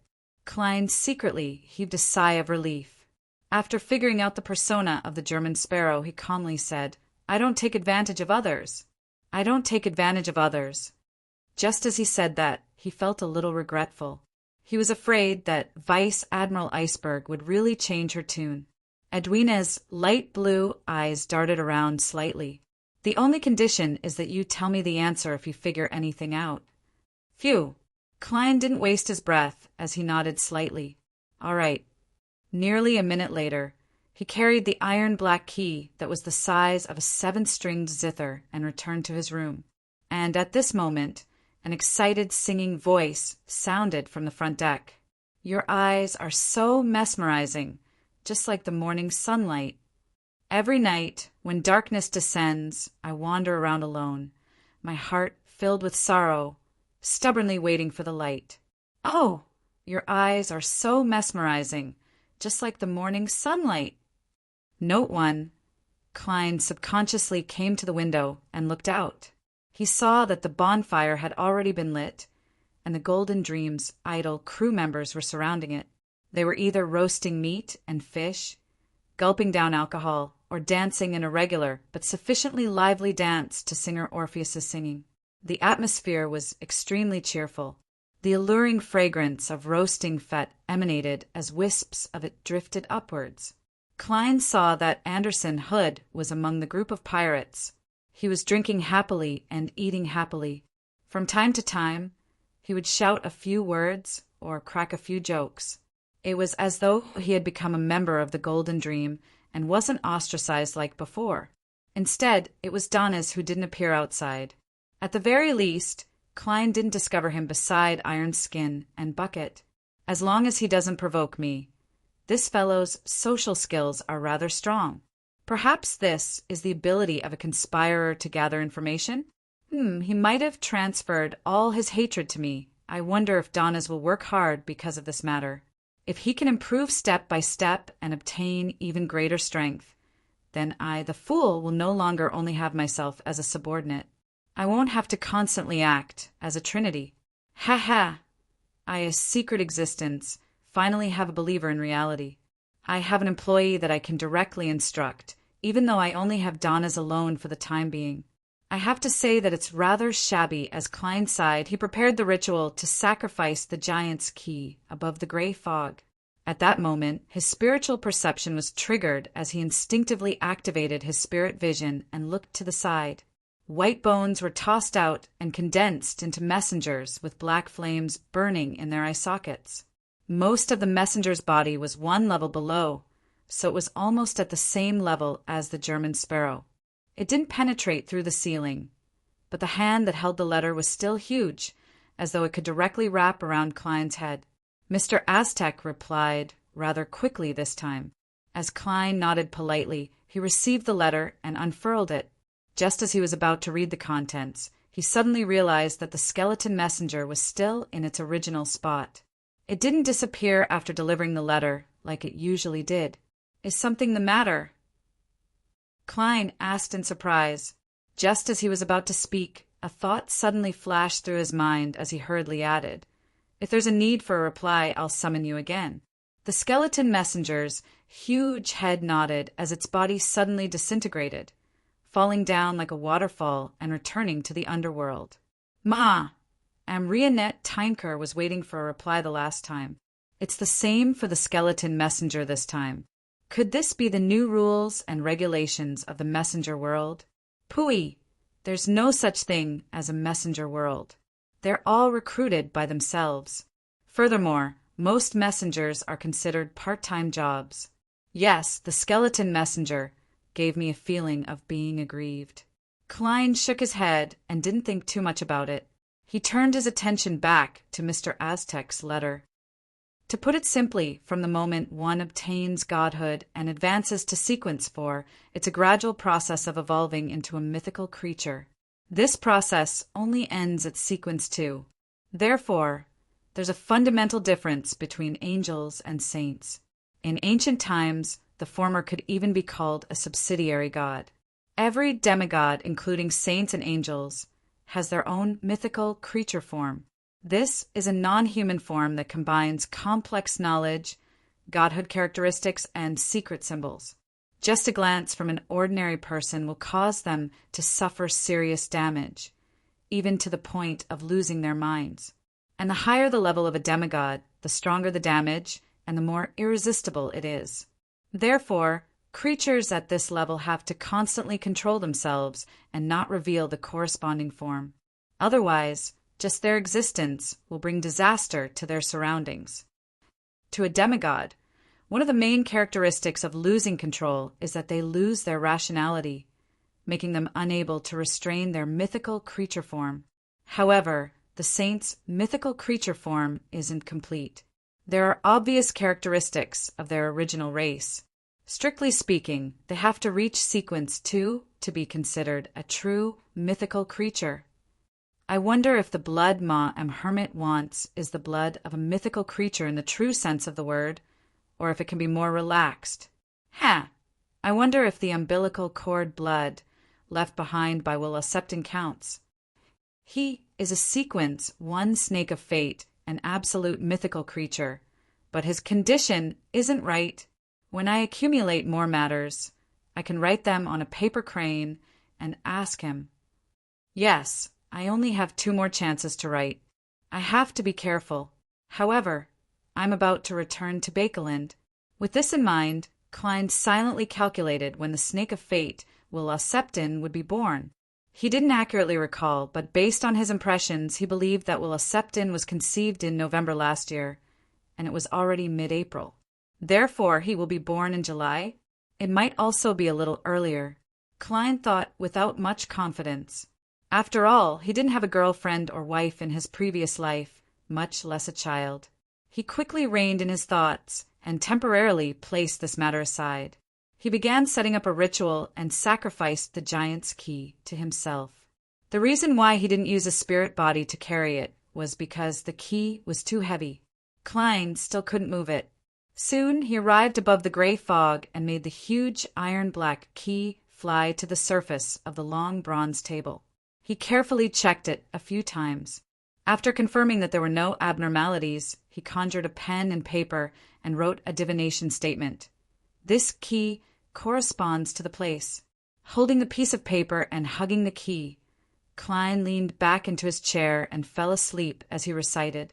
This time, the first thing that appeared in the hazy gray world was a distorted, translucent barrier. Following that, the scene zoomed in, and a heavy door that was more than 10 meters tall appeared. The door was mainly bluish-gray in color. Both sides were engraved with symmetrical symbols, labels, and patterns. It was both solemn and mysterious. The light of dusk shone over vaguely, dyeing the door with a clear sense of decay. It was as if the entire world's day was approaching and eternal darkness was about to descend. Right on the heels of that, Klein noticed that on the left side of the door, at a height of 3 to 4 meters, there was a pitch-black hole. It was equivalent to an adult's fist. The scene quickly shattered and the dream ended. Klein opened his eyes. A door similar to the black cloister, but with a different color. The light of dusk. My interpretation is that this represents a door in the Giant King's court. Yes, the distorted, translucent barrier in the beginning should be a symbol of the forsaken land of the gods being isolated from the outside world. Therefore, without the gray fog's interference, no matter how I try to divine, I won't be able to see the scene I want. Klein tapped his fingers on the edge of the long mottled table as he made a judgment. He had already decided to buy the giant's key. After busily bringing the 5,000 pounds back to the real world, Klein packed up the items on the table. With the thick stack of cash in hand, he left the room once again and headed for the captain's cabin. The bounty for a desire apostle like Curtius is equivalent to a key and 1,000 pounds. Klein glanced at the cash in his hand and knocked on Vice Admiral Iceberg's door once again. With a creak, Edwina appeared at the door. When she saw the cash in Gehrman Sparrow's hand, her brows twitched slightly as her eyes widened.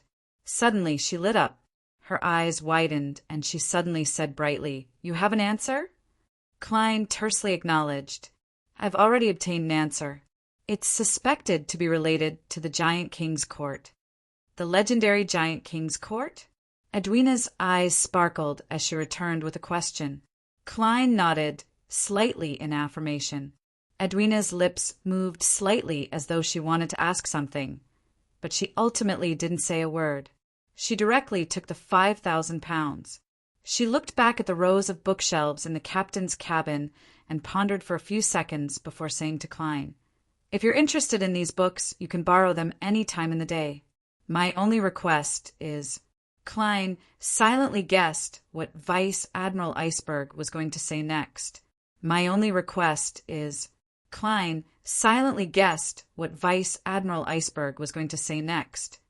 "My only condition is for you to have an exchange of history with me when you're free." Edwina paused as her eyes sparkled. Klein chuckled inwardly and thought for a moment. "All right, but I won't answer every question." At the same time, he silently prayed in his heart. "I hope that Vice Admiral Iceberg's collection has a higher-level charm creation method. No problem." The corners of Edwina's mouth twitched as her expression turned a lot livelier. "See you tomorrow." Klein immediately took off his hat and pressed it to his chest, bowed and bade farewell. Edwina also returned the bow seriously. "See you tomorrow. Bakeland, Iron Gate Street, outside the Brave." Emlyn White left the carriage, pushed open the wooden door and walked in. He was immediately agitated by the mixed smells inside as he pinched his nose in disdain. He hadn't made much progress in the competition to hunt the primordial moon believers, so he planned on coming to the Brave that Sherlock Moriarty often mentioned. He planned on finding the black market arms merchant, Ian, who seemed to be well informed. The latter's name was something Emlyn had learned from other sources before he came. Note 1. Adapted from the lyrics of My Sunday P.S. There will be additional updates in the wee hours of the morning. I'll update the wee hours 5 minutes earlier in the future because I'm often stuck at midnight. Chapter 720. After turning his body to the side and avoiding a drunkard who was barging in, Emlyn flicked his clothes with a frown and continued squeezing towards the bar counter. During this process, he didn't seem to do anything, but he was always able to prevent the customers around him from touching him. Be it his speed, agility, or his balance and coordination, they had reached a rather terrifying level. Finally, Emlyn came to the bar counter and rapped on the wooden board. "Where's Ian?" The bartender glanced at him and didn't say a word as he continued wiping the glasses with his head lowered. Emlyn stood rooted to the ground, feeling that he had done something wrong to not receive the answer he expected. This made him a little angry out of humiliation. He had the urge to reach out his hand and pull the bartender out. However, he believed that it was ungentlemanly, so he suppressed his emotions and looked around, only to discover that everyone was drinking. After some thought, Emlyn probed, "That's right. A glass of Ormer red wine." The bartender stopped, wiping the glasses, and looked up at the black-haired, red-eyed handsome man with an odd look. No, this was the best red wine in the world. The price was astonishing. Emlyn wasn't a fool. From the bartender's eyes, he realized that he had ordered something he shouldn't have. He carefully recalled and said, "A glass of Southville beer. 5 pence." The bartender finally put down the glass and rag. Emlyn took out a 1 solly note and said, "There's no need for change." "Thank you. Thanks." The bartender pointed to the left and said, "Ian is in card room 1. Emlyn immediately smiled, feeling happy and proud that he had solved a real problem. Without taking the glass of Southville beer, he turned around and walked to card room 1. Knock, knock, knock. He politely knocked on the door. "Please come in." A slightly immature voice came from inside. Emlyn adjusted his collar, pushed the door open, and found that the scene inside was different from what he expected. In his mind, since it was a card room, there would be a bunch of people sitting around the long table playing Texas, who knew that there would be 7 or 8 people, but there were no poker cards. In front of each participant was a piece of white paper, messily recording something. Other than that, there were only pens and multi-sided dice on the table. Emlyn instinctively cast his gaze at the youngest person. He was a handsome boy with scarlet eyes who looked about 15 or 16 years old. "Ian?" Emlyn asked in confirmation. Ian nodded with a smile. "Yes, sir. What can I do for you? Or do you want to join us in this game?" "Game?" Emlyn instinctively asked. Ian chuckled. "Yes, games. I don't like to play cards, nor do I like billiards. But I have to find something to do here every day. I found inspiration from Roselle the Great's biography, which is to organize a group of people to sit together and try out a paper adventure. In this game, as long as you follow the rules, you can be anyone. A doctor, an adventurer who likes to eat vegetables, a private detective who always carries a wrench and a pipe with him, or an archaeologist who loves to have whimsical ideas. Then you can go to an ancient castle together, search for the story hidden in history, and fight all kinds of monsters. Sounds interesting. For some baffling reason, Emlyn felt that such a game suited him very well. "Haha, do you want to participate? We're involved in a conspiracy this time, and we're about to face a powerful ancient vampire. He may have a handsome face, but beneath his skin are blisters formed by boiling blood." Ian warmly invited. "Thank you, vampires." Emlyn's face twitched indiscernibly. "I have something to entrust you with. All right, let's go to the room next door." Ian stood up with his round hat and old satchel. Next door was a billiard room, and there was no one inside. The boy closed the door with practice movements and looked around before looking at Emlyn. "Sir, I don't know you. May I know who introduced you?" Emlyn raised his chin slightly and said with a smile, "Sherlock Moriarty." Just as he said that, he suddenly looked around and pinched his nose. "So it's the great detective Moriarty." Ian didn't hide his relief. "Then I'm relieved. By the way, didn't he go to Desi Bay for a vacation? When did he return?" Emlyn lowered his right hand and said without a change in expression, "He didn't return. He didn't come back. I went to his rented place to look for him. To be frank, a normal vacation should end in late January, and it's already April. Did something happen to him?" Ian asked worriedly. Emlyn thought about the abilities and mysteriousness Sherlock Moriarty had displayed and shook his head. Maybe he's just involved in a complicated case. Ian didn't say anything else and asked instead, "How should I address you? What can I do for you?" "Just call me Mr. White." Emlyn took out a piece of paper that looked like a wanted poster and said, "Help me find these 5 people." Ian took it and looked at it carefully for a while. "An effective clue costs £20. and a confirmed location costs £150. Is that acceptable? No problem. Emlyn felt that the price was too cheap. Compared to this, the price he asked for on the tarot was too much. Ian folded the papers and finally asked, "Mr. White, if there are clues, where can I find you?" "South of the bridge, Harvest Church." Emlyn had already thought of an answer. When Ian heard this, he looked at him in surprise. "You're a believer of Mother Earth? This is very rare in Bakeland." "No." Emlyn shook his head firmly. "I'm just doing volunteer work there." Without waiting for Ian to speak, he spoke first. "Who did you inherit your red eyes from?" When he saw Ian just now, he had wanted to ask this question, because in ancient times red eyes were a characteristic of the Blood Clan. However, in the fourth epoch, humans and the Blood Clan had lived together for a long time, and they were all residents of the Empire. Therefore, there was a wide range of fellowship, and many descendants were born. The number of mixed bloods with bright red eyes gradually increased, and it was passed down from generation to generation, becoming one of the rare eye colors among humans. To put it simply, every red-eyed human had a vampire as their ancestor. Ian replied in a daze, "My father. I don't know anything above that because I was a street kid. From the looks of it, he doesn't belong to the kind that has ties with the sanguine." Emlyn paid a deposit of £20 in disappointment and left the billiard room. When he was far away, Ian didn't immediately return to the card room. Instead, he closed the door again and said to the air, "Detective Moriarty hasn't returned to Bakeland. I'm a little worried about him." A figure suddenly appeared in the void of the billiard room.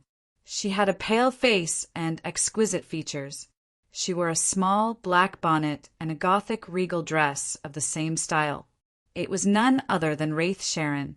"He's doing very well," Sharon replied emotionlessly before her figure blurred and disappeared. "You say that every time. Don't tell me you've been communicating with Detective Moriarty." Ian muttered softly as he picked up a newspaper placed in a corner of the billiard room. At the top was the Tussock Times, and below it was News at Sea. The latter originally reported on the situation of the different colonies of the Kingdom of Rouen and what happened at sea. But due to the current technological conditions, the news at sea that reached Bakeland was severely outdated. It wasn't very useful to people who needed it, so its sales weren't good and it was getting worse. Later, under the suggestion of the new editor-in-chief, the style of the newspaper changed. There were many more rumors at sea, as well as all sorts of strange stories about pirates and adventures. It looked more like a compilation of stories and not a news report. Surprisingly, this style was rather popular, especially when it involved ghosts, specters, sea monsters, and treasures. It became the first choice of the few literate people in the various bars to brag to the illiterate. After all, although it looked fake, it was sufficiently interesting. Ian casually flipped through the various newspapers, but he didn't find anything he needed to pay attention to. He only had a deep impression of a report from News at Sea. It said that on the night of the March 25th, the King of Immortality's fleet attacked a ship returning from East Balam to Fasak. All the goods and money were stolen, and Slaughterer Curtius was just like his title. He completed a bloody funeral. These pirates sure are arrogant. Ian shook his head, put down the newspaper, and returned to the card room to continue his game. Outside the bar, Emlyn boarded a carriage and leaned against the wall as he watched the streetlights slowly recede. He pinched his nose again and silently muttered to himself, "A vengeful spirit? This arms dealer, Ian, does have many channels. Not bad." Emlyn closed his eyes as he felt more anticipation towards his commission. Sunlight shone in from the window, dyeing the captain's cabin golden. Edwina sat in a chair with a book in hand. She looked opposite her. She looked across and said, "So, you also believe that the three empires, Solomon, Tudor, and Tuluan-Sostal, once coexisted?" "That's a requirement for the War of the Four Emperors," Klein replied simply. He was holding the Book of the Three Worlds in his hand. It originated from a member of the Life School of Thought and later landed in the hands of Vice Admiral Iceberg. Apart from describing the material world, the world of the spirit, and the world of absolute rationality, it also included some information on charms. There was no lack of profound parts. Klein's focus today was on this, hoping to find a way to make better use of the sea god scepter and the worm of time.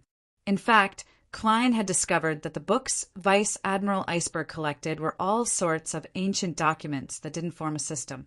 This didn't match the characteristics of the Church of the God of Knowledge and Wisdom backing her.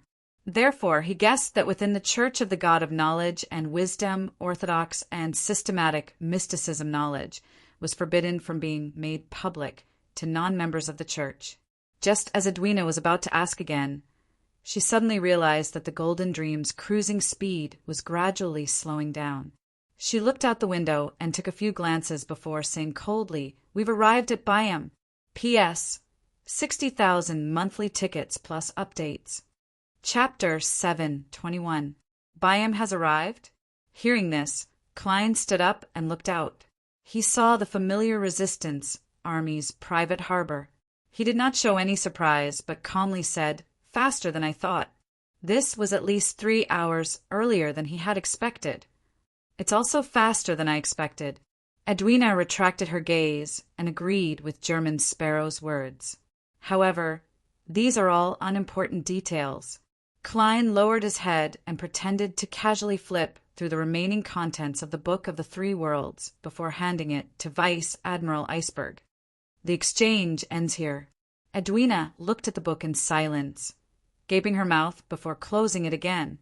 She took the Book of Three Worlds and placed it on the table. She then stood up and bowed. "I look forward to the opportunity to communicate with you in the future.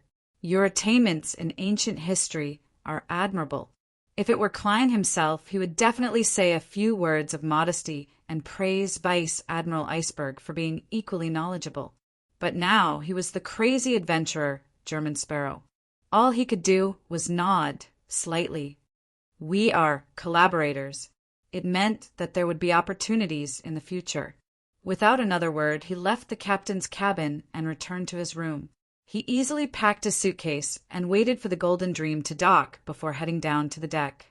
At that moment, there were many crew members gathered on the deck, including Gourmet Blue Walls, Singer Orpheus, Flowery Bo Tai Jodson, and other high-ranking members of the pirate crew with bounties on their heads. They revealed sincere smiles and kept waving at him, appearing very enthusiastic. Among them, Bucket, Iron Skin, and company were filled with excitement as they sang a song to send off the guests. When did I become so close to them? Klein silently cursed as he walked past the pirates to the side of the gangway. Anderson had leaned against the wall. His clothes were neat and his hair was neat. They probably want to say goodbye, no, never again. "Gehrman, do you know how dangerous this period of time is? I almost became the enemy of the entire crew. They wished they could drive the Golden Dream to Byam in 5 minutes." Klein was about to respond when he saw Donna's jog over in a black cloak. Is this fellow really working hard and preparing to leave the Golden Dream to go solo? This doesn't match my thoughts. Being around Vice Admiral Iceberg, near the Church of the God of Knowledge and Wisdom, allows him, a believer of the Fool, to have the greatest value. However, it doesn't matter. If Donna's were to mature, it would be more meaningful than this. Klein habitually weighed the pros and cons before discarding any unnecessary thoughts. He looked coldly at Donna's and waited for him to speak. Danitz opened his mouth with a serious expression, but he didn't say a word. All he could do was laugh dryly and say to Anderson, "Don't worry. Do you have the potion formula for Conspirator?" "Yes." Anderson chuckled, "But I'm not going to sell it to you." Danitz's face instantly darkened, but Anderson continued nonchalantly, "Don't worry. What's the point of you obtaining the Conspirator potion formula now? If you attempt to level up now, you will definitely lose control. Friend, play the role of Hunter again, followed by Provocateur and Pyromaniac. It's best you find an artisan to make that giant's heart into a defensive mystical item. Otherwise, I'm afraid you'll be beaten to death at some point in time. When you're certain that you have the confidence, you can ask your captain for the conspirator potion formula. She has it. However, I think that's as far as you can go. The requirements for a conspirator are very high. As Donna's face twitched from the mockery, he seriously memorized every word Anderson said. This was because he was known as the strongest hunter and had rich experience in this pathway.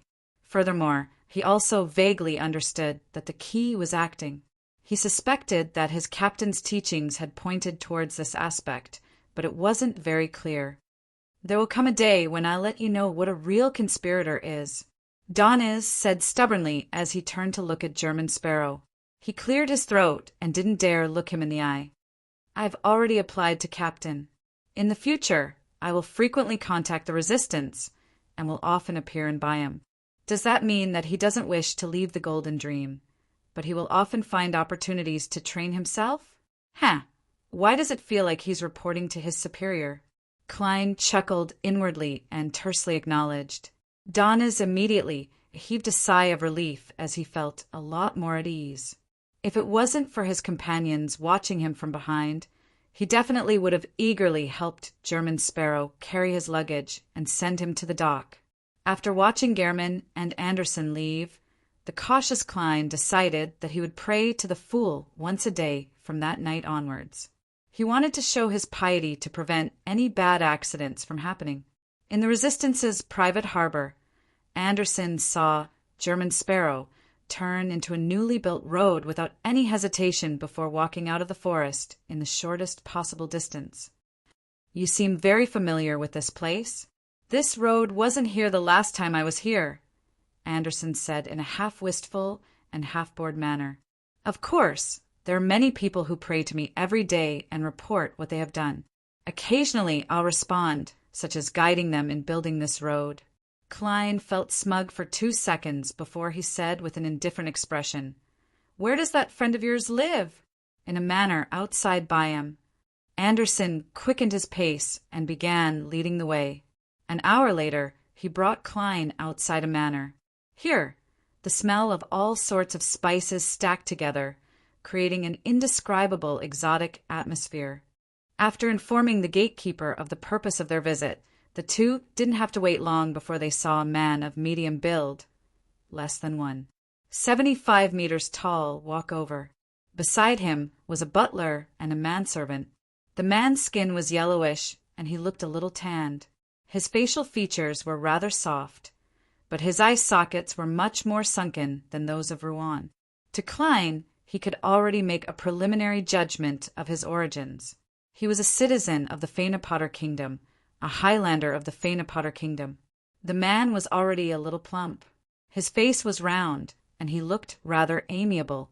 The moment he saw the strongest hunter, he immediately laughed. "Anderson, you aren't dead yet."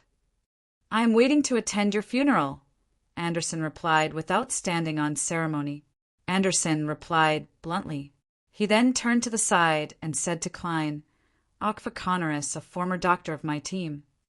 He didn't introduce German Sparrow to Okfa and only chuckled. He only chuckled and said, "I've brought you a good business deal." Okfa instantly understood what Anderson meant. Without asking in front of the manservant and butler, he led the two to the manor's main house. Along the way, Klein saw a windmill, a bakery, a brewery, a militia training camp, and other buildings. The entire manor was like a miniature kingdom. Apart from the lack of a blacksmith shop, it was completely self-sufficient.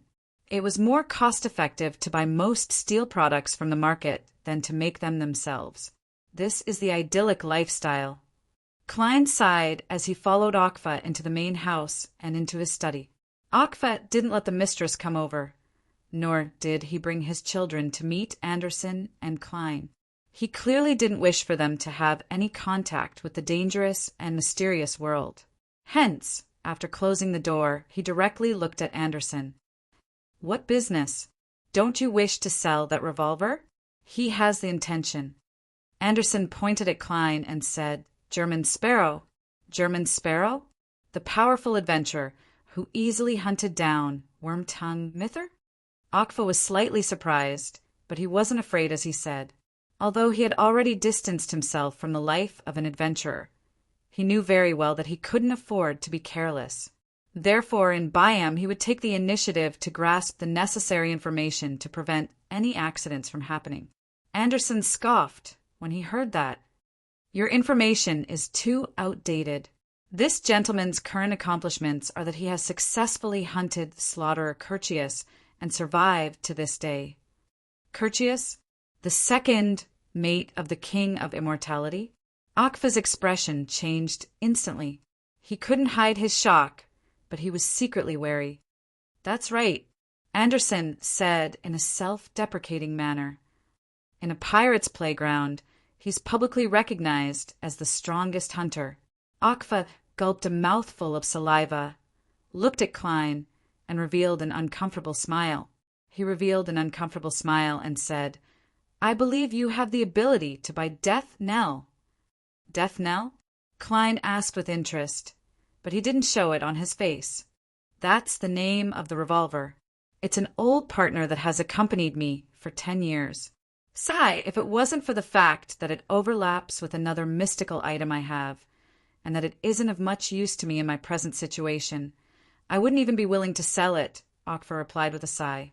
At this moment, Anderson chuckled and said, That's not what you said in the past. That's not what you said before. You said you preferred farming tools. A planter. Klein made the corresponding judgment after combining Anderson's words and Akfa's appearance. At the same time, the corresponding potion names flashed in his mind. Sequence 9 Planter, Sequence 8 Doctor, formerly known as Healing Priest, and Sequence 7 Harvest Priest. It's no wonder Anderson introduced him as a doctor from his former team. Klein thought, Do you know Frankly? Haha, I don't know him. Although I'm a Phaenopotter, my formulas and ingredients were all accumulated by myself. It has nothing to do with the Church of Earth Mother, so I don't dare return to Phaenopotter. However, I've heard of Frank Lee. He's a fellow who gives the church quite a headache, Akfa answered frankly. He's only a Sequence 6 biologist, but the church values him so much. Sometimes I really wish to meet him. No, you'll regret having such thoughts. From Akfa's answer, Klein could tell that he believed in Earth Mother and was very likely a Sequence 5 Beyonder. Anderson's face visibly twitched when he heard Akfa's words. He said with lingering fear in his heart, Don't worry. He said with lingering fear, he's indeed a fellow who gives people a headache. To a certain extent, he can be called a devil. His powers and thoughts exceed the level of a Sequence 6. All right, let's not talk about him. The moment he's mentioned, I'll be reminded of the milk that spewed out. Akfa looked at the two in front of him in puzzlement. He restrained his curiosity and walked to the table. He opened the drawer and took out an iron-black pistol with a barrel that was slightly longer than a normal revolver. This is Death Knell, Akfa introduced it solemnly. Chapter 7:22. Death Knell? Every shot is a death knell for the enemy? I like that name. Klein controlled his facial expression as he approached without any anticipation or excitement. He extended his hand to take the iron-black revolver with a slightly longer barrel. He was originally worried that if he expressed his great desire, the other party would raise the price at the last moment.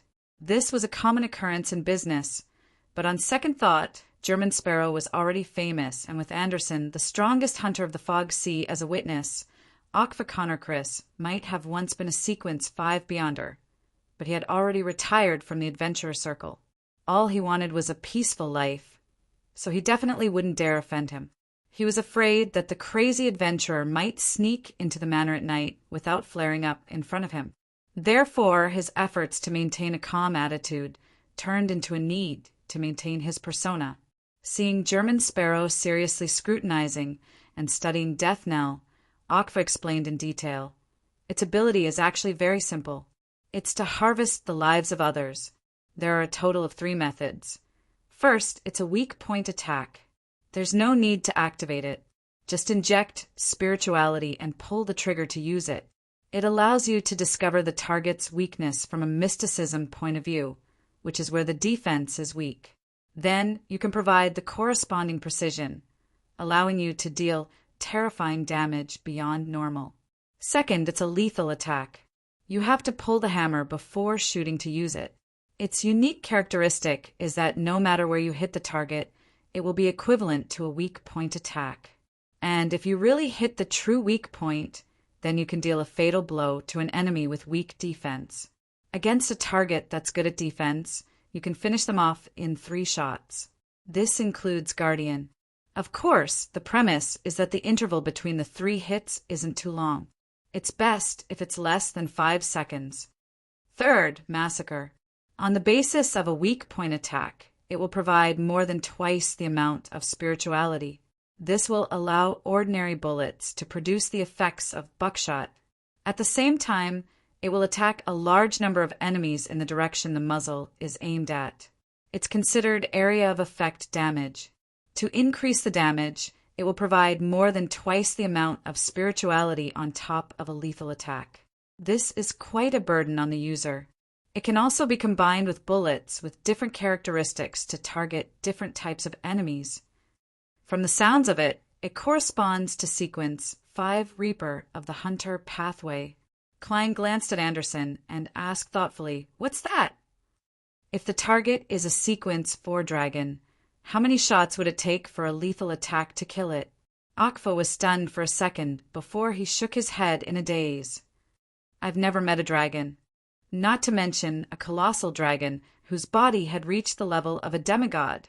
Did the German sparrow want to use this gun to slay a dragon? Or a demigod giant dragon? Isn't this a little too crazy? Akfa suddenly felt that adventures nowadays were completely different from when he was active. They didn't even consider the possibility of dying. Anderson coughed twice and cleared his throat. It depends on luck. Really, believe me, luck is very important. If you encounter a dragon that has been beaten to the brink of death, you can finish it off with a single shot. If not, my suggestion is to run away quickly. Well, staying alive is more important. Of course, if the demigod-level dragon doesn't put up any defense and just stands there for you to hit, then about 5 fatal shots should be enough to kill it. Akfa looked at Anderson before looking at German Sparrow. He decided not to continue the topic and switched to saying, "I'm not sure." He changed the topic and said, "Anderson told you about the negative effects of Death Knell, right? Every time you use it, you will obtain a weakness that didn't exist before, or it will strengthen an existing weakness, making it even more extreme. This effect will last for 6 hours. Once I became extremely afraid of dogs, so much so that I, who had just hunted a famous pirate, knelt to the ground in front of a newborn kitten. I cried for help and begged for mercy. It's not a big problem if it's just carrying it around. It's just easy to get thirsty. Drinking more water and going to the bathroom will solve the problem. I keep feeling that having an additional weakness will cause many accidents, but relatively speaking, it's something I can bear." Klein deliberated for a moment and said, "Name your price." "Name your price. 9,000 pounds. Anderson should have mentioned it. That's my bottom line." Akfa looked at the death knell in German Sparrow's hand and said, "This is already cheap enough. If I wasn't worried that getting to know more Beyonders would negatively affect my present life and was actively promoting it, I would definitely be able to sell it for 12,000 pounds. Indeed, a mystical item of this level, as long as the negative effects aren't too serious, can be sold for an astronomical price if it meets a suitable buyer.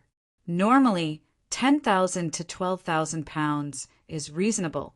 Although Klein had the intention to bargain, the price offered was so low that he couldn't bring himself to take advantage of it. He tersely acknowledged and said, "I'll give it a try. If there aren't any problems, we'll have a deal." Of course, he didn't really want to test the gun, as it would give him an additional weakness out of thin air. His method was to use spirituality, probing, and divination to check. He did it rather calmly, not minding Akfa and Anderson's gazes. "I'll go above the gray fog to confirm it later. However, Akfa probably wouldn't dare lie to me. He's definitely afraid of revenge from crazy adventures. After all, he's already returned to a stable and peaceful life with a wife and child. Klein placed Death, Nell, on the table, picked up his suitcase, and took out the 9,000 pounds that he had brought from above the grey fog to the real world. Akfa took the money and quickly did a count to confirm its authenticity and the total amount. As expected of the most famous adventure recently, it's rare to see someone able to produce 9,000 pounds in one go. Even some tycoons don't have that much liquid funds, he said wistfully as he put away the stacks of cash. I even spent 5,000 pounds to buy a key. As Klein watched the 9,000 pounds enter Akfa's drawer, he suddenly felt a sense of emptiness in his heart. I've been out at sea for so long and saved up so much money, but it's gone in such a short period of time. Now, I'm only left with 2,683 pounds and 6 gold coins. I can't even afford a slightly better manor. Klein sighed inexplicably as he took out the ordinary revolver from his holster, removed the bullets from it, and stuffed them into Death, Nell one by one. Anderson watched the entire transaction as he sked and said, Akfa, you've changed. In the past, you would check the authenticity of the bills one by one. If you find it troublesome, I can help. No problem at all, but I'm worried that Gehrman will shoot you. Akfa clearly knew the strongest hunter's provocation talent very well. Counting the bills against the light to verify their authenticity, slow movements, and an infuriating posture was a scene he could imagine. That's right, Klein silently agreed as he placed the iron-black, long-barreled revolver into his holster. As for the original one, he had thrown it into his suitcase. Thank you for your generosity. I don't have to worry about this matter anymore. Akfa smiled as he pointed at the door. I'll get my manservant to send you off. Anderson opened his mouth and chuckled. Akfa, aren't you going to keep us for dinner? When you get married and have children, I'll treat you to the most luxurious restaurant to share delicacies. Akfa didn't mind his companion's accusation at all. After leaving the manor, Anderson narrowed his eyes and raised his head. He looked at the setting sun and chuckled softly. He chuckled and said, When I knew Akfa, he was only a doctor who was good at growing strange plants on the ship to improve everyone's lives. I thought that he would die early in his adventures, but I never expected his luck to be so good that he even became a druid. Why do your wistful words sound so infuriating? Klein deliberately said, Indeed, it's not bad. As your companion, surviving requires sufficient luck. Anderson turned his head in surprise and scrutinized the German sparrow. You know how to mock people now. Have you been infected by me? He didn't pay too much attention to the matter. He straightened his clothes, took off his hat, and said with a smile, All right, I've obtained the mystical item you need. All right, I've obtained the mystical item you need. If there's nothing else, I should embark on my own journey. Don't forget that demigod's mission. Klein only used one sentence to successfully make Anderson's expression turn bitter. I already have an urge to complete that matter as soon as possible. All right, there's no need to say goodbye. Perhaps we really will meet again one day. Anderson gave a self-deprecating laugh, shook his hat-wielding hand, and turned onto another road that led to Byam. After calmly watching the strongest hunter leave, Klein slowly exhaled. Carrying his suitcase, he walked towards Byam under the fiery red glow of the setting sun and the unique palm-like trees. Inside Byam, after finding an ordinary hotel to stay in, Klein began considering what he should do next. I'm finally free. I can attempt to act as a marionettist and refine the corresponding rules. This is currently one of the most important things for me. Yes, the focus of a marionettist should be on the marionettes.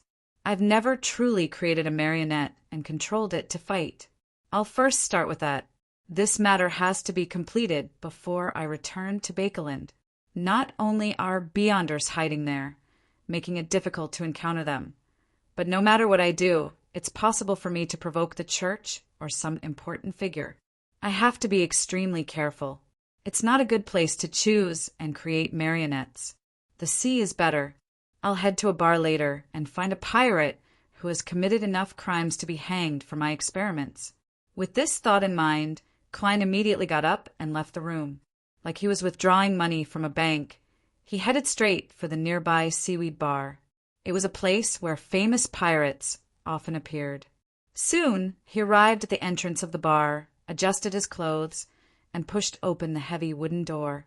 Many pairs of eyes subconsciously swept past his face. At first, they naturally moved away without any abnormalities. Then, someone shouted in a low voice. Following that, someone shouted softly, "German Sparrow!" With a whoosh, many figures in the bar quickly ran to the back door. Before Klein could react to what was happening, the place became a lot more deserted.